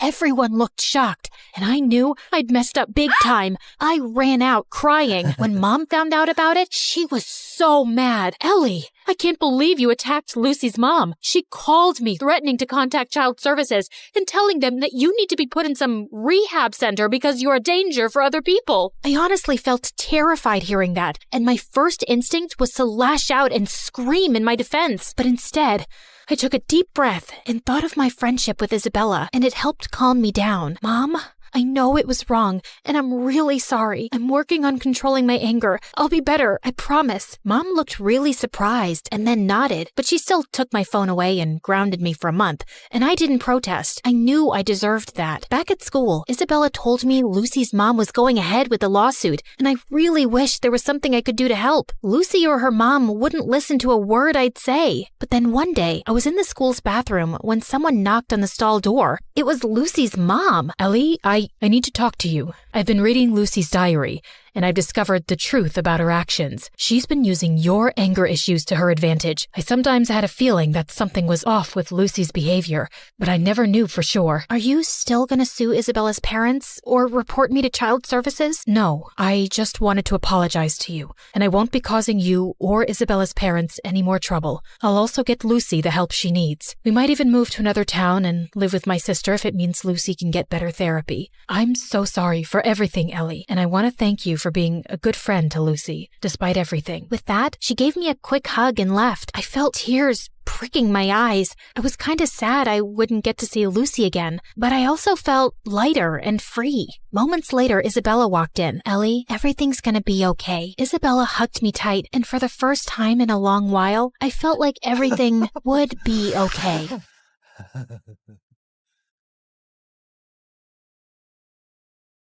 Hi, my name is Ashley, and I live next to the worst family on earth.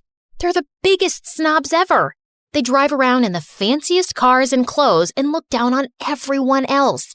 And they have a son named Jack, who's an absolute troll. But before I continue, please like and subscribe. If you do, you might see a shooting star tonight. When I was 6, I was playing with my favorite doll, and Jack ran up to me, snatched it out of my hands, and threw it into the street. A car ran over it and smashed it into pieces. Another day at school, Jack stole a bunch of cookies out of the cookie jar and blamed it on me. Ashley took the cookies. No, I didn't. She hid them in her desk. The teacher opened my desk and found a cookie inside. I got in huge trouble, and after school, I saw Jack on the playground stuffing his face with the stolen cookies. When Jack wasn't terrorizing me, his parents were trying to get my family kicked out of the neighborhood. Our house was the smallest on the block, and even I had to admit, it was a really ugly green. And my parents were a little weird sometimes. My dad loved to sunbathe on the front lawn, and every morning, my mom made this strange sound to call all the stray cats in the neighborhood to feed them. She'd also sing to the birds and make birdhouses all day. Our house looked like a zoo, and the neighbors hated it. Their yard is unacceptable. It looks like an overgrown swamp. Their house gives me a migraine every time I look at it. Mommy, my eyes hurt. You have to do something, officer.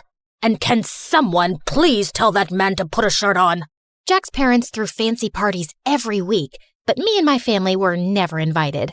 We only lived in the neighborhood because we inherited the house from my grandfather, who used to be a famous investigative reporter. I wanted to grow up and be just like my grandfather.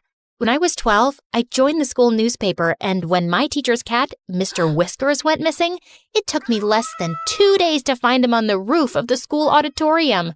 Though I suspected Jack had something to do with it. In high school, Jack was the richest and most popular kid. I, on the other hand, only had one friend, my cousin Bethany. Bethany moved into town a week before we started 10th grade. But Bethany was obsessed with being popular and would do anything to get Jack and his rich friends to like her. Jack's friend Sadie was the ringleader of the rich kids, and she made Jack look like a saint. Bethany adored Sadie. She'd carry Sadie and her minions' books, do their homework, and follow them around. She'd even let them copy her answers during tests. They'd smile in Bethany's face and laugh at her behind her back. Why do you let them treat you like that?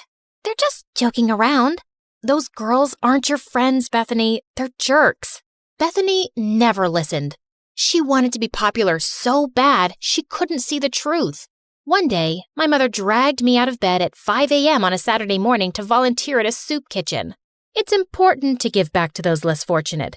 But do we have to do it so early? As I was serving food, I looked up to see a familiar face. Jack?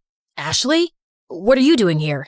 Jack's face turned white, and he just ran out of the soup kitchen.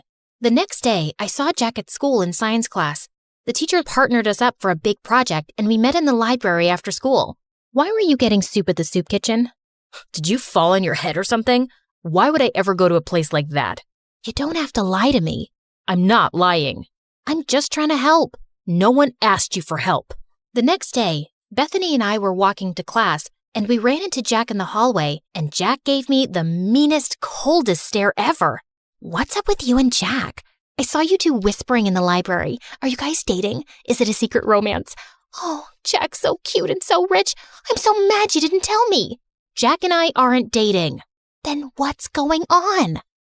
Can you keep a secret? Of course. I told Bethany about how I saw Jack at the soup kitchen and his weird behavior afterwards. But all Bethany cared about was that I had the attention of such a rich, popular boy. But I had an itch to investigate. So later that afternoon, I stopped by Jack's house to check things out. But I heard Jack's parents yelling inside. I heard someone coming, so I hid in the bushes. Then the door swung open and Jack rushed out. He darted down the street before I could say a word. Jack missed our study session the next day. Then he started missing all his classes. I started to worry, so I called and texted him, but he didn't answer. A few weeks later, I went by his house again, but when I knocked on the door, a strange woman answered. There was another family living in Jack's house. The wheels in my head started spinning. I started asking around to see if anyone knew what happened to Jack. Sadie said Jack and his family were vacationing in the south of France? Or was it the Hamptons or Tahiti? It was probably all three. Jack is so lucky. I wish I was rich. There was even talk about why he'd moved. Jack's dad bought a new mansion that's twice the size of the old one. Twice the size? He's richer than I thought. The explanation seemed reasonable, so I let it go. During summer break, I was heading home one day after running some errands when I saw a boy in an oversized hoodie playing guitar on the sidewalk. He played a sad song that was so beautiful, it made my heart sink. When the song ended, some people dropped money in the can beside him. I walked over to put in some money too, when a suspicious-looking guy crept up and snatched the boy's can. Then the thief ran toward me. Without thinking, I stuck my foot out and tripped him. Give that back, or I'll turn your face into scrambled eggs. I took a martial arts stance that I saw in a movie once. It worked, because the thief dropped the money and ran. I picked it up and turned to the boy whose hood had come off. It was Jack. Jack? Are you okay? Jack shook his head and broke down into tears. He told me that his parents broke up, then his dad sold their house, stole his mom's money, and fled the country. Now Jack and his mom were broke and living in a shelter. I felt so bad for Jack. No one deserved that, not even a rich jerk like him. So I invited Jack and his mother to my parents' house. Ashley, why is this woman in our house? They're in trouble, Mom. They need our help. Jack's mom apologized for the way she treated my parents. My parents forgave her and invited them to stay in our guest room for as long as they needed. Luckily, Bethany was away all summer with her family, so I could keep the secret. Jack and his mom were so grateful that they helped out as much as they could around the house. Jack even tried to help my dad fix a leaky faucet. That didn't turn out well, but the gesture was sweet. I tutored Jack to help him catch up on the work he'd missed at school. It was odd having Jack in my house at first, especially when I saw him walk out of the shower with a towel around his waist. A few weeks later, Jack's mom got a job and they moved out. I hated to admit it, but I missed having him around. On the last day of summer, Jack sent me a text asking me to meet him. What's all this? I wanted to thank you. It's not much, but it's the best I could do. Jack opened the basket and pulled out my favorite foods, chili dogs and Brussels sprouts. You and your family are the strangest people I've ever met. What's that supposed to mean? It's a good thing. No one's ever been so kind to me, and I love how you and your parents live your lives without caring what others think. It's inspiring. How do you do it? I don't know. It's just how I was raised. I wish I was as strong as you. I looked at the biceps bulging out of his shirt. I think you might have me beat. School's gonna be so tough. I'm supposed to be the rich kid with the fancy car and the millionaire parents, and you're not that guy anymore. And to be honest, you were a real jerk before. I like the new you way better. Since we're being honest, I have to admit something. What? I think I have a crush on you. Really? And I'm pretty sure you have a crush on me too. Then Jack pulled me close and kissed me. We talked for hours that night, and he even played me some songs. I saw Bethany at school the next morning after summer break. Jack passed us in the hall and he winked at me, and I couldn't stop smiling. What was that? I don't know. Jack's always been weird. Then why are you blushing? I didn't tell Bethany about me and Jack. We were taking things slow. One day, Jack and I were walking home from school when Sadie and her rich friends pulled up in a fancy car. Hey, Jack, where's your ride? I don't... You're trading it in for a new one, huh? Always trying to one-up me, Jack. We all get it. You're the richest, but I'm a close second. Yeah, my new car is going to be great. It's twice as expensive as the last one. Jack, what are you doing? Ditch that loser and hang out with us. Plus, we have to decide what color we're going to wear to the winter dance. I'm not going to the winter dance with you. Then who are you going with? Tell me you're not going to take that freak instead of me. If you're referring to this amazing girl standing beside me, then yeah, I am. Sadie was pissed and drove off. I appreciate the compliment, but you can't keep lying. About what? Your father's not buying you a new car. I know that. Then why lie about it? Why not? It's not hurting anyone. The truth always comes out, no matter how hard you try to hide it. Let's talk about something else. What time should I pick you up for the dance? I think I'll pass. I'm allergic to liars. Jack and I didn't talk after that. I'd see him at school bragging to his friends about the money he didn't have, lying about the huge fancy house he just moved into, and making fun of the poor kids. He was a rich, self-centered jerk again. I couldn't believe I fell for this guy. Jack called and texted me after school, but I ignored him and binge-watched MSA videos. What's with the frown? It'll give you wrinkles. I don't get why Jack has to lie about being rich. Some people will do anything to keep up appearances. Lie, cheat, sometimes even steal. But it's not right. Of course it's not right. Doing the right thing isn't always easy. I decided to go to the dance alone. Bethany and I were supposed to go together, but she wasn't returning my calls. When I arrived at the dance, I saw Bethany hanging out with Sadie and her crew, following them around, holding their drinks. Hey, Bethany, I've been trying to reach you. Sorry, I gotta go. Bethany was acting strange. She could barely look me in the eye. Then Jack walked up to me, and before he could say a word, everyone's cell phone started going off. I looked at my phone and saw a video of Jack's mom working as a maid. You're not rich, Jack. You're a poor loser. Then all of Jack's rich friends laughed at him. And don't try to deny it. Bethany told us everything. She even made this video. It's true. Ashley told me that she saw Jack begging for food at the soup kitchen. Shut up, Bethany. No one asked you to speak. Be a good little puppy and stand over there. I felt furious at Bethany.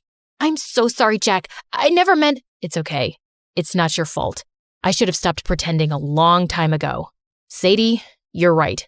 I'm poor, but I don't care what you or anyone else thinks of me. You've never been my real friends anyway. All you've ever cared about is my money. Well, now it's gone and it sucks. But I found something way more valuable. Then Jack took my hand. Oh, geez. If you say you've fallen in love with that freak, I'm gonna throw up. I'd had enough. I walked over to her and accidentally spilled my drink all over her dress. Oh, sorry about that. But you know, the punch does bring out your eyes. You want to get out of here? Yes, please. As Jack and I walked out the door, Bethany ran up to us. Ashley, it wasn't personal. We're still friends, right? Maybe I can fix things with you and Sadie. If you did her homework for a week, then you're pathetic, Bethany. And you deserve someone like Sadie. Jack and I left the party and went to the beach. We ate chili dogs and Brussels sprouts and danced the night away. This is nice. You know what the best part is? What? It doesn't cost a thing. Then Jack gave me the most romantic kiss ever.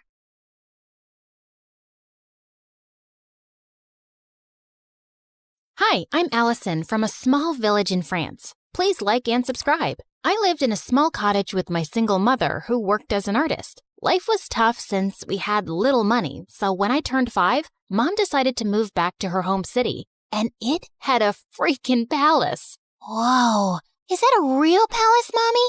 I want to see what it looks like from the inside. I want to meet the king. The king doesn't live there, Allie. Only his sister, the Duchess, does. And only those who work in the palace can go there. Soon after, Mom got a job as a royal portrait artist, and I would beg her to take me along someday. But she always said I was too clumsy, and the palace was full of delicate things. I'll be careful, I promise. Oh, I forgot to tell you. There's also a ghost who has lived in this palace for decades. Was the ghost there when you were a kid? Yep. Then it must be old by now.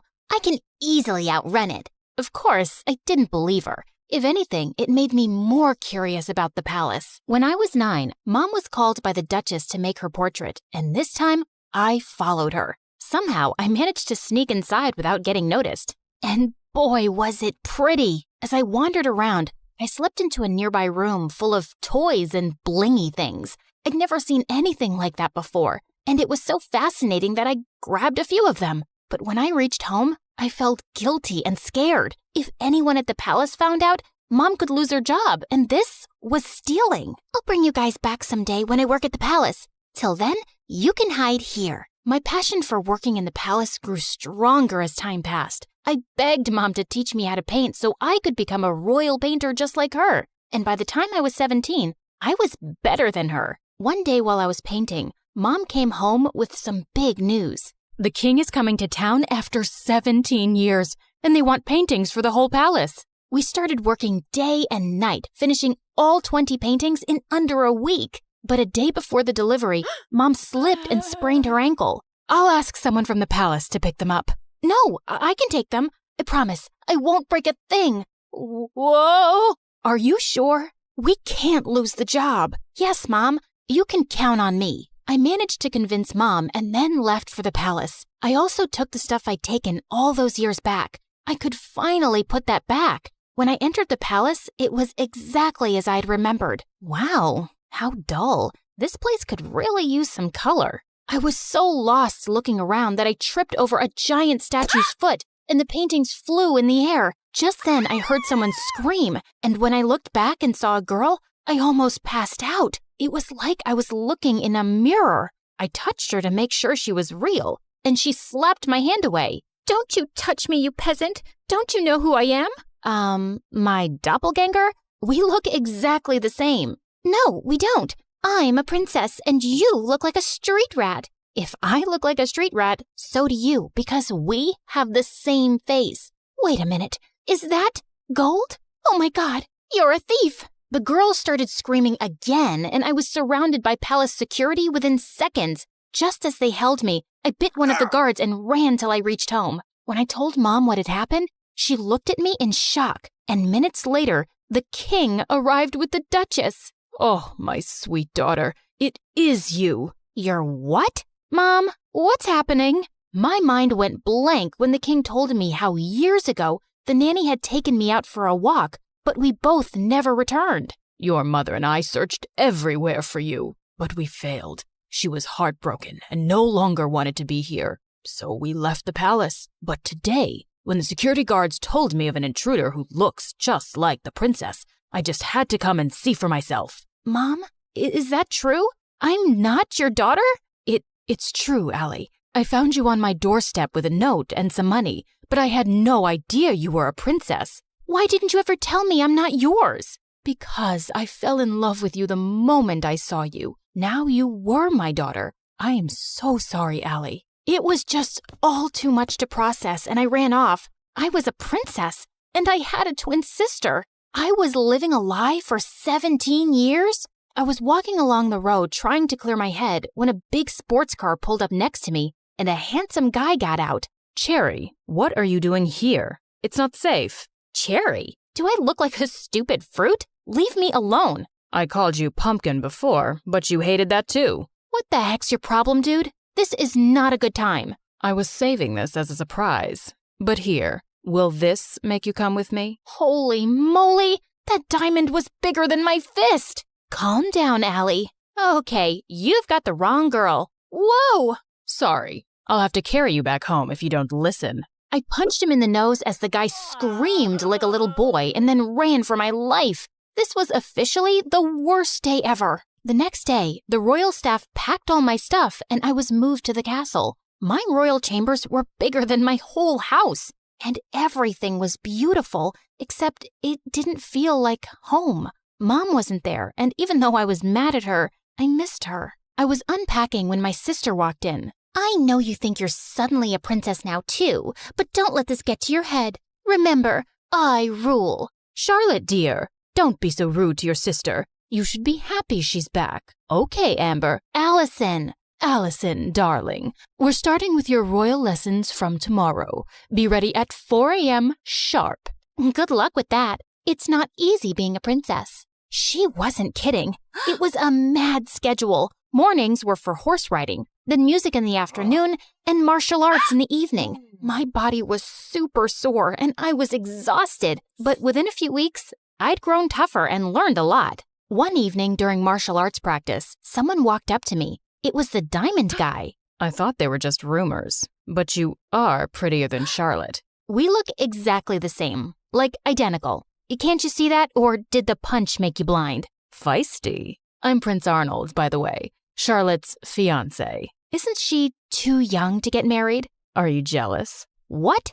Move along, dude, unless you want another punch. But the guy just winked and left. What a flirt. Later that evening at dinner, Dad announced that he'd be holding an official coming out party for his daughters, and the entire village would be invited. What's a coming out party?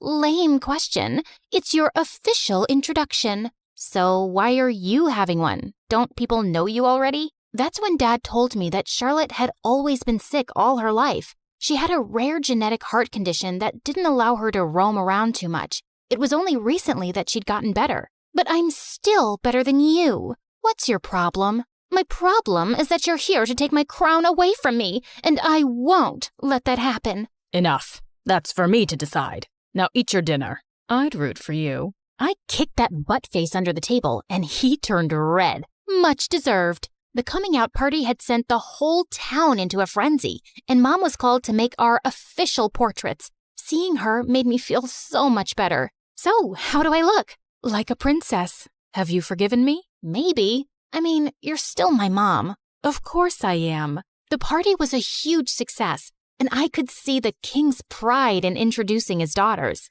You should see Allison fight. She's a natural. Her paintings are so good. I think I should send her to Paris to become a professional. Dad, I wanted to become a chef, and you didn't allow that. That's because you weren't well, Charlotte. Now, don't interrupt me while I'm talking, darling. I was a little embarrassed with all the praise, and it clearly bothered Charlotte. So I excused myself and went out for some fresh air, only to find that jerk, Arnold, making out with a maid. What the heck, dude? Oh, hey, Allie. Don't worry, this isn't serious. And you're next. I felt furious and turned around to leave, but he blocked me. Oh, don't be so mad. Come here. Arnold pulled me in and was about to kiss me when I pushed him hard, but Charlotte walked in just then. What's happening? Wait, I knew it wasn't you. My darling Charlotte, this imposter tried to take advantage of me. She tried to kiss me while pretending to be you. What? That's not true. This guy's been flirting with me ever since I came here. Charlotte, he's a jerk. I just caught him making out with a maid. Enough. First, you try to steal my life, then my dad, and now you have your eyes on my fiancé? I won't let you get away with it. With that, Charlotte went inside and got on stage as everyone stared at her in confusion. Attention! My twin sister is a manipulative witch. She's a thief and a liar, and so is her mom, that lady. Tell me, Allison, did she teach you how to be a lowlife? Because you surely weren't born one. Say what you want about me, but keep my mom out of it. I feel sorry for you, Charlotte. How could you be so bitter? It's so... Before I could finish, Charlotte jumped on me and we got into a crazy fight. As the king pulled us apart, Charlotte started shaking and fell to the ground. We rushed her to the hospital, and the doctors informed us that she had fainted because of stress and needed rest. I wanted to visit her, but the Duchess stopped me. I think it's best that you stay away. You've done enough damage. Brother, she's not good for Charlotte's health. We might not get along, but she's my sister. She's right, Allison. I think it's best if you give each other some space. Maybe you can stay with your mom for some time. It will only be temporary, love, and I'll have you back as soon as possible. I think we dumped too much on Charlotte, and she needs to get better. Of course, I understood, but I was actually happy to get away from everything for a while, especially since Charlotte and I were on the front page of every newspaper the next day. People called us the Crazy Royals. We were a joke. I was packing my stuff when the Duchess walked in.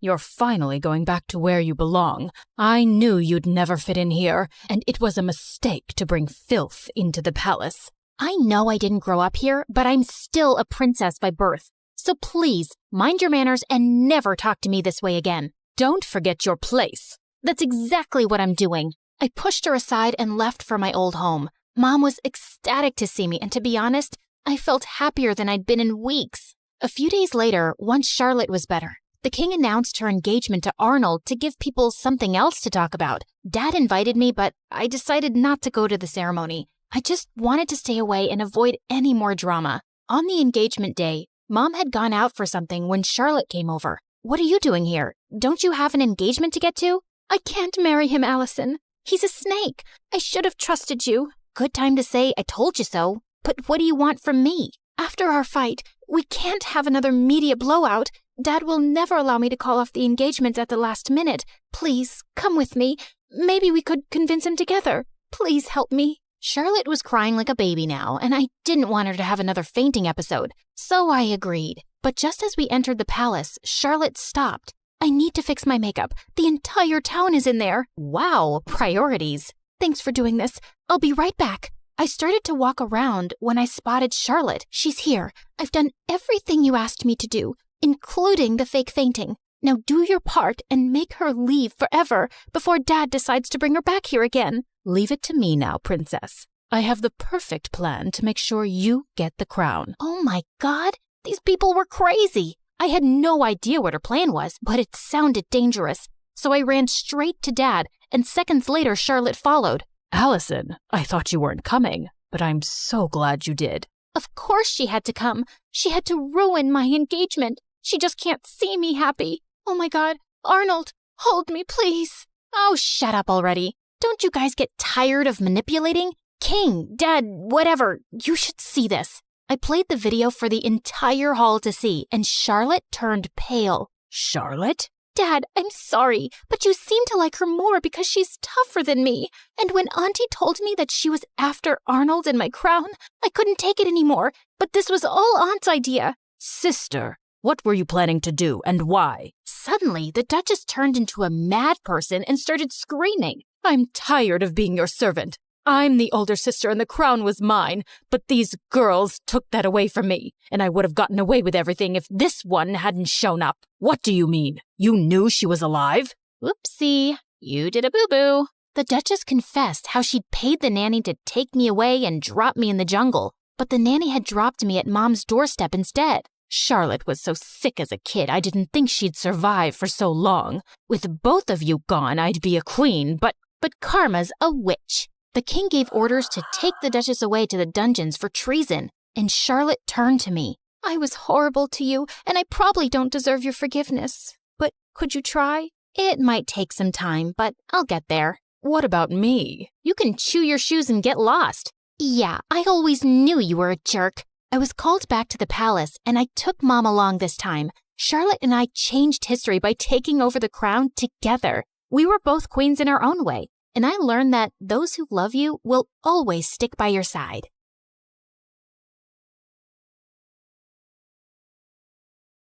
Your mom, she isn't okay. There will still be other hospital expenses, and you girls will have to figure out something soon. Do you have any relatives? Of course. I'd do anything for you, Claire. Can you tell me where the trial patient files are? When we visited Mom next at the hospital, I was able to slip away and retrieve Mom's file and another patient's who was receiving the drug. That night, Meredith and I used every Photoshop skill we had to make duplicate copies, complete with the hospital's seal and everyone's signatures to ensure that Mom was the patient chosen for the treatment. And the next day, I slipped the files back in. I knew what I'd done was wrong, and I'd broken at least 5 different laws. But as I walked away, I didn't feel like a criminal at all.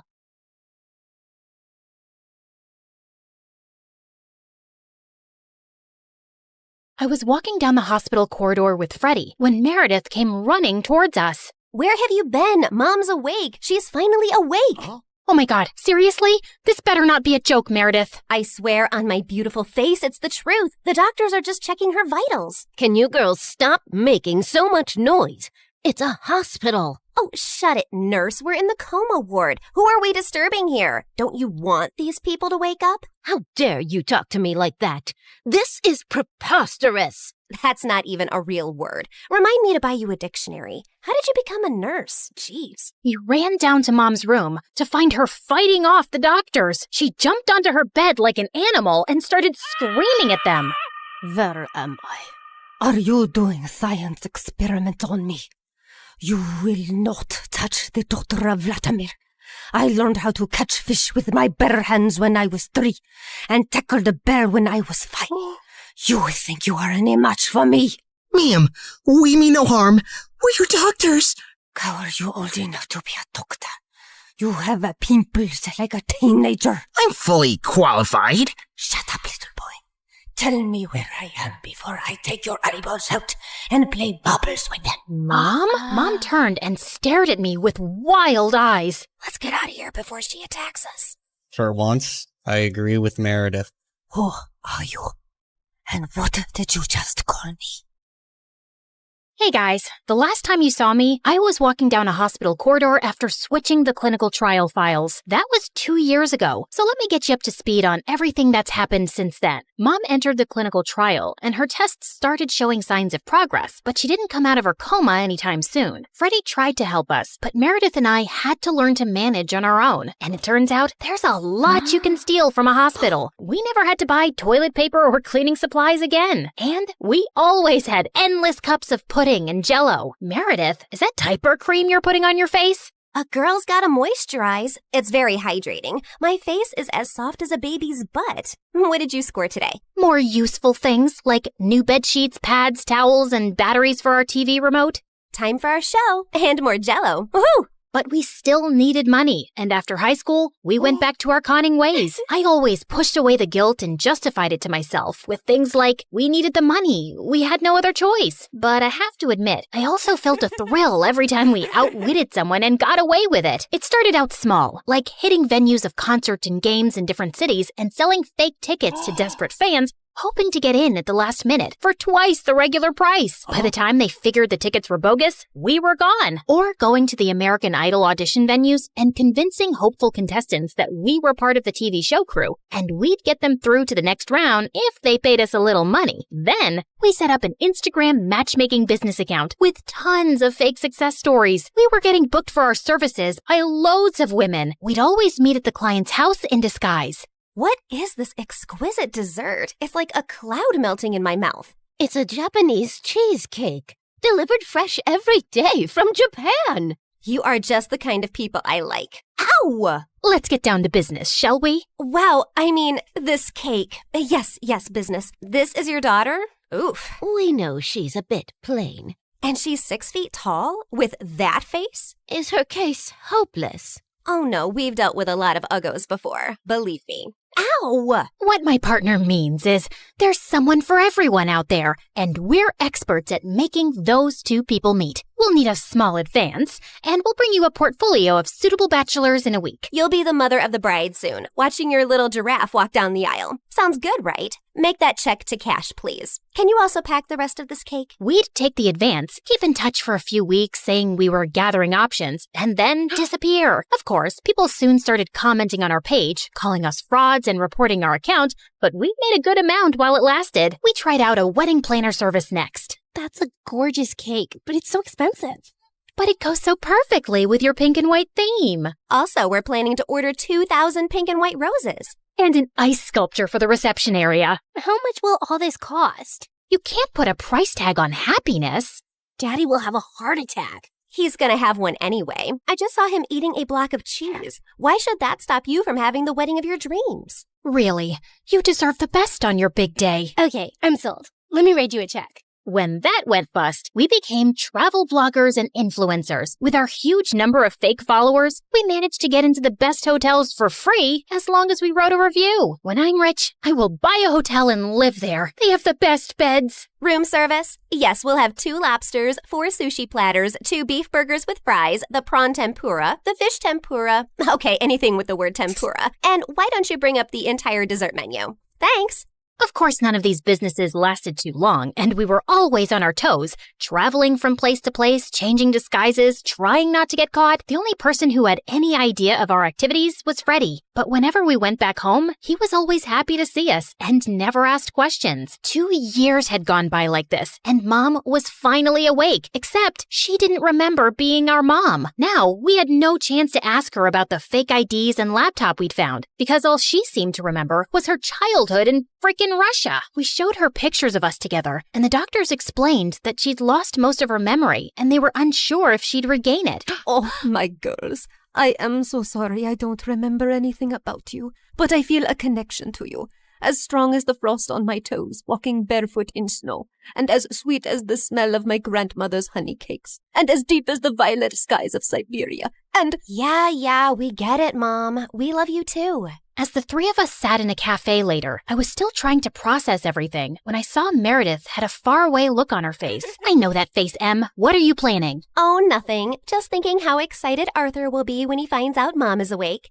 You're talking about our neighbor, Arthur? Yeah, he's been visiting Mom every week for 2 years. He's always been in love with her. He'll be happy, but she won't even remember him. That actually works in his favor. Mom always found him irritating. What are you saying exactly? What if we convinced Mom that she was deeply in love with Arthur before she went into a coma? I'm sure he won't have any problem playing along. Maybe we even say that they were engaged before she got sick. If we set them up, Mom will be taken care of for life. Arthur is rich with a capital $sign. Wow, Meredith, you're a frickin' genius. Jeez, why are you girls always scheming? Because our parents are not neurosurgeons. You can't use that excuse forever. Watch me. Like we expected, Arthur immediately agreed, and we got to work. We photoshopped tons of pictures of Mom and him, and soon he even turned up with a giant emerald ring. You chose this Russian emerald ring from an antique shop where I proposed to you. Oh, it is so beautiful. I wish I remembered all of these moments. But I do feel a connection to you, as strong as the smell of lavender on a Russian summer breeze, and as warm as Papa's fur coat, and as comforting as a bowl of kidney pickle soup, and— Kiss her, now! As Arthur and Mom kissed, Meredith and I walked out of the room and burst out laughing. We laughed till we almost peed our pants.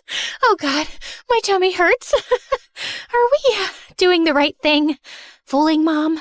She's no fool. She asked me how rich Arthur is yesterday. Now she feels very connected to him. And within a month, Mom was walking down the aisle in a grand wedding in Arthur's garden. Of course, Meredith and I had made all the arrangements and totally overcharged Arthur. I promise to cherish and to love you forever, and follow you to the ends of the earth. We will go to Russia and start our new life there in the lovely house you have bought me as a wedding gift. And yes, I will cherish and love you and whatever, etc., etc. Now you may exchange rings. Did you just hear what I just heard? Are they moving to Russia? That can't happen. Is it too late to object to this wedding? Shh! You guys are ruining the ceremony. What's wrong with you? Are you a moron? You know she can't go to Russia? Why not? She's Russian. Isn't she? Oh. Oh yeah, she shouldn't go to Russia. Hold it, everyone! Sorry, Mom, but you can't go to Russia. Oh, sweetie, I will take you girls with me, don't worry. We're taking them with us? No, no one's going to Russia. Can we, discuss this later? You're ruining the moment. Arthur, shh! Listen, Mom, we need to talk. As I got up to talk to Mom, I tripped on my dress and crashed into this big cage holding 100 pigeons, and they all started flying off. This was supposed to be for after the ceremony!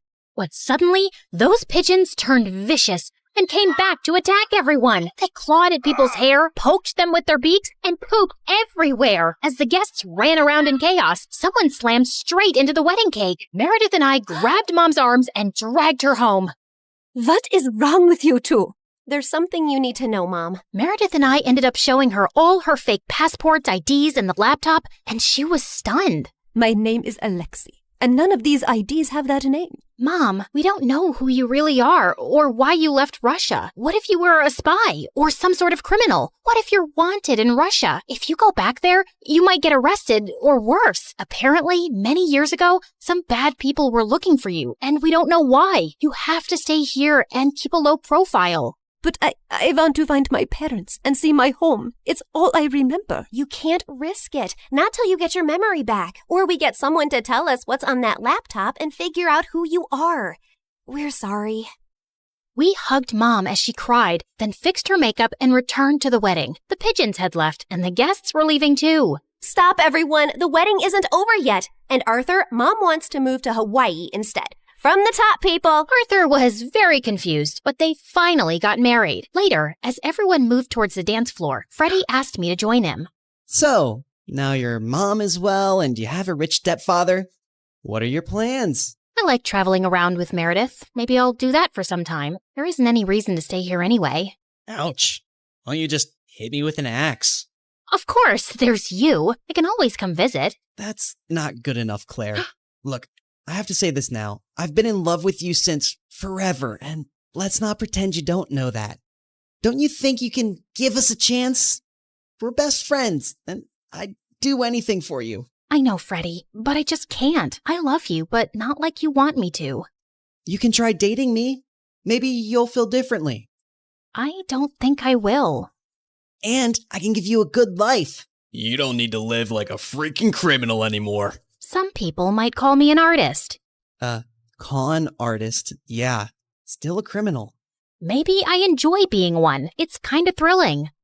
I don't really believe that. You don't want to believe that. We're too different, Freddie. You're going to be a neurosurgeon like your parents, and she'll find a nice girlfriend and then marry her and live in a nice neighborhood, and you'll be content. I'm not sure that's the life I want. It sounds boring. I wish I'd said something else when I saw Freddie's hurt face, but there was no easy way to let him down. He kissed me gently on the cheek and walked away, and I felt a lump in my throat. Mom moved to Hawaii with Arthur, and Meredith and I went down a crazy path over the next few years. There wasn't a scam, fraud, or con we didn't attempt. We never stuck to the same thing for too long, in case the police picked up a pattern, but word got around in underground circles about 2 female con artists, and we actually started getting hired for our services. People were always less likely to suspect 2 pretty, innocent-looking girls than someone who looks like a thug. And working with these thugs, we learned how to forge signatures, create counterfeit money, make fake checks, and steal credit card information. I'd always been bad with computers, but Meredith even showed a great knack for hacking. We made good money, partied with rich people, traveled first class, and stayed in amazing hotels. But for me, the glitz and glamour gradually started to fade. I was getting tired living out of suitcases, always wearing disguises and looking over my shoulder. I had no real friends, and even if I met someone I thought I could like, I knew I couldn't be in a real relationship. I was almost thinking of talking to Meredith about quitting the con artist life when one day she burst into our New York hotel room looking beyond excited. You won't believe the job we just got. It's gonna pay us $250,000. Who would pay that kind of money? And for what? Turns out, the kind of people who take you to their headquarters blindfolded. As Meredith and I walked into an underground room, a large chair swiveled around to reveal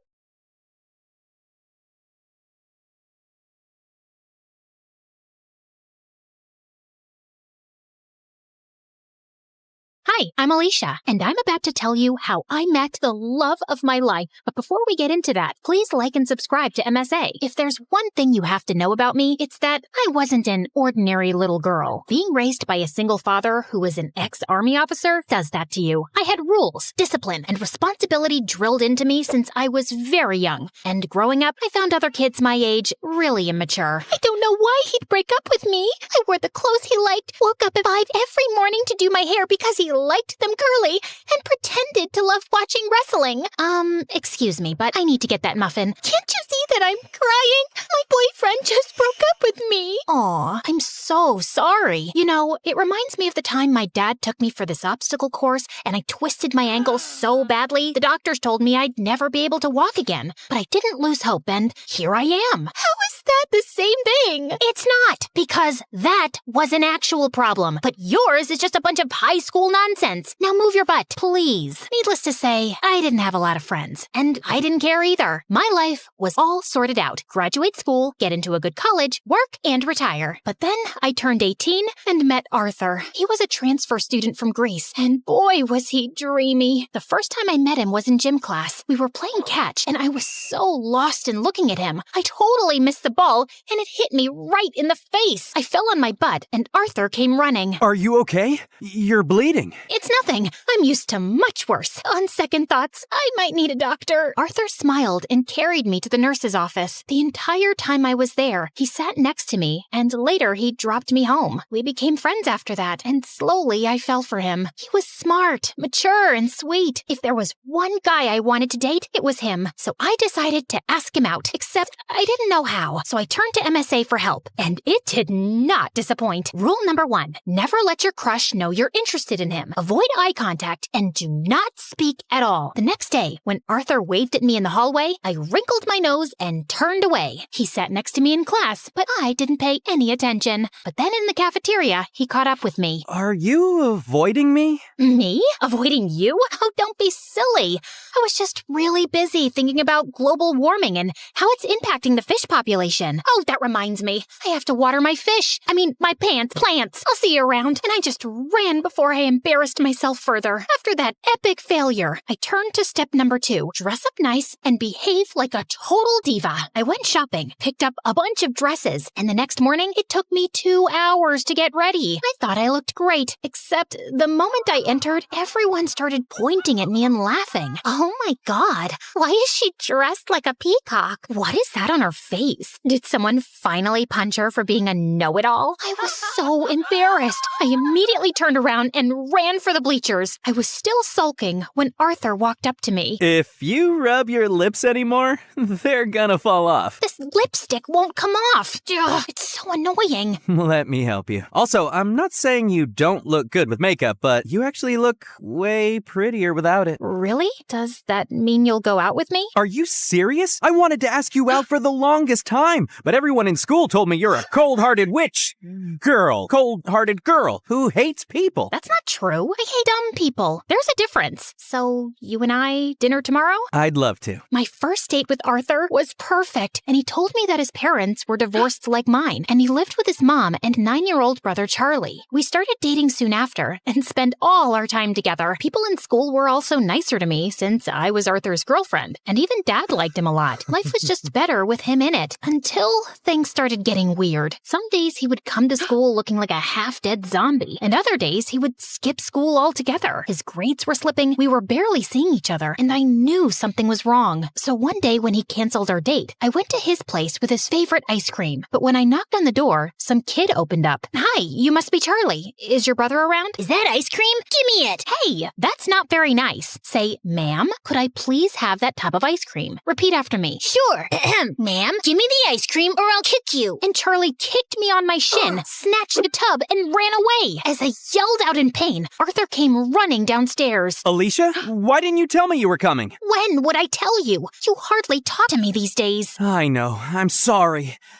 It's just that Mom's getting married again. The guy doesn't want Charlie in his life, and Mom loves her stupid boyfriend so much that she decided to move out, leaving me in charge. Why wouldn't you tell me that before? Because it's embarrassing, and I didn't want to drag you in my mess. I'm already a part of your mess, and we'll get through it together. Okay, I know that was a bit cheesy, but Arthur looked like he was gonna break in a million pieces, and I really wanted to help him. Besides, how bad could a 9-year-old be? Turns out a lot, because Charlie was a total devil. He would cry over the smallest things, throw tantrums if he didn't get his way, and would constantly butt into my dates with Arthur. We hardly spent any time alone. I was pretty sure he just hated me. Like one time, I was waiting for Arthur in his living room, and Charlie kept giving me death stares. Something on my face? I was just trying to figure out how someone can look like a horse and a camel at the same time. That's kind of mean, Charlie. And you're kind of ugly. Anyway, have fun on the date. It won't last long. And 10 minutes into the date, Arthur got a call from the babysitter that Charlie had locked himself in the washroom and we had to run back. Then another time, it was Dad's birthday and I had planned a really cool surprise for him. I'd invited all his old friends from the army. Arthur helped me deck up the place and I was arranging the cake when Charlie walked up to me. Oh, wow. This cake looks yummy. Give me a piece. Only after my dad cuts it. But I'm hungry now. Then eat something else. There's a whole pizza on the counter. Are you stupid? I said I want the cake. Charlie tried to get the cake, but I got in his way. He shoved me away, and I accidentally knocked into the cake, which crashed to the floor. Whoopsie. Guess no one gets to eat it. What happened? I heard some noise. Your brother ruined my surprise. I just asked her to give me some cake. And I asked you to wait. Relax, Alicia. We'll get a new cake. I'm sure your dad won't know. That's not the point, Arthur. Your brother is a spoiled brat. He needs some discipline. You put that kid on a leash, or I swear I will. He's my brother, not some dog I can put a leash on. I know he made a mistake, but he's just a kid. You know what? We'll just leave. We wouldn't want to ruin your evening any more than we have. Perfect. Arthur took Charlie's hand and they left. I wanted to stop them, but I was too mad. Later that night, when I calmed down, I realized I might have been too rude and called Arthur up, but he didn't answer. He didn't even show up to school the next day, and neither did Charlie. So I went to his place to talk to him and saw Charlie crying on the porch. What's wrong? Arthur wasn't here when I woke up this morning,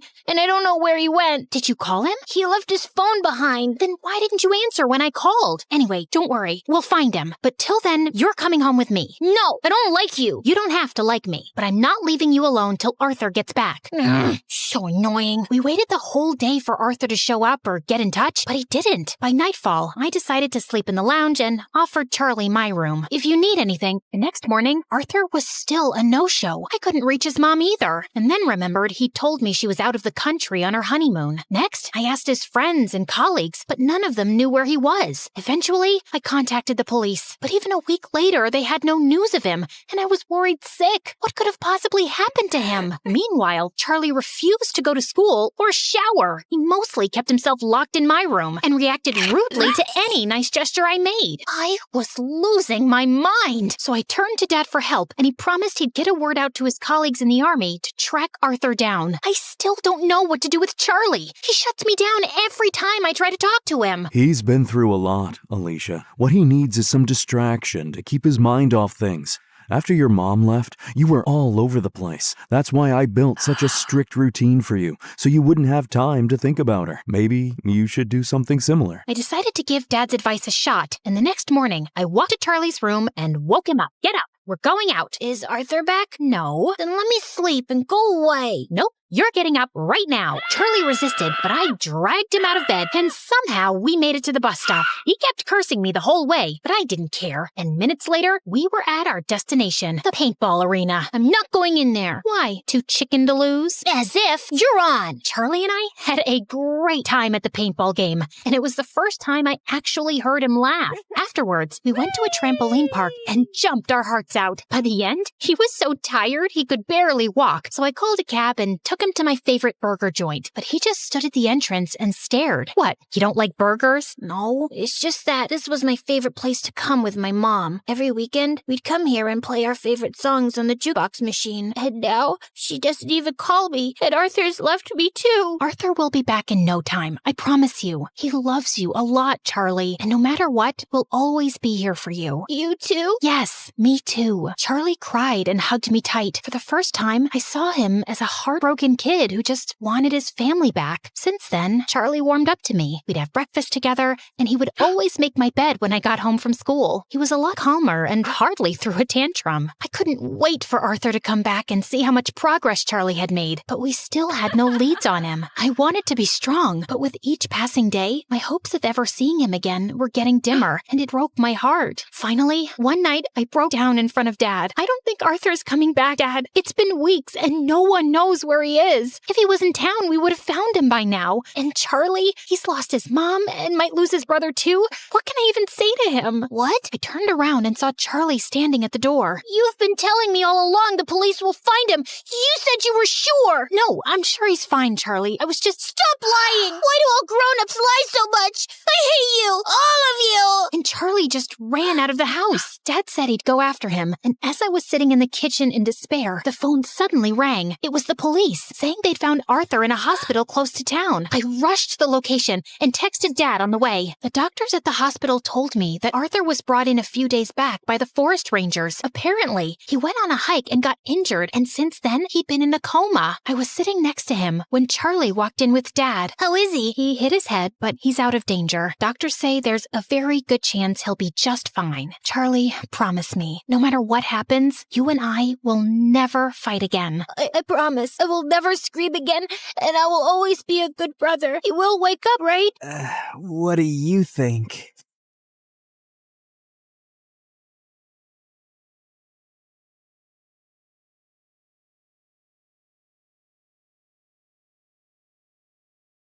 People call me the queen of entertainment, a famous pop icon, a musical superstar. You can take your pick. As for me, I like to be called the queen of hearts. Hi, I'm Ariana Grande. I was born in 1993 in Florida to overachiever parents who were super successful in their careers. Right since I was a toddler, I loved to sing. Mom would sing me lullabies and I'd sing along with her. You have a beautiful voice, my baby, just like an angel. I'm not so sure.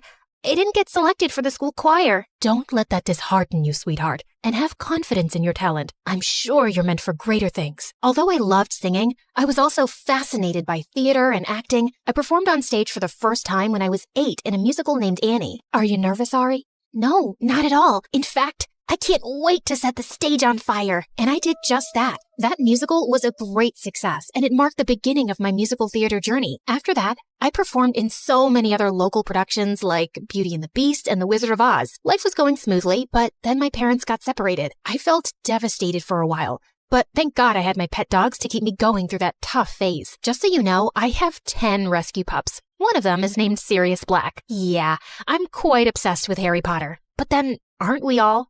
So by the time I turned 14, I decided I'd acted enough and now wanted to make a career in singing. I packed my bags and moved to Los Angeles to meet my managers. Guys, I think I want to make an R&B album. That's a hell of a goal, but who do you think's gonna buy a 14-year-old's R&B album? Well, that kind of made sense. So I went back to Florida and decided to focus on theater for the time being. Then when I was 15, I got chosen from among thousands of girls to play one of the main characters in a Broadway musical called 13, for which I later bagged a prestigious award. By this time, I had moved to New York, so I was missing school a lot. Mom, I want to continue performing, but what about studies? I want to finish high school at least. Don't worry, sweetheart. Your school has agreed to send study materials so you don't miss out on your studies. That was pretty cool. I was studying and focusing on my career, even though I was miles away from home. Then in 2009, I bagged the role of an adorable goofball named Kat Valentine in the famous Nickelodeon TV show named Victorious. Since the show was set in a performing arts school, it gave me an opportunity to showcase my acting as well as my singing abilities on a national platform. Thanks to the show, I was suddenly a teen idol. So, Ariana, what's next? Are you looking at a career in Hollywood? To be honest, acting is fun, but music has always been first and foremost with me. I was determined to give singing a shot, so I kept uploading my videos on YouTube where I sang covers of songs by Adele, Mariah Carey, and Whitney Houston. Meanwhile, the second season of Victorious premiered in 2011 to 6.2 million viewers, becoming the highest-rated episode of the show. Victorious ran for 3 seasons until it was finally wrapped up in 2013. Then one day, I got the most unexpected call. Hello, Ariana. I'm Monte Lipman, CEO of Republic Records.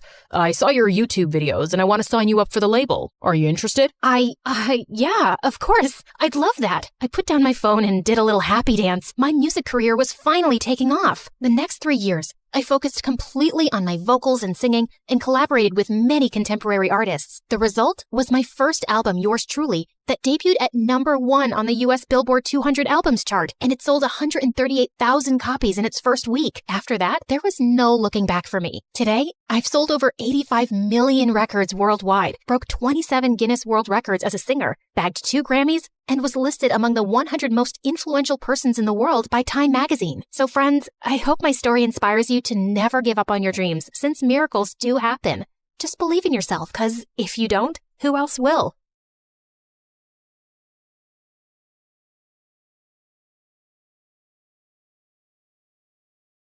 I used to think silence was peaceful. Then my mom fell into a coma, and silence became the loudest sound in the world. Everything just kept piling up. And worse, it was just the two of us. No rich dad, no secret inheritance, no billionaire auntie waiting to adopt me and fix my life. I tried to stay strong, but when the nurse gently reminded me again that we still had unpaid bills, something inside me finally cracked. I just nodded, locked myself inside the restroom, and finally broke down. I had already sold almost everything I loved. My iPad, my sweatshirts, even the tiny cute things that used to make me happy. What else was I supposed to give? My hair? Both of my kidneys? I had almost lost hope. Please, I'll do anything. I'll study harder. I'll stop complaining about homework. Okay, maybe not completely, but I'll try. I won't even call the mean girls at school ugly goblins anymore. Just, please, I need a miracle. Just then, I heard a calm woman's voice speak. If you want a miracle, then look up. Wait, like treasure? You are reading it right. A special treasure awaits you. Is this a prank or something? Hello? I slowly turned around, expecting a hidden speaker or a hospital ghost with good acoustics. But there was nothing. I did not just hear a bathroom wall answer me. The wall did not answer you. I did. This is stress. People cry too hard and start hearing things, so this is totally normal, right? Just then, an arrow beneath the message suddenly started glowing. First I'm hearing things, and now I'm seeing things. What's happening? Believe your own eyes. Only that which you see is true. What is unseen is but an illusion. Okay. Let's say I believe you for 3 seconds. So, are we talking about gold? Money? Something that I could sell for millions? Because I don't need some riddles right now. I need some miracle, or at least some actual cash. Or some treasure valuable enough to change your fate. Whether it becomes salvation or disaster depends on who finds it first. And right now, you're already running out of time. Out of desperation to save my mom, I eventually gave in. I followed her out of the restroom, through the hallway, and toward the exit while she narrated every tiny step like a freaking GPS. Continue forward, and please do not look suspicious. Proceed to the exit. Step over the small crack. Avoid the wet spot. Lift your foot slightly higher. There is an unpleasant object 2 centimeters ahead. I stepped down, and my whole body froze. Oh, my apologies. I meant there was an unpleasant object 2 centimeters ahead. Too late. Soon, we reached a narrow alley between 2 old buildings. Miss, are you sure this is the right way? The path continues forward. Though I understand your hesitation, narrow passages often awaken the mind's instinct for danger. However, if treasure were always placed in bright, comfortable places, far few people would learn anything from searching for it. So, that's a yes? Oh, that pretty summarizes what I've said. So, yes. I finally stepped into the alley, and thankfully it was only normal scary and not dangerous and life-threatening scary. Just then, everything went silent all at once. Even the dramatic pigeon on the street shut up. Miss Lady Voice? Hello? Are you still here with me? Don't worry. I'm here. Just keep walking. Do not turn back yet. Step back and just breathe slowly. I only asked if you were there. And I answered with additional guidance. The alley stretched longer than it should have. Soon warm wind rushed past me, and when I looked back, the alley was gone, and I was now standing in an open field under a bright blue sky. Holy yummy cheese balls! Did I just teleport to another place? I also noticed a small glowing orb floating in front of me, shining softly like a tiny star. Yes, you have arrived in Mondstadt, the city of freedom, a land of wind, songs, nights, and many stories carried through time. I realized that the glowing orb pulsed when the voice lady continued yapping. So that meant her voice now had some sort of a body? So you mean I'm not somewhere in Europe and not dreaming? Yes, this is not Europe, nor is it a dream. A world with its own laws, gods, stories, wounds, and miracles. Why am I exactly in this unfamiliar land? I just want my mom to wake up. Then keep walking, Sabrina. The treasure hunt begins here. Fine. If this treasure can really give me a miracle, then lead the way. Watch out! Explosive encounter highly likely nearby. Explosive what? Just then, a loud boom suddenly echoed from somewhere near the trees, and a tiny red figure then burst out from behind a bush. Ta-da! Klee is here! Spark Knight of the Knights of Favonius. She is known throughout for her enthusiasm, remarkable explosive talent, and a long history of incidents that are best described as energetic. Sorry about that. Klee was only doing a little fish blasting. Well, maybe not a little, but the fish tastes so good, so Klee thinks being grounded for a day is worth it. Anyway, are you here for the treasure hunt? You know about that? Uh-huh. Miss Nicole told Klee. She said a dear traveler named Sabrina would arrive. Wait, you can hear her too? And she actually has a name? Of course. Miss Nicole is the best. And she talks inside heads because she can't talk with her mouth. Mom says she's very smart and very nice, but also talks a lot. Alice said that? Yep. I see. Klee skipped closer and grabbed my hand like we'd been friends for 10 years. Can Klee come play with her today, Miss Nicole? Please? Yes, you are allowed. As far as Alice is concerned, nothing is more important than a request from her beloved daughter. Yay! But why does Sabrina look so sad? Did someone make you cry? Was it a bad guy? Klee can blow them up! Only a little. Well, maybe not a little, but Klee will try. I'm not sad. You are. I know crying faces. Jean makes that face when Klee accidentally causes big disasters. My mom is really sick. She's in a coma right now. That's why I need to find the treasure so I can buy her medicines and pay the bills.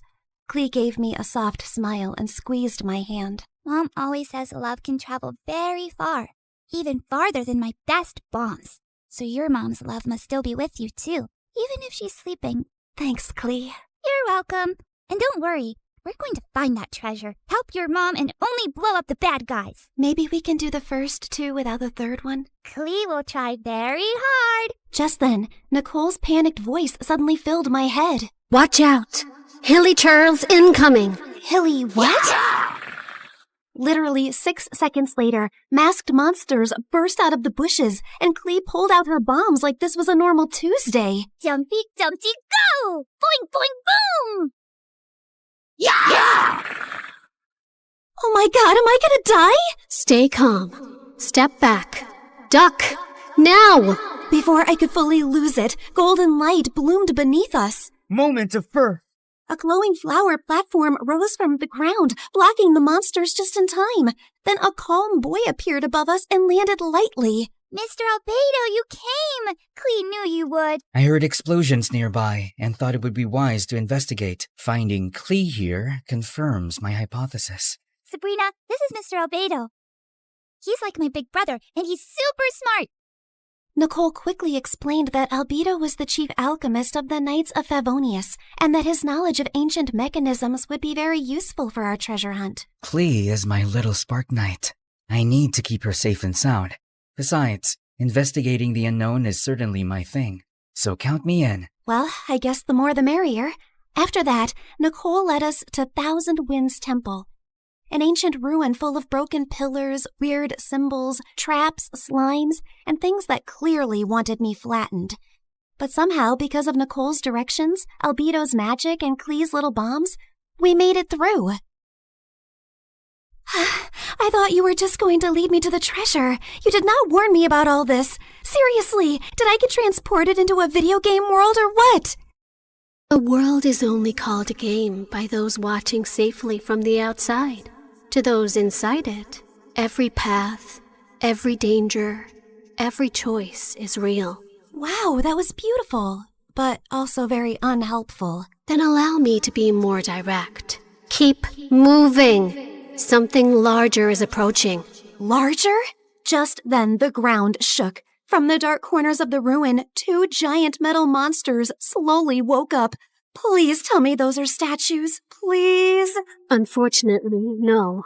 Those are ruin guards. Ancient machines built for battle. And judging by the glow in their eyes, they have already identified us as a threat. Before I could pee my pants, someone crashed down from a broken wall and stood between us and the machines like a walking shield. One swing sent a ruin guard flying back like a stupid little tin can. Whoa, this guy looked like he could punch a mountain and the mountain would apologize. Uncle Varka, you came! Klee knew you would. Now the big metal meanies are in trouble. Ah, the almighty Knight of Favonius to the rescue. How timely. Ha! Miss Nicole! Didn't expect to find you leading children into ancient ruins. And I didn't expect you to enter by jumping from a wall. Yet, here you are. Fair enough. When the coast was finally clear, Albedo calmly stepped toward the broken machines and found a small glowing fragment inside them. The moment he lifted it, the air around us shimmered. The first clue has awakened. First clue? Nicole's glowing orb rose into the air, stretched like a flower opening, and became a beautiful woman. Well, there you are. I was wondering how long you planned to stay as a floating light. Wait, you're Miss Voice Lady? You actually had a physical form this whole time? Nicole looked at me, and even though her lips did not move, her voice gently entered my head again. My apologies. Until the first clue awakened, I could only guide you through a small projection of my presence. Now that the path has opened, I can take this form before you. However, for certain reasons, I am unable to speak. This is the only way I can communicate with you. Now then. She continued yapping for 8 more minutes straight. And from what I understood, she was an angel called N from the Hexen Circle, a circle of powerful witches. She then explained that the glowing fragment was a piece of the treasure's scattered light and could lead us to the traces left across Tevat. The treasure you seek was broken long ago. Its light scattered across Tevat, leaving traces behind. This fragment will reach those traces. The brighter it shines, the closer we are to the treasure. Across Tevat? As in, this whole world of yours? Several regions, yes. That means a long trip, but don't worry. With Miss Nicole's incredible sense of direction, we'd never have to worry about getting lost. Yay! More big adventures! Wait, no, not yay. I need to go back. I have classes tomorrow and a sick mom in the hospital. Nobody told me this treasure hunt came with a lot of obstacles and a whole world tour. I understand. Your fear is not unreasonable, but the treasure you seek cannot be reached by standing still. Each clue will bring us closer, and each step will return you to the wish that brought you here. Fine. For Mom, I would continue this crazy mission. After that, everything turned into the fastest, weirdest world tour of my life. The mute angel continued her directions like an unmutable treasure hunt navigation guide, dragging us across a giant magical map, jumping from one region to another, while I tried my best to stay alive and understand what was actually happening. In Inazuma, the sea was angry, the sky was angrier, and my stomach was fighting for its life. Storms often remind mortals that control is an illusion, and yet... Miss Nicole, respectfully, I'm about to throw up into the ocean. I suggest you give the kid the short version, Miss Nicole. Very well. Storms pass. Thank you. That one helped. In Sumeru, we finally got one peaceful break near a waterfall. Albedo sketched the view. Klee showed me Dodoko, and when she said her mom gave it to her so she would never feel lonely, my chest hurt in the softest way. After our little break, Nicole led us to Natlan, where we were nearly roasted alive. Fiery creatures chased us through rocky paths while she calmly yelled directions. And at one point, Varka carried Klee and me like luggage. This is fun! Uncle Varka is the best! Hold on tighter! Every trace we followed made the fragment shine brighter. And by the time we reached Fontaine, it was full-on glowing, like it had finally remembered where the real treasure was hidden. Nicole led us beneath the water to hidden ruins, where the fragment pointed us toward the final trace, the one hiding the real treasure. Freaking finally! Soon, we found a mysterious sealed door, and Albedo figured it out like a puzzle in minutes, using one of Fontaine's underwater mechanisms like it was nothing. The sealed door opened, and I thought we had finally reached the treasure. Behind it were more passages, hidden compartments, and even more puzzles. I swear to God, is the treasure shy or what? Ancient civilizations valued protection. Finally, we reached a chamber where a small chest waited on a pedestal. I opened it with shaking hands, but there was no gold, no money, no jewels, nothing I could sell. Inside was just a small, broken, flower-shaped relic. No, we traveled across Tivat for this? For a broken thing? It is indeed damaged. We can fix this, right? Yes, but not with gold, not with force, not even with knowledge alone. Then how? This relic is a vessel of hope. It reflects the heart's deepest wish. It was never meant to make someone rich. It was meant to answer the part of a person who refuses to give up. I stared at the tiny broken flower and slowly understood. The treasure was never something I could sell to fix my life overnight. It was hope. The one thing I had almost lost in that hospital restroom. Nicole said every region had left something inside me. Courage, endurance, wisdom, strength, and truth. I held the broken relic and thought of Mom's smile, her warm hugs, and the little things she did whenever I was sad. I wish for my mom to wake up. I don't need gold or anything. I just want more time with her. Please. Just then, the relic started glowing. Golden light filled the cracks, and the broken petals slowly repaired themselves until the flower became whole again. You fixed it! The restoration is complete. The way home can now be opened. A portal appeared behind us, and my chest hurt when I realized I was really leaving them. They were supposed to be just my treasure hunting team, but somehow they had become my friends. Klee hugged me first and gave me a tiny Dodoko charm. So you won't forget Klee. Fear doesn't mean you're weak. It means what you're fighting for matters. Always remember that, kid. If fate allows us to meet again, perhaps we could continue this conversation over dessert. You asked for a miracle, but you were the one who kept walking toward it. Remember that, too. After a tearful goodbye with them, I finally stepped into the light. When I opened my eyes again, I was back in the hospital restroom. I thought it had all been a dream until I felt Klee's Dodoku charm in my pocket. So it was real. Everything was real. I ran back to Mom's room. The bills were still there. Mom was still sleeping. But I felt different. Scared, yes, but not empty and hopeless anymore. One day, my seatmate was secretly playing some online game called Genshin Impact, and the second I saw her screen, my soul almost left my body. The characters looked way too familiar. And then it hit me. So I was in a game? That night, I downloaded the game beside Mom's hospital bed. And when Nicole's banner finally appeared, I pulled for her. Not gonna lie, I really miss her voice and her endless yapping about lore and random facts. Step into the world of Genshin Impact, the open-world action RPG where you explore, battle, and uncover the secrets of Tivat across PC, mobile, and console, all seamlessly connected. Experience exciting new adventures in Luna 7 Truth Amongst the Pages of Piranha, featuring powerful new weapons, fun minigames, and exciting rewards to enjoy. Uncover a brand new story chapter in Sumeru. Meet new Wish Banner characters like Nicole, Prune, and Loen. One afternoon while I was studying beside Mom, her fingers finally moved. Mom? Hey, sweetie.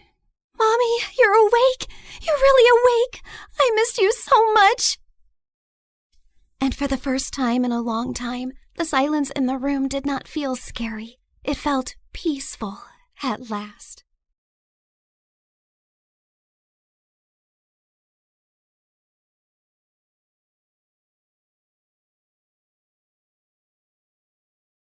Hi, I'm Carly. This is my crazy story. Before I continue, please like and subscribe. I was born to a single mom who worked very hard to raise me and my twin sister Blake. Blake was born with a rare condition that impacted her kidneys, and she was always sick. Since Mom was busy juggling things at home and work, it was my duty to look after Blake.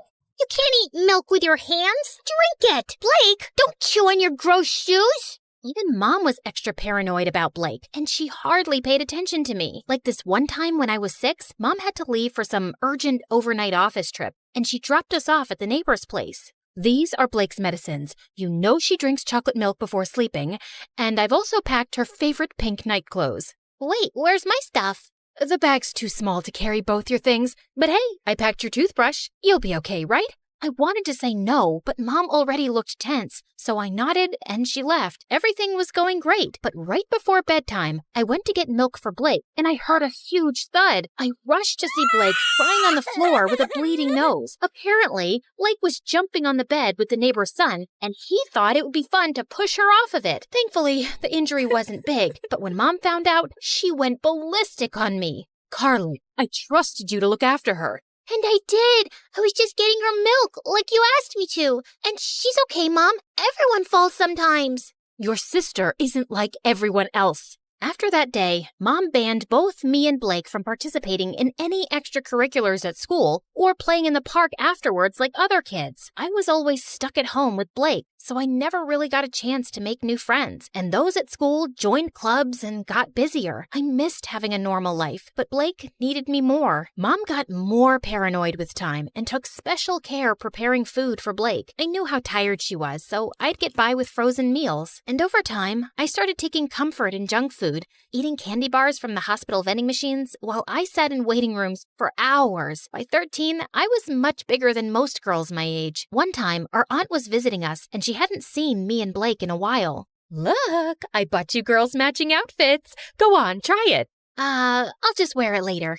What are you saying? Come here. Aunt pulled me to her and tried her best to fit me into the dress, but it barely got past my neck. I was so embarrassed, I went to my room and didn't come out till Aunt left. Don't be so sad now. So what if you're a little bigger? Easy for you to say. You don't have to wear clothes 3 times your age. You're thinking too much. Here, I got you these. Blake's health improved as we got older, and by 16, she was much better and put on medication to manage her condition. Soon after, Mom got married, and a year later, she delivered my twin brothers, Jake and Jonah. I was happy for Mom, but I could tell Blake wasn't adjusting so well. Oh, I want to pluck out my ears. They cry so much. I know for a fact Jonah hates me. He farted and gave me the stink eye. That one's a devil. I knew Blake didn't mean that. She just missed Mom since she was busier than ever. And I tried my best to make Blake comfortable, but she was constantly throwing tantrums and hardly ever helped me take care of the boys.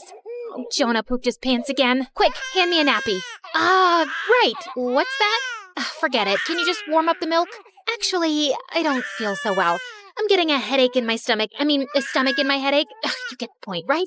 And when I asked Mom to hire a babysitter, she just gave me a lecture on money and expenses. My grades were getting affected too, and I was an overall mess. I knew it had something to do with my eating habits, so I started taking care of my health. I went for runs, ate better, and over time, I could see the results. One day I was jogging when I saw someone taking my picture, hiding in a bush. I caught him by the collar and dragged him out. What do you think you're doing? I just thought you were pretty. I'm good at taking pictures. Here, have a look. Wow, that's me? Yeah, whatever. But you should be asking me first rather than acting like a creep.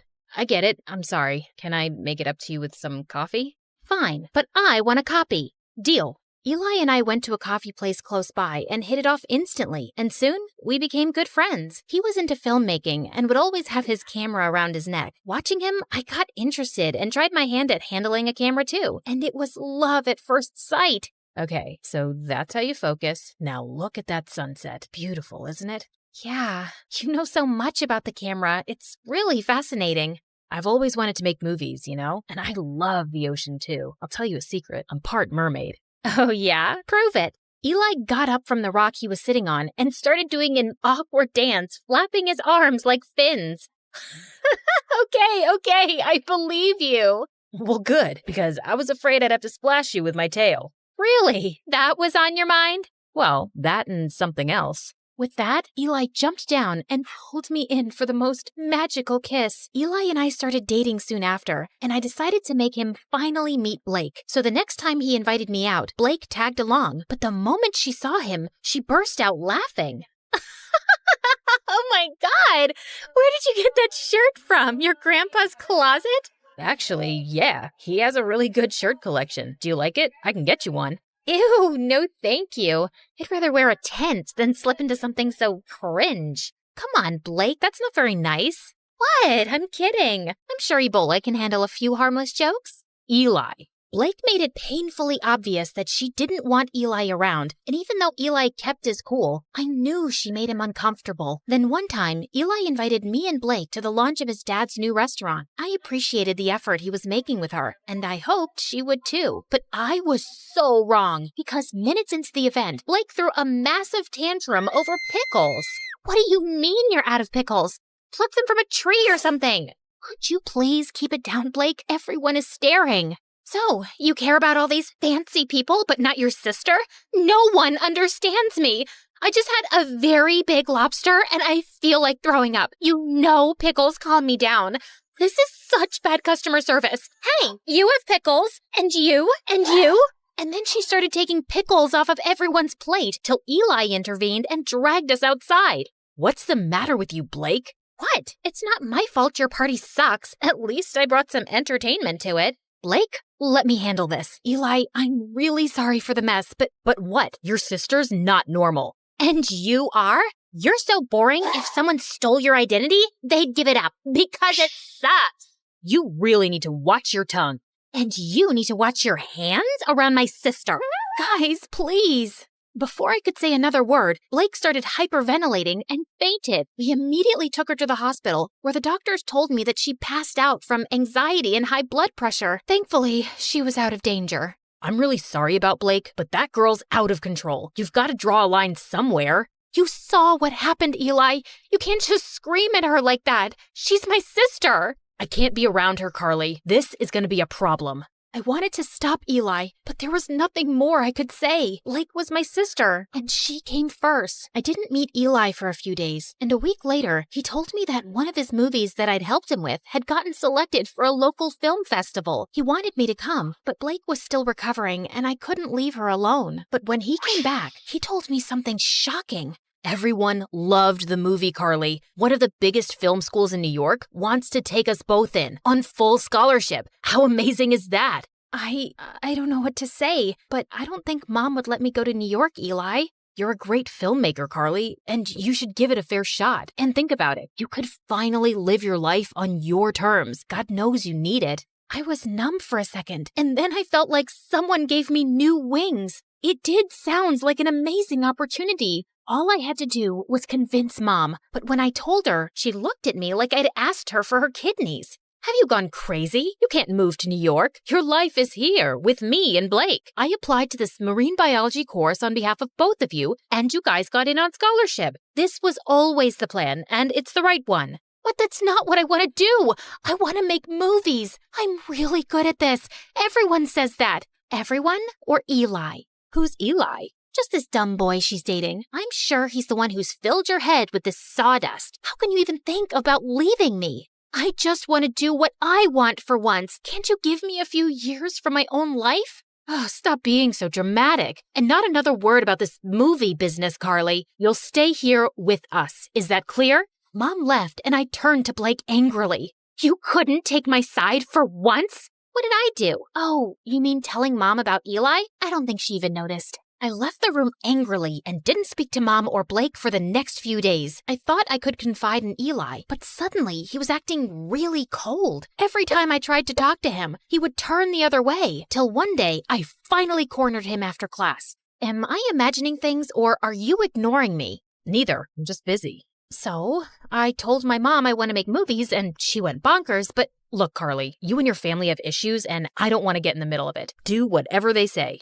But you told me to live my life. You said... Yeah, I did. And now I'm saying I don't care. You'd choose your clown sister over everything. I've seen that. So good luck, but I don't think I can be with you anymore. Eli, wait. Tell your sister she won.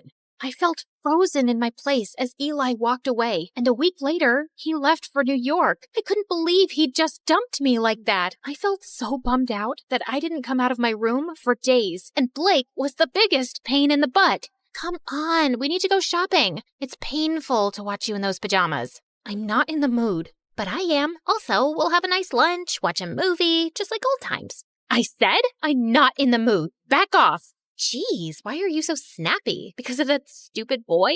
He wasn't stupid. I loved him, Blake, and now he's gone. Because I chose you over him, like always, and you don't care about my feelings, like always. Carly, just leave me alone. Blake left with a small face, and I felt kind of bad, but I was too mad to go after her. The next day, I calmed down a bit and was about to call Blake when her phone started buzzing like crazy. I picked it up, and I was shocked to see it was Eli. Before I could answer, the call got disconnected, and a text message appeared. I did what you wanted. Leave me alone.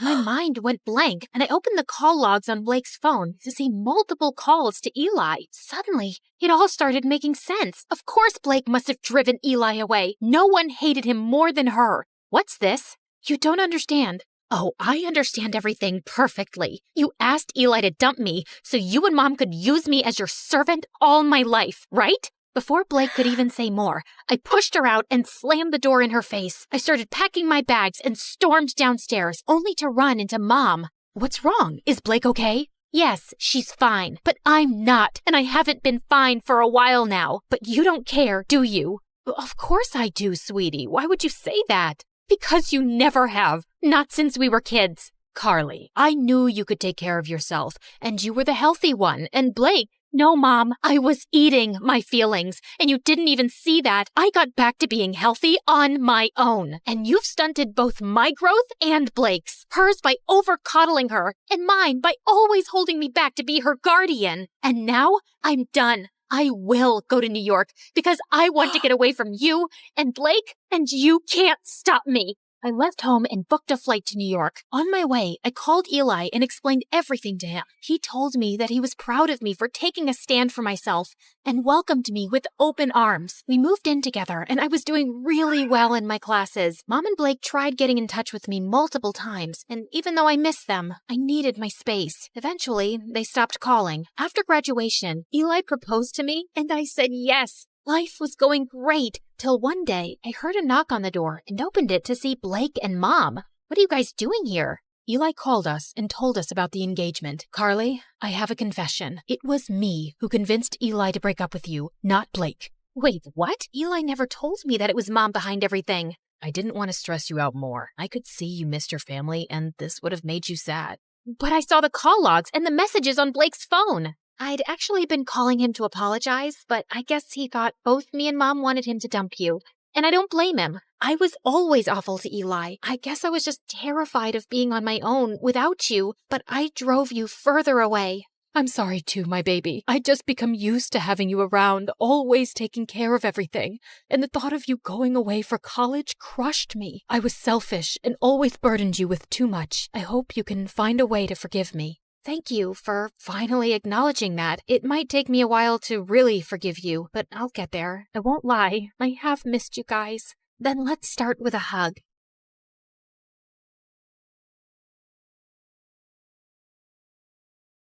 I woke up in the middle of the night feeling extra thirsty and almost passed out when I saw the time. It was 3 a.m., the devil's hour. I tried to go back to sleep, but I just couldn't. Come on, girl. Ghosts aren't real. But dehydration is, so hold yourself together and get your ice-cold water. I silently prayed as I went down to the kitchen. Suddenly, I caught someone moving in the shadows. Holy Mother of God, was it the devil? I was about to scream when I realized that it was just my older brother, Kevin, who looked suspicious. I silently followed him as he went down the basement and was surprised when he opened a mysterious door that I had never seen before. But before he could enter, he looked back and saw me. Don't you ever tell anyone about this, especially Dad, no matter what happens. Why? What's inside that room? He just patted my head and smirked. The devil himself. He then disappeared into the room and locked it, leaving me shaking in fear and confusion. Hi, my name is Kendra, and this is my story of how my mysterious brother changed my life forever. Before I continue, please like and subscribe. After what happened last night, the first thing that I did in the morning was to check that door in the basement. But unfortunately, it was padlocked to death. Kevin was definitely hiding something in there, and it was killing my curiosity. I was finally able to corner him during dinner. Are you sure that you weren't dreaming? Because that totally didn't happen. That night was really weird, so he could be right. Our conversation was cut off when Dad joined us. Son, it's time for you to take over the company. We will be holding a gala next weekend to introduce you to everyone. They're all so excited to meet you. But Dad, no buts. You're graduating in a few months, so prepare yourself. I don't want any problems. Understood? Of course, my brother couldn't say no to him. He was always Dad's favorite, his golden boy, the perfect son. While me, I was just a stranger to him. If Mom was still alive, things would probably be different. Later that night, when I was about to sleep, I almost screamed when I saw Kevin leaning against my door. Can I help you? What makes you feel alive, Kendra? Huh? What's with you? Why are you being so weird? The less you know, the better. Good night, Peanut. Peanut? Where did that come from? That was the weirdest and longest interaction we've ever had. He was a year older than me, and we had never been close growing up. His time was spent in his room reading, in the piano corner perfecting his sonatas, or with Dad talking about business while playing chess. We also didn't see each other often at school because he was always with his best friend Cedric or surrounded by their crazy fangirls. The next morning, I woke up to Dad screaming from the library. I dashed to check what it was and found out that one of our maids found a letter under Kevin's pillow. I read it and froze. Kevin left. He didn't say where he went and when he was coming back. All the note said was, "Do not wait for him." I would expect something like this from you, but not my son. Kevin is a responsible young man. Well, the note says otherwise. The gala is this weekend. I need your brother to be there no matter what it takes. We tried looking for Kevin everywhere, but no one knew where he was. Even the police couldn't find him, and it was driving Dad crazy. One night, he just walked up to me and started inspecting my face. You would do. You were going to be him. Be who? Kevin. In case your brother is still on this stupid little adventure on the night of the gala, you will pretend to be him. But Dad, I don't think I can... Kendra, you are a capable young lady. Of course you can. You'll be saving our company from humiliation. I know I have not been very vocal about your accomplishments, but I do notice. Will you do this for me, sweetheart? I had never heard Dad talk to me that way, and it felt really good. So I found myself giving in. Besides, it would only be for just one night, right? I just needed to hide my hair under a wig and dress up like Kevin and just smile and avoid conversation as much as possible. Simple. When the big day finally came, I was a nervous wreck. There were too many important people, and Dad kept reminding me not to mess up. Luckily, the party was a success, and I thought my little mission was finally over until Dad came up to me. You did well. Now we just have to make sure that your brother will not fail his classes so he could graduate. You'll need to attend school as him. But how about me as Kendra and my grades? I'll call the school and tell them that I sent you out of the country for an emergency. Anything you fail, you can take for a summer class. But no buts. This was already decided. And remember, no one should ever know about this. But Kevin and I were just too different. After carefully thinking about it, I finally decided to do it. It was my chance to impress Dad. I just needed to do one little thing, which was to learn everything about my brother to make it believable. I checked his room, but I didn't find anything useful. I had to ask for help from the person closest to him, Cedric. But there was one problem. At school or whenever he visited my brother, I would usually lock myself in my room because every time our eyes met, I felt like passing out. The guy looked like a demigod, and I just couldn't handle him. But this time, I had no choice, and I knew exactly where to find him at school, the music room. As I peeked into the room, I saw him playing the violin, and I was instantly mesmerized. Just then, he stopped playing and smiled at me. Just avoid his eyes, and you'll be fine. Did it tickle your soul? Huh? The rhythm, the passion, the climax. Sorry, but I'm not into music. I stepped back, and he started walking towards me. How about this? Did it tickle your soul? I suddenly became mute. This is the first time you talked to me, and I'm surprised. What brings you here, Cupcake? Cupcake? I got a grip of myself and slapped his hand away. First of all, I'm not food. And second, I'm not here to talk about souls and music with you. It's about my brother. Suddenly, his face turned serious. I had already talked to your dad about it. Kevin ran away and he didn't want us to find him, and there's nothing we can do about it. I know, but I need your help with something. I told him about Dad's demands, and he suddenly laughed. That's a ridiculous idea. You two look similar, yeah, but you're too cute and girly to be a boy. Wait, he found me cute? I excused myself to the bathroom, and after calming down, he was nowhere to be found. It took me a whole day to finally find him playing violin in the school garden. So, are you going to help me with this, or are you just going to play your violin all day? I only help people who can look me in the eye. Ugh, why was he being like this? I gathered up all my courage before finally meeting his eyes, and thankfully I was able to control myself until he smiled. You have the same eyes as your brother. They're very pretty. So he liked my brother's eyes? That was fruity. Whatever. Now, where do we start? Your appearance. And I think it needs a lot of work. For the makeover, he brought me to the mall to cut my hair short, and it took me several hours to finally say goodbye to my precious long hair. After accepting the fate of my hair, we tried on some clothes similar to Kevin's fashion. As I walked out in a leather jacket, he came up to me to zip it up. He was so close, I could hardly breathe. Looks perfect now. He then taught me about my brother's stance, walk, and gestures. I told you to walk faster, not like a gangster. And stick out your chest more.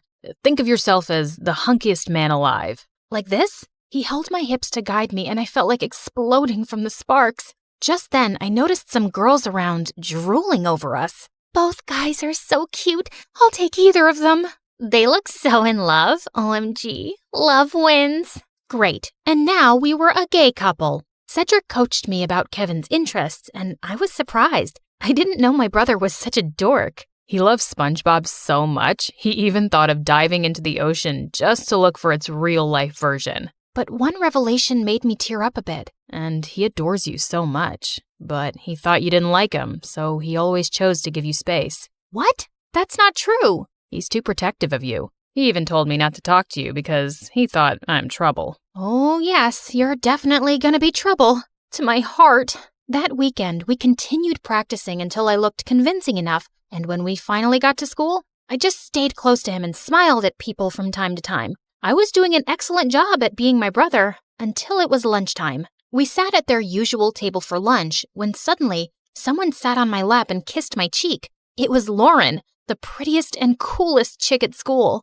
What in the frickin' pregnant duck is happening? What? You hate my kisses now? You look like you've seen a ghost. I turned into the ripest tomato when she giggled into my ear. I could never hate such a goddess like you. Wow. Since when did you become this cheesy? I gave Cedric a panicked look, but the jerk was trying his best not to burst out laughing. I kicked his leg under the table and his wince was satisfying. I then excused myself in the bathroom and dragged him with me. There, he revealed that Kevin had been dating Lauren for a while now, and I had no idea about it. Lauren had been all over me for the next several days. This was totally normal, of course, except for the little detail that I was not her actual boyfriend. And through all of this, Cedric remained an unhelpful idiot who was clearly enjoying my discomfort. We were walking to our last class when someone suddenly grabbed and pushed me against the wall. You're acting weird lately, and I like it. Before she could kiss me, I acted like there was a bug inside my shirt and ran away. I needed to talk to Cedric. As usual, I found him in the music room. We need to tell Lauren. Suddenly, Lauren appeared from behind me. Tell me what? Wait a minute. Don't tell me that you guys are dating? What? Cedric finally stopped playing the violin and grinned at me. I'm straight, but I don't know about your boyfriend. Aw, baby. You know I would accept you however you identify, right? Well, that's good to hear. Lauren looked like she bought it, and I just found myself exploding. I'm not Kevin. I'm not your boyfriend. I'm his sister Kendra pretending to be him. I then explained everything to her. Oh, okay. Explains why you look and act differently. That's it? No violent reaction whatsoever? I'm used to Kevin's quirks. So, anything I can do to help with this mission? Just don't tell anyone about this.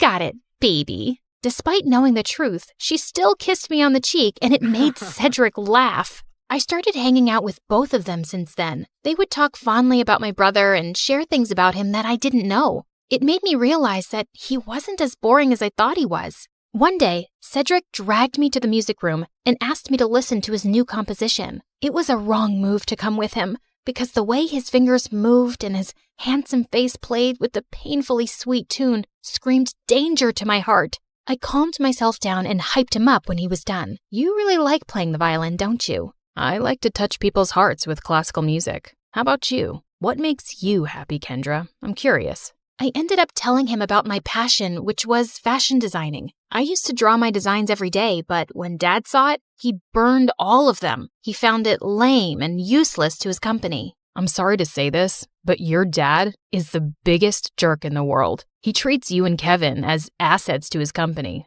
and never as a son and daughter. You're right, but it just made me crave for his love and approval. Someday, I hope you'll be able to find the courage to do what you need to do. You have me now, you know. I'll take care of you. He leaned in closer, and I thought he was going to kiss me, but to my surprise, he pulled away and walked back to the platform to play again. What was that all about? After the incident in the music room, I started thinking that maybe Cedric liked me too, until one day I heard him talking to Lauren in an empty classroom. You like Kendra, don't you? What are you talking about? She's off limits. And besides, she's just like the little sister I never had. Those words were enough for me to accept the truth, that Cedric will just be my dream. To distract myself, I invited Lauren for a sleepover, and as she was trying on some of my favorite clothes, I couldn't help but admire how beautiful she was. Just then, I found her smirking at me through the mirror.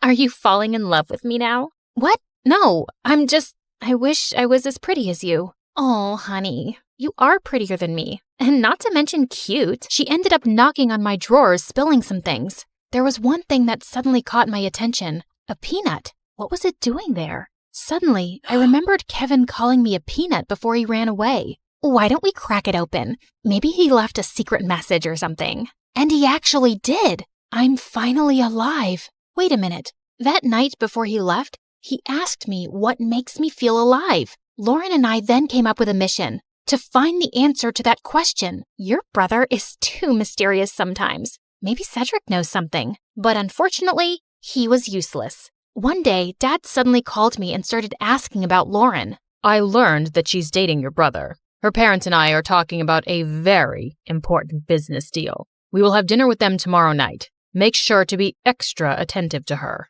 I thought it wouldn't be much of a problem until they suddenly decided to marry us off with Dad knowing that I was Kendra. He was crazier than I thought.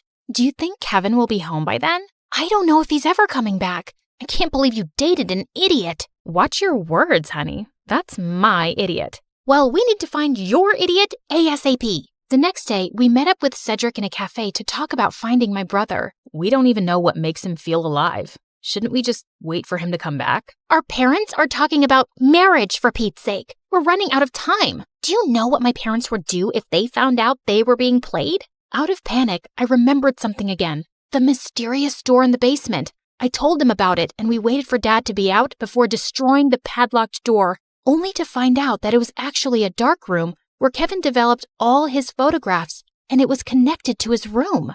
And all those pictures were related to an island that only meant one thing. Kevin was staying on one of them. It makes sense now that he always disappears on weekends. I also found a camera in his bag one time, but I never saw it again. And why didn't you both tell me about this earlier?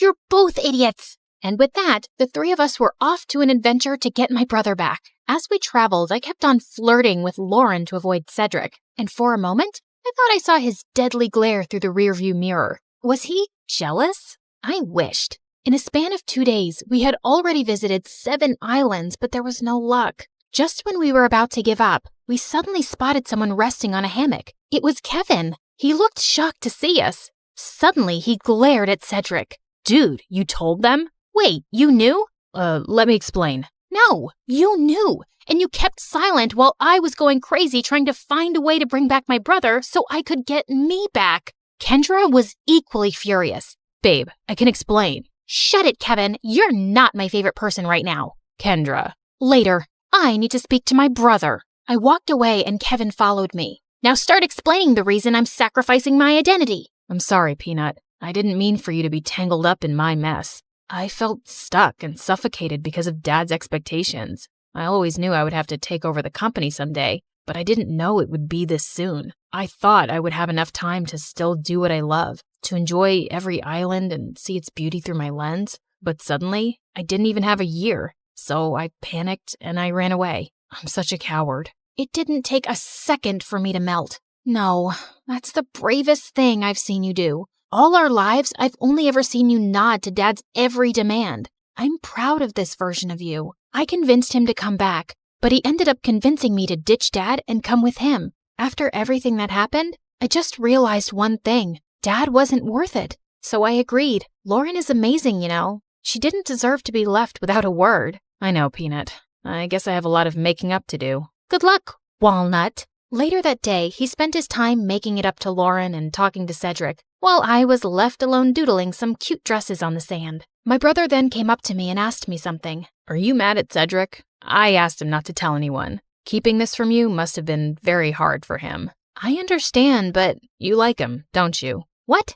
No, I mean, don't worry. I finally gave him the go signal. You two can kiss or whatever. As soon as he left, Cedric walked up to me with an earth-shattering smile. Can we talk? I couldn't look at him in the eye again.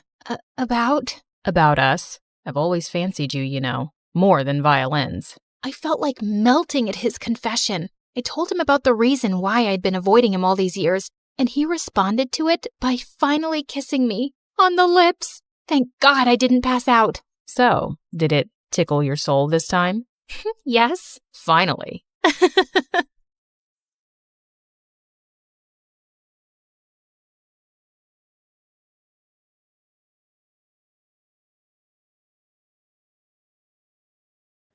Hi, I'm Blair, and I'm about to tell you a crazy story. Before we continue, please like and subscribe to MSA. Growing up, my parents fought constantly over money. Dad was a struggling sculptor, and Mom, who was a waitress, cursed the day she met him because we constantly had money problems. She always said dropping out of school was her biggest mistake, so she made sure I studied hard. That's how I earned a full scholarship to one of the city's top schools. But my true passion was painting. I fell in love with it at 5, taught myself through YouTube, and by 13, I was winning major school competitions. Dad was proud, but Mom didn't like it one bit. Art's a hobby, Blair. You can't make a career out of it. Definitely not a successful one. It was my dream to become a world-famous artist. Well, mine and my best friend Ashley's. She was an artist just like me, and we'd been best friends since middle school. Ashley was rich, so she got to go to amazing art classes and shared everything she'd learned with me. And whenever my parents argued, I'd sneak over to her mansion. Life was just better with Ashley around, except for her annoying twin brother Dexter. He mocked our art, hid our supplies, and chased us with his paintball gun. Whenever we complained to Ashley's parents, Dexter would just put on his innocent face and get away with it. Even at school, everyone adored him for his sense of humor. Ashley absolutely hated him, and I could see why. Like on their 15th birthday, Ashley spent hours getting ready, and she looked beautiful. But the moment Dexter walked in, everyone gathered around him, completely ignoring Ashley. Look at him, smiling like he owns the world. I will never understand what people see in him. Probably his athletic body. I mean, if you look at it from an artistic point of view, Dexter's pretty much perfect for a portrait. What? I mean, so what if he's good looking? You've got a great personality. That's what you tell ugly people, Blair. You're also so much more creative and way smarter. People would notice that someday. Notice what someday? That you're a total jerk. Aw, are you jealous because no one's paying you attention? Go away, Dex. It's her birthday too. Don't make things worse. Fine, I'm sorry. Here, I got you a flower, little sis. Happy birthday. But as soon as Ashley took it, the flower squirted water all over her face, ruining her makeup, and Dexter ran away laughing. As we grew older, Dexter just got more annoying. At 17, he joined the football team, became the most popular guy in school, and a serial heartbreaker. Every day, some girl would be crying over him, and it was nauseating. As for me, my parents were fighting a lot more lately, and one day, Dad just packed his stuff and left. Shortly after, he filed for divorce, and Mom went bonkers. She refused to shower or step out of the house, and a week later, she came home and told me she'd quit her job. Between rent and expenses, we soon ran out of our savings and didn't even have enough money for food. Do you have cash? Sure. Let me just grab some from the secret trust fund your dad left me. No, I don't have cash, you moron. Just run the card again. I've already tried 3 times. It's not working. Pay or leave. Mom just started yelling at the cashier like a madwoman. He called security, but as they approached, Mom grabbed a bunch of stuff and bolted in the other direction. She went round and round in circles before the security guys finally caught her and dragged her out. Since Mom was acting all kinds of crazy, I took up a part-time job at a cafe to help out. But between work and school, my life was miserable, and Ashley wasn't helping. What do you mean you're not coming for the concert? We booked this months ago. Things were different back then. Now I have to work. Ask someone to cover your shift. We're short-staffed, and I need the money. But Hank's gonna be there, and I need your help talking to him. You're not getting out of this. Ashley kept pushing me, but I kept refusing, and eventually she gave up. The next morning, she told me Hank had asked her out, and I was happy for her. College applications were looming, and I desperately wanted to get into NYU's art program, where Ashley was applying to. It was expensive, and I needed a strong portfolio for a scholarship. I couldn't risk my mom finding out, so I stayed late after my shifts at the cafe to work on my portfolio. One day, while I was heading back home, it started raining heavily. It was already late, so I couldn't get the bus, and was waiting for a cab when someone walked up to me with an umbrella. Dexter, what are you doing here? I was just across the road running some errands, and by errands, I mean date that didn't go too well. Anyway, I saw and I thought I'd help. Dexter led me to his car, and on our way, we got talking. He asked me how I was doing, and I don't know why I ended up telling him everything about Mom and how things were really tough at home. Ashley told me about your parents' divorce, but I didn't know things were so bad. If you need anyone to talk to, I'm here. Something about the way he said it made my heart melt. And after that day, Dexter and I got closer. He would wait for me at the cafe and then walk me home. We'd debate over classic movies, argue over music, and bond over our favorite MSA videos. The more time we spent together, the more I saw a different side of Dexter. One that was kind, funny, and surprisingly thoughtful. And before long, I started having feelings for him. You know, I've always had a bit of a crush on you. Really? Why? You're kind, beautiful, smart, creative, and you're probably the toughest person I know. Wow, thanks. I always thought you're kind of annoying. Gee, thanks. What a compliment. Let me finish. But now I think you're the only person who gets me. You've shown me what it's like to really connect with someone, Dex. I guess what I'm saying is... That you like me? I like you too. And then Dexter kissed me, and it was perfect. I wasn't sure how Ashley would take it, but before we can even gather the courage to tell her, we found her crying in the school garden the next day. Hank dumped me. He says my nostrils are too big and that my face reminds him of his dead cat. What kind of reason is that? The kind that's a lie. Hank's a total player. Why would you ever fall for him, you dumb... Ow! I mean, I'm sorry you're hurting, but don't weep over that idiot. You're stronger than that. Be a man, woman, girl, be a girl. Did you hit your head or something? Why are you even talking to me? Blair, I need a hug. The next few days were a mess. Ashley was hung up on Hank and dragged me along for endless shopping sprees and salon visits to distract herself, and I didn't think it was a good time to tell her about me and Dex, who I wasn't even getting to spend any time with. She was also home all the time, so Dexter started sneaking into my room late at night. This is not fair. You're totally ignoring me. I know, but she's miserable, and she needs me. Hey, Han, remember when you needed her, but she was too busy falling in love? Anyway, my football team's having a party tomorrow night, and I'd love for you to come. It's low-key, just close friends. How close are we talking? Close enough to do this. Dexter leaned in to kiss me, but before he could, someone knocked on my door. Ashley! He hid under the bed as I opened the door. Who are you talking to? No one. I was just humming to myself. La la la. See? You tell me, what's up? No time long see. You're being weird. Anywho, I need your help. I've heard the football team is having a party tomorrow and Hank's gonna be there. I need him to know that I've moved on and this party is perfect for that. I have the invites. You're coming with me. No excuses. But I have to work on my portfolio. I promise I'll help you after the party. Please say yes. Ashley looked desperate that I couldn't refuse. Dexter was furious, though. He didn't answer my calls or reply to my texts. Even at the party, he ignored me. But I could see he kept looking my way. Ashley had hired some guy to be her fake boyfriend, so she left for the dance floor with him while I waited for Dexter. I was near the pool when I almost slipped, but someone held on to me. Careful there, sweet cakes. You'll hurt yourself. Blair, right? I'm Hank. I know. Great. Then let's skip the introductions and dance. I don't want to. Come on. She said no. I turned around and saw Dexter looking furious. And who are you? Her boyfriend? Yes, now back off! Or what? You'll hit me, pretty boy? You bet I will. Dexter punched Hank right in his face and he stumbled backward. Hank charged at Dexter and the two got into a fight. Everyone gathered around and I caught sight of Ashley's face in the crowd. She looked furious. I ran over to her, but I slipped and fell in the pool. I don't remember much after that, but when I opened my eyes, I was in a room with Dexter and Ashley staring at me. What happened? You passed out. You don't know how to swim? I didn't exactly grow up with a pool in my backyard, so no, I don't. You're bleeding. That's no big deal. Yeah, no big deal. Just like it's not a big deal to hide from your best friend that you're dating her idiot brother. How could you not tell me? I don't know, okay? I freaked out. You've always hated Dexter, and then you'd just broken up with Hank, so I didn't want to rub my relationship in your face. You don't have to treat me like I'm a child who doesn't have a handle on her emotions. Anyway, you've chosen Dexter. Although I can't understand why him out of all the boys on the planet. But you did, and you're my best friend. So I'll accept it on one condition. Never, never make out in front of me, or I'll projectile vomit all over you. Deal? Deal.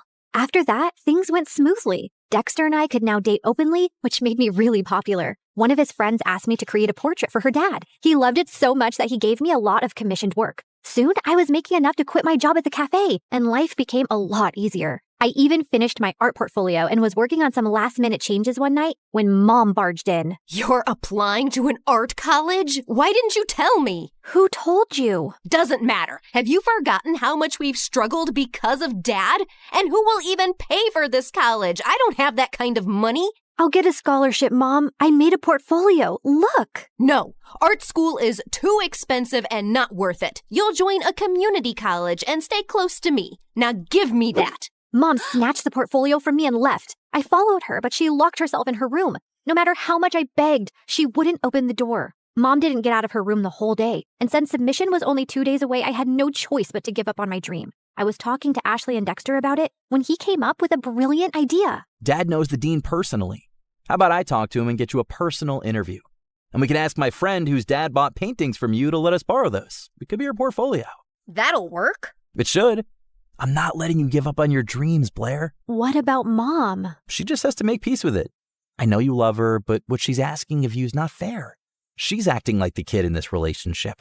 The interview was scheduled for 2 days later, and I spent every second preparing. On the big day, I felt really confident. But as I was on my way, I got a call from the admissions office saying that my interview was canceled. Apparently, I had called and canceled my interview, claiming my mom was unwell, even sending medical reports as proof and withdrawing my application because I needed to take care of her. I tried telling them so many times that it wasn't me, but they just cut the call. I had no idea how Mom had found out about my interview, but I was furious that she'd done this. I went back home to confront her, but to my shock, I found her passed out on the floor. I called 911 and immediately rushed her to the hospital. On my way, I messaged Dad, and by the time we reached, he was already there. And what he told me next shocked me. A month ago, your mom fainted at work and was diagnosed with a rare heart disease. She needs a transplant, but since she couldn't afford it, she turned to me for help. But why didn't you tell me? We're trying to arrange money, and we wanted to wait till then to tell you. She didn't want to worry you. And here I thought she was lying when she submitted those documents. What documents? I explained about NYU and my interview with the dean. I don't think your mom's behind this. She was skeptical, but after seeing your portfolio, she was impressed. She told me she was changing her mind about you pursuing an art degree. I thought she threw my portfolio away. No, sweetie. She was proud of you. But Dad, if Mom didn't call them, then who did? Does anyone else know that she's sick? Yeah, Ashley's dad knows. We needed money for tests, so I asked him for a loan and sent pictures of your mom's report to prove it. I told him to keep it a secret so you wouldn't find out. I immediately understood who might have done this. But just to be sure, I called the admissions office and asked them for the number they received the call and reports from. And when I saw who it was, my mind exploded with anger. I took a cab, reached Ashley's place, and barged into her house. You called the admission office and told them that my mom was sick and I won't be attending the interview? Don't even try to lie to me. I have proof. My mom was sick, Ashley. You could have told me that at least. Instead, You used that against me. Hold on, I think there's some confusion. Why would Ashley do that? Ask her. And suddenly, Ashley's face twisted into rage. Yes, ask me. Ask me why I'd go out of my way to make your life miserable, Blair. It's 'cause I hate you. There, I said it. I hate you. First, you were my best friend, and you chose to date the person I hate most, my doofus brother. It was bad enough my parents always chose him over me, but even you? Also, I couldn't stand how perfect your life was. You have a football jock boyfriend. Everybody loves your art. Everybody loves everything about you. Heck, even the boy I liked likes you more. I didn't want to go to college and be second to you again. So I told your mom about your art school plans, hoping she'd stop you. And when she failed, I used the pictures and did what I had to. I can't believe I trusted you. I thought you were my best friend. How can you do this to me? You've shattered everything we had. I never want to see you again. We're done. Don't think I'll cry over it. I'm going to NYU, Blair. I'll make new friends. You disgust me. Whatever. I never saw Ashley's face again, and Dexter told me that his parents heard her entire confession and ended up grounding her big time. She didn't even get through NYU, but I did, thanks to Dexter's dad who got me a second interview. Mom stayed in the hospital for a few more weeks before coming home. A month later, we found a donor. It was tough to get the money for the surgery, but we managed, and Mom made a full recovery. Today is my first day in college, and I couldn't be happier.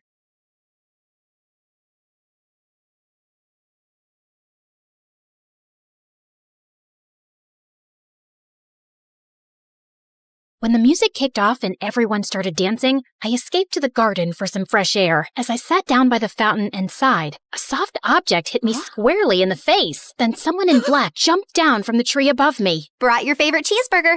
Meredith, what are you doing here? And why would you hit me with a burger? Wait, are you dressed up like Catwoman? Yeah, it's been my look for weeks now. 1, it shows off my fantastic figure, which is a service to humanity. 2, every vigilante hero needs a costume, and I've always found Catwoman classy. 3, vigilante hero? You basically rob people. Yeah, like Robin Hood, stealing from the rich and giving to the poor. You steal for yourself. I am the poor. And what's all this you nonsense? Last time I checked, we were a team. But sis, what's taking so long with this mission? It's not that simple.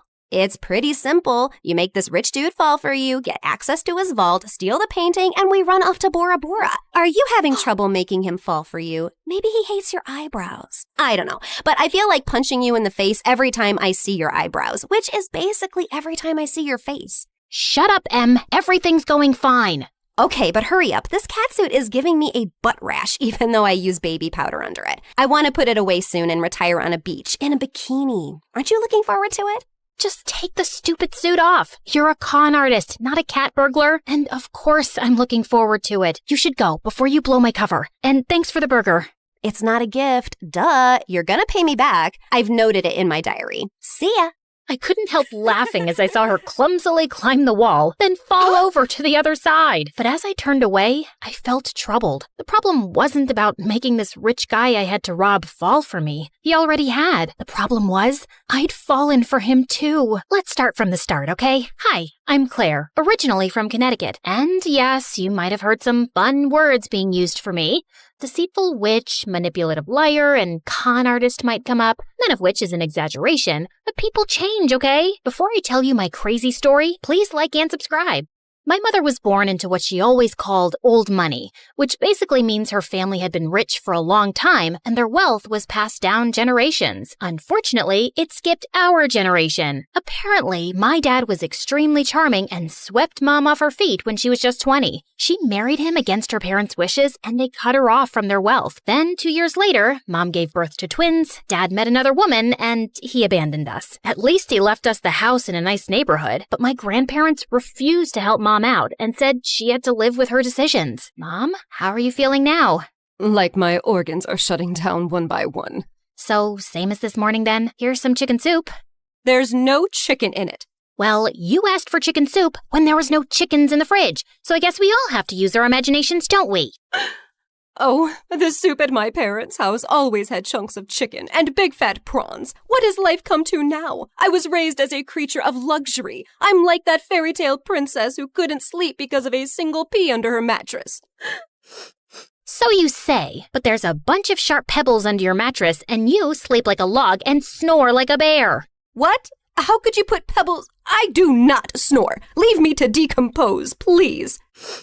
Well, you have to return to your waitressing job, so get well soon, Mom. Shall not. I loved Mom, but she was basically a spoiled, selfish child who just couldn't adapt to her change in fortunes and start acting like a freaking parent. My sister Meredith and I were twins, but we looked nothing alike. With her soft blonde hair and big baby blues, she looked like the kind of sweet soul who saved kittens from trees, helped old people across the road, and sang to birds. She didn't look like she had an ounce of evil in her, which wasn't true, like at all. But we'll come back to that later. From an early age, it was clear to me and Meredith that we had to be resourceful for money. I started doing odd jobs for our rich neighbors in the 8th grade, like raking their gardens, walking their dogs, and babysitting their kids. But Meredith was always finding more creative ways, like taking stupid boys in her class on paid exclusive tours to an alien site she'd discovered in the nearby forest. I'd seen her digging up the crater where the spaceship had landed, or selling youth water to high school girls, claiming she'd traveled far to the Fountain of Youth over summer break and had a limited supply. They actually thought she was telling the truth because it tasted different. Yeah, that's because she was filling up bottles from the neighbor's gross jacuzzi. People eventually caught on and stopped buying from her, and that's when she started stealing from me. But whenever I'd confront her, she'd throw a tantrum and deny it like I'd accused her of killing someone. So the next time, I hid money in my diary and made my latest entry. Dear Diary, guess what? What? When Mom took Meredith to the hospital for her sore throat the other day, the doctors made a shocking discovery. Meredith has a rare, incurable disease. She only has a few more months with us. We've decided not to tell her so she isn't scared and lives the rest of her short life in peace. Yes, I'm sad, but not that much because my baby sister is going to a better place and leaving me all her stuff. I knew my trick had worked when Meredith came down one morning with swollen eyes. When Mom asked her what was wrong, she burst into tears about her incurable disease. Where would you get an idea like that? Yes, Meredith. Please, tell Mom where you got this idea from. You wrote it in your... Wait, you chubby witch! You made me believe I was dying! Meredith lunged at me and we went rolling all over the kitchen floor. But she ended up getting grounded for a month for stealing and invading my privacy. I soon started missing her at dinner time though. So late one night, I snuck into her room with ice cream to find her playing darts with my face as the target. I'm sorry you're stuck here, but you did steal from me. I know we don't have a lot right now, but we'll work hard and make money in the future. But the future is in the future. What do I do now when I need money for mascara and gummy bears? Maybe we can think of some business idea. Oh, I thought you'd never ask. She pulled out a box from under her bed full of t-shirts. So you know my friend George, the next-door gardener's nephew? Apparently he volunteers at a mental institution every weekend. The owners got t-shirts made from all the patients, but they refuse to wear them, blah, blah. So now the mental place has hundreds of these lying in storage. George said he can score them for me, and we could have our own t-shirt range with cute things written on them. Look, here's one I made for myself. I want to go to Bora Bora, but I'm Bora Bora. Please help me. Funny. I'm very serious, actually. I'm gonna live in Bora Bora one day. So, are we selling these t-shirts?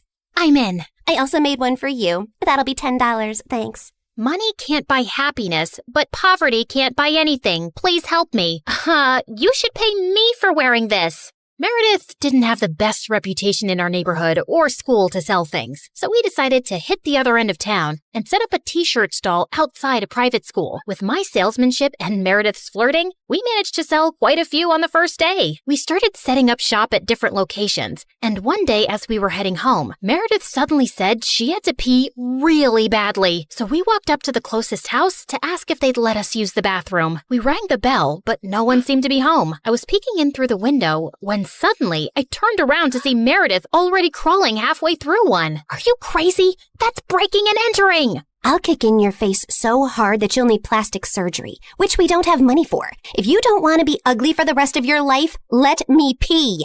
I let her go and was standing guard at the door when, to my horror, a car suddenly pulled into the driveway and a snooty woman stepped out. Hey, you girl. What are you doing lurking around my house? Were you thinking of breaking in? What? No, of course not. I'm a Girl Scout selling cookies. Yeah, I study in the, Aston Bridge School for Girls. Oh, I see. It's a lovely school. I know many people whose children go there. Sorry for my mistake. I'll be happy to buy some cookies from you. Put me down for 20 boxes. Sure. It's $5 a box, so that'll be $100. I'm putting your name down on my list, and I'll drop them by tomorrow. That's perfect, sweetie. Here's the money. I'll see you soon. Just then, I saw Meredith slip out the window, and as soon as the lady went in, we ran like crazy down the block and then collapsed on some grass. Look, I took some pastries from her kitchen. Perfect for a spontaneous picnic. That's stealing. Oh, you're one to talk. I heard the whole cookie conversation from inside. You took that lady's money, and you're never going to give her any cookies. I was just trying to distract her before she caught your butt. I didn't think she'd be dumb enough to actually give me the money. I can return it. Look, she didn't do it out of the goodness of her heart. She's a rich snob who was being really rude till she thought you were someone rich, too. You didn't force her to give you money at gunpoint. Oh, Claire, this has just given me the best idea. You're not serious. Yes, I am. Dumb people deserve to be tricked. And what does $100 mean to someone who has a gold toilet seat?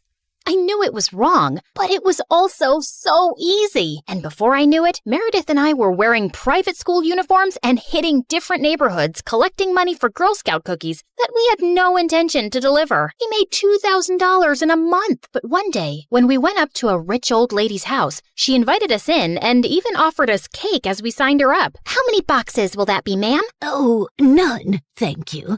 You see, I don't buy imaginary cookies. What?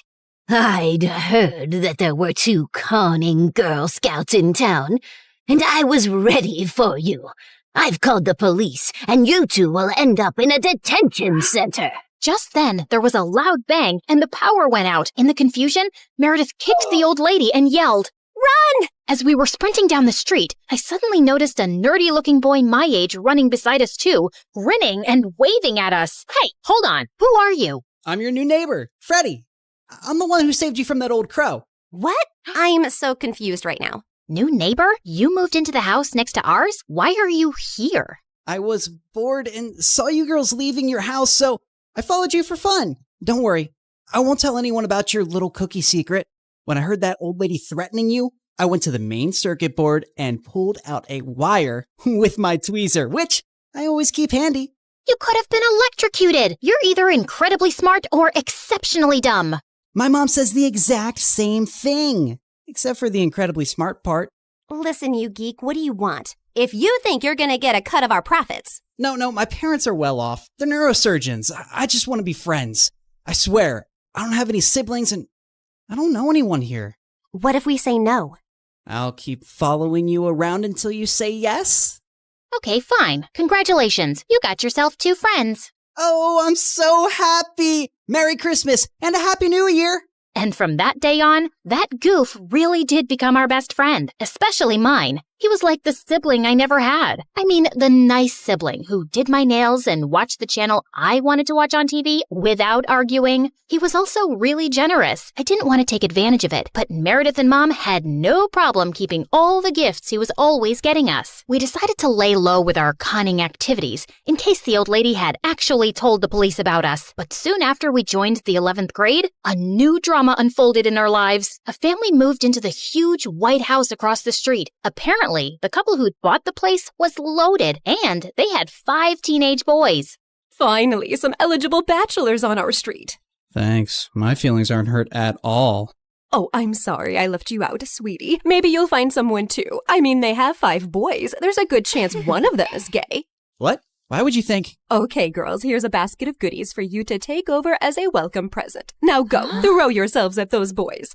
Meredith and I rolled our eyes, but we decided there wasn't any harm in checking them out, and we were welcomed by the ugliest quadruplets ever. They were really sweet and really excited to see us, but with their orange hair, acne, and buck teeth, they were not a pretty sight. Man, I feel sorry for those parents. Like, Mom got one average-looking kid, but God made it up by giving her me.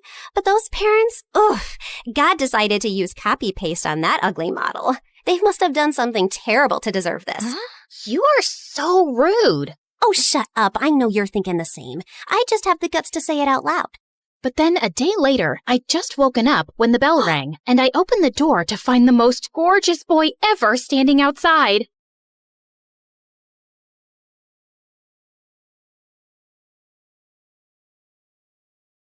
You've heard of a rags to riches story, but how about a riches to rags one? Like and subscribe to hear my reverse Cinderella story. Hi, MSA Nation. My name is Patricia, but since we're friends, you can call me Trisha, but not Patty. I hate Patty. Growing up, I was extremely rich, like next level rich, like Oprah meets Rihanna meets King Charles rich. It was all thanks to my mom, who the world knew as Cheryl. She was the most impressive person I knew. She and her best friend, whose name I won't mention for reasons that will soon become clear, were business tycoons who got a ton of investors and created a huge mega corporation right out of college. Ever heard of Amazon? Their business was kind of like that. Let's call it BFF Enterprises. It employed thousands of people all across the country, and Mom and her friend reaped the rewards of their extraordinary efforts. I aspired to have a BFF like Mom's. As a VIP daughter of a VIP, I was enrolled in etiquette classes immediately. By the time I was 5, I was practically Julie Andrews. You know, the queen from the Princess Diaries, only smaller. I was treated like a princess, with people attending my every need. When I showed an interest in art, I was gifted all of the finest art supplies and was even able to practice by creating portraits of some of the coolest celebrities. I can neither confirm nor deny that those were the celebrities who I painted. Yeah, my life was pretty much perfect until someone ruined everything. One day, there was a huge commotion next door at Mom's best friend's house. All of a sudden, the door swung open and I was shocked to see Mom's bestie in handcuffs. It turned out she who must not be named, that's what I called her, had been stealing a ton of money from their company. Because of that, their business went under and thousands of people lost their jobs. To make matters worse, an angry former employee was convinced that Mom must be to blame too. He put together a whole manifesto and brought Mom to court. Fortunately, Mom was declared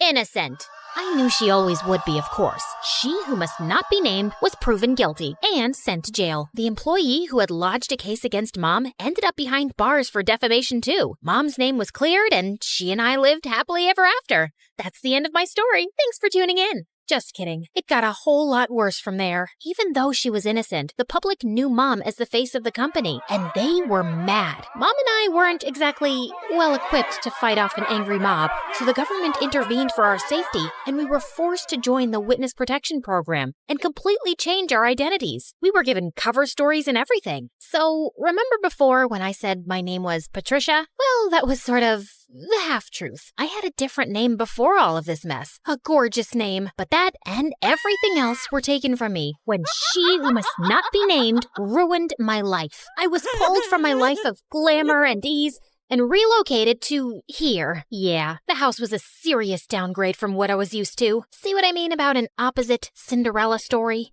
I know this is different from what we're used to. At least we still have each other. One day, we'll live in a big mansion again. I hoped she was right. In the meantime, Mom set up security cameras everywhere. She was afraid someone would somehow find out who we were and try to break in and steal whatever valuables we had left. That fall, I started up at my new school. I thought it would be a breeze. I'd never had any problems making friends before in my fancy school, back when I had money. But here, everyone was staring at me as I walked in. I felt like a total fish out of water. What, are you like from Gossip Girl or something? It got worse in the classroom. May I use the washroom?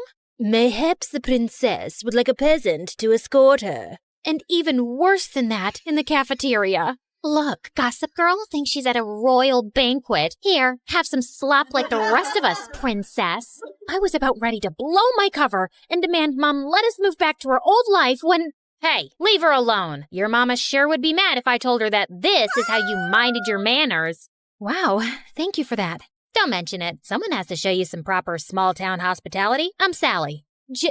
Patricia. Where are you from, Patricia? I grew up in the big city with a ton of money. My paternal grandparents invented trail mix, but my dad walked out on me and my mom and took all of our riches with him. Oh my goodness. I'm so sorry to hear that. We used to have more money too, but, well, it's complicated. It's hard, what with being one of 6 kids. Hey, if you'll let me, I would love to help you learn the ropes of a small-town life on a budget. Under Sally's wing, I started to really get the hang of my new life. She taught me all the tips and tricks to finding the best deals while thrift shopping. $5, final offer. The art of sandwich making. The more cold cuts, the better. Even how to use a lawnmower. She was a hoot. While all the other neighborhood kids were riding bikes, Sally would show up places driving her dad's lawnmower. And you don't need a license for this? Nope. Weirdly, though, I never actually saw Sally's dad, but more on that later. Sally encouraged my painting, even if it meant using unconventional canvases. She was the most thoughtful friend I ever had. In turn, I taught Sally all about how to host a proper high tea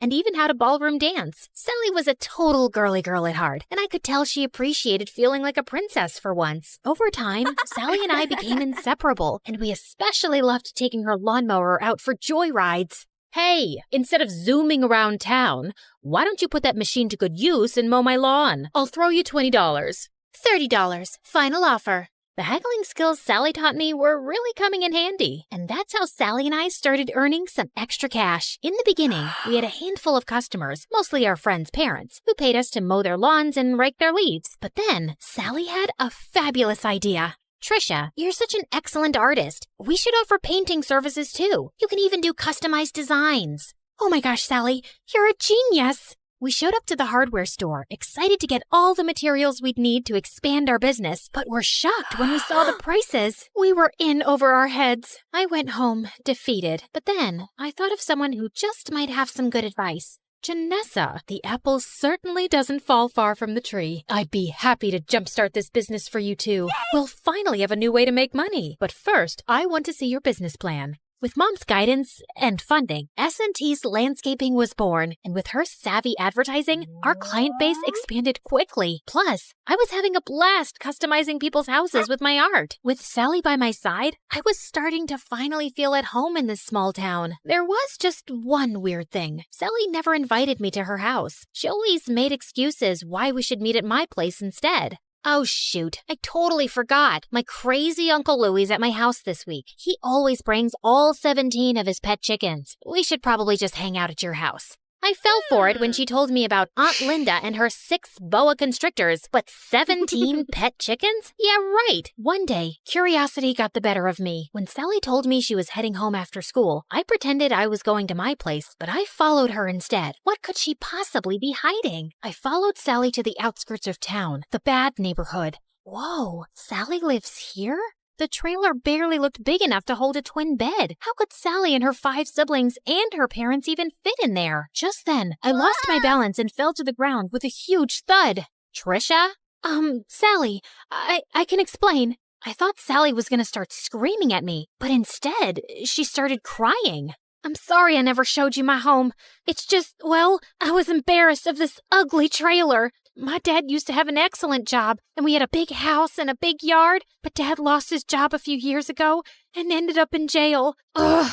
If it wasn't for BFF Enterprises, we would never be in this mess. He was just trying to stand up to their evil owners, and instead Cheryl hired her cronies to make it look like Dad was lying and put him away. It felt like my stomach had dropped out of my butt. Sally's dad was the angry former employee who'd made a case against Mom. Thank goodness Sally had no idea who Mom and I actually were, thanks to our aliases and dye jobs. But why was she blaming Mom when it was really her dad who put us in this mess? I knew I shouldn't say anything or risk Sally getting suspicious, so I ran home before I put my foot in my mouth.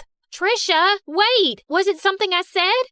I avoided Sally the rest of the week, which wasn't easy. I felt so conflicted. Sally was my best friend, but she hated my mom and blamed her for her dad being in jail. So, I decided to get Mom's advice. I need to talk to you. Sally's dad is your angry former employee who ended up in jail. Oh, come on now, Trisha. What a strange joke. Why was Mom calling me Trisha? At home, she always called me by my real name. Mom, this is serious. Sally has no idea who I really am, or that you're actually the co-founder of BFF Enterprises. Just then, Sally popped up from behind the couch, and suddenly, Mom's behavior made sense. Sally, it's not... I can't believe this. I thought we were best friends, and all along, your family is why my family is suffering? Sally, please, leave me alone. I don't want to talk to you ever again. I've heard of surprise birthday parties gone wrong, but never this badly. I probably lost my BFF forever. But Mom was more preoccupied that Sally would out us both. What are you doing? Follow her. Make sure she doesn't talk. Do whatever it takes. I hadn't seen Mom this stressed out since the trial. I tried texting, calling, even showing up at Sally's window, but she wouldn't even look at me. I returned home, completely hopeless. Did it work? Will she keep quiet? She won't even talk to me. Just then, Mom turned into a fire-breathing dragon. Well, not literally, but I'd never seen her this angry. Then we need to move again, now. But this is her home. Sally is my friend. Some friend. As soon as she talks, I'm going to jail. Mom, what are you talking about? Why would you go to jail? The judge said you were innocent. Of course he did. I bribed him. My business partner and I were both stealing funds from the investors because we deserved more. But unlike me, she was dumb enough to get caught and unwilling to do whatever it took to stay out of jail. And Sally's dad figured it all out and tried to get me behind bars too. But I showed him I am not to be messed with.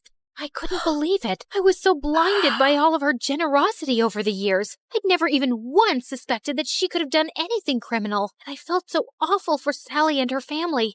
They didn't deserve this. But then again, how could I choose between my mom and my best friend? What Mom said next, though, made everything totally clear. You got us into this mess. Now you have to get us out. Me? I'm just a kid. You're the one who was so greedy that you stole money and ruined your company and all of your employees' lives. You even let your own best friend take the fall. You cared so much about money, you forgot about what really matters, friendship.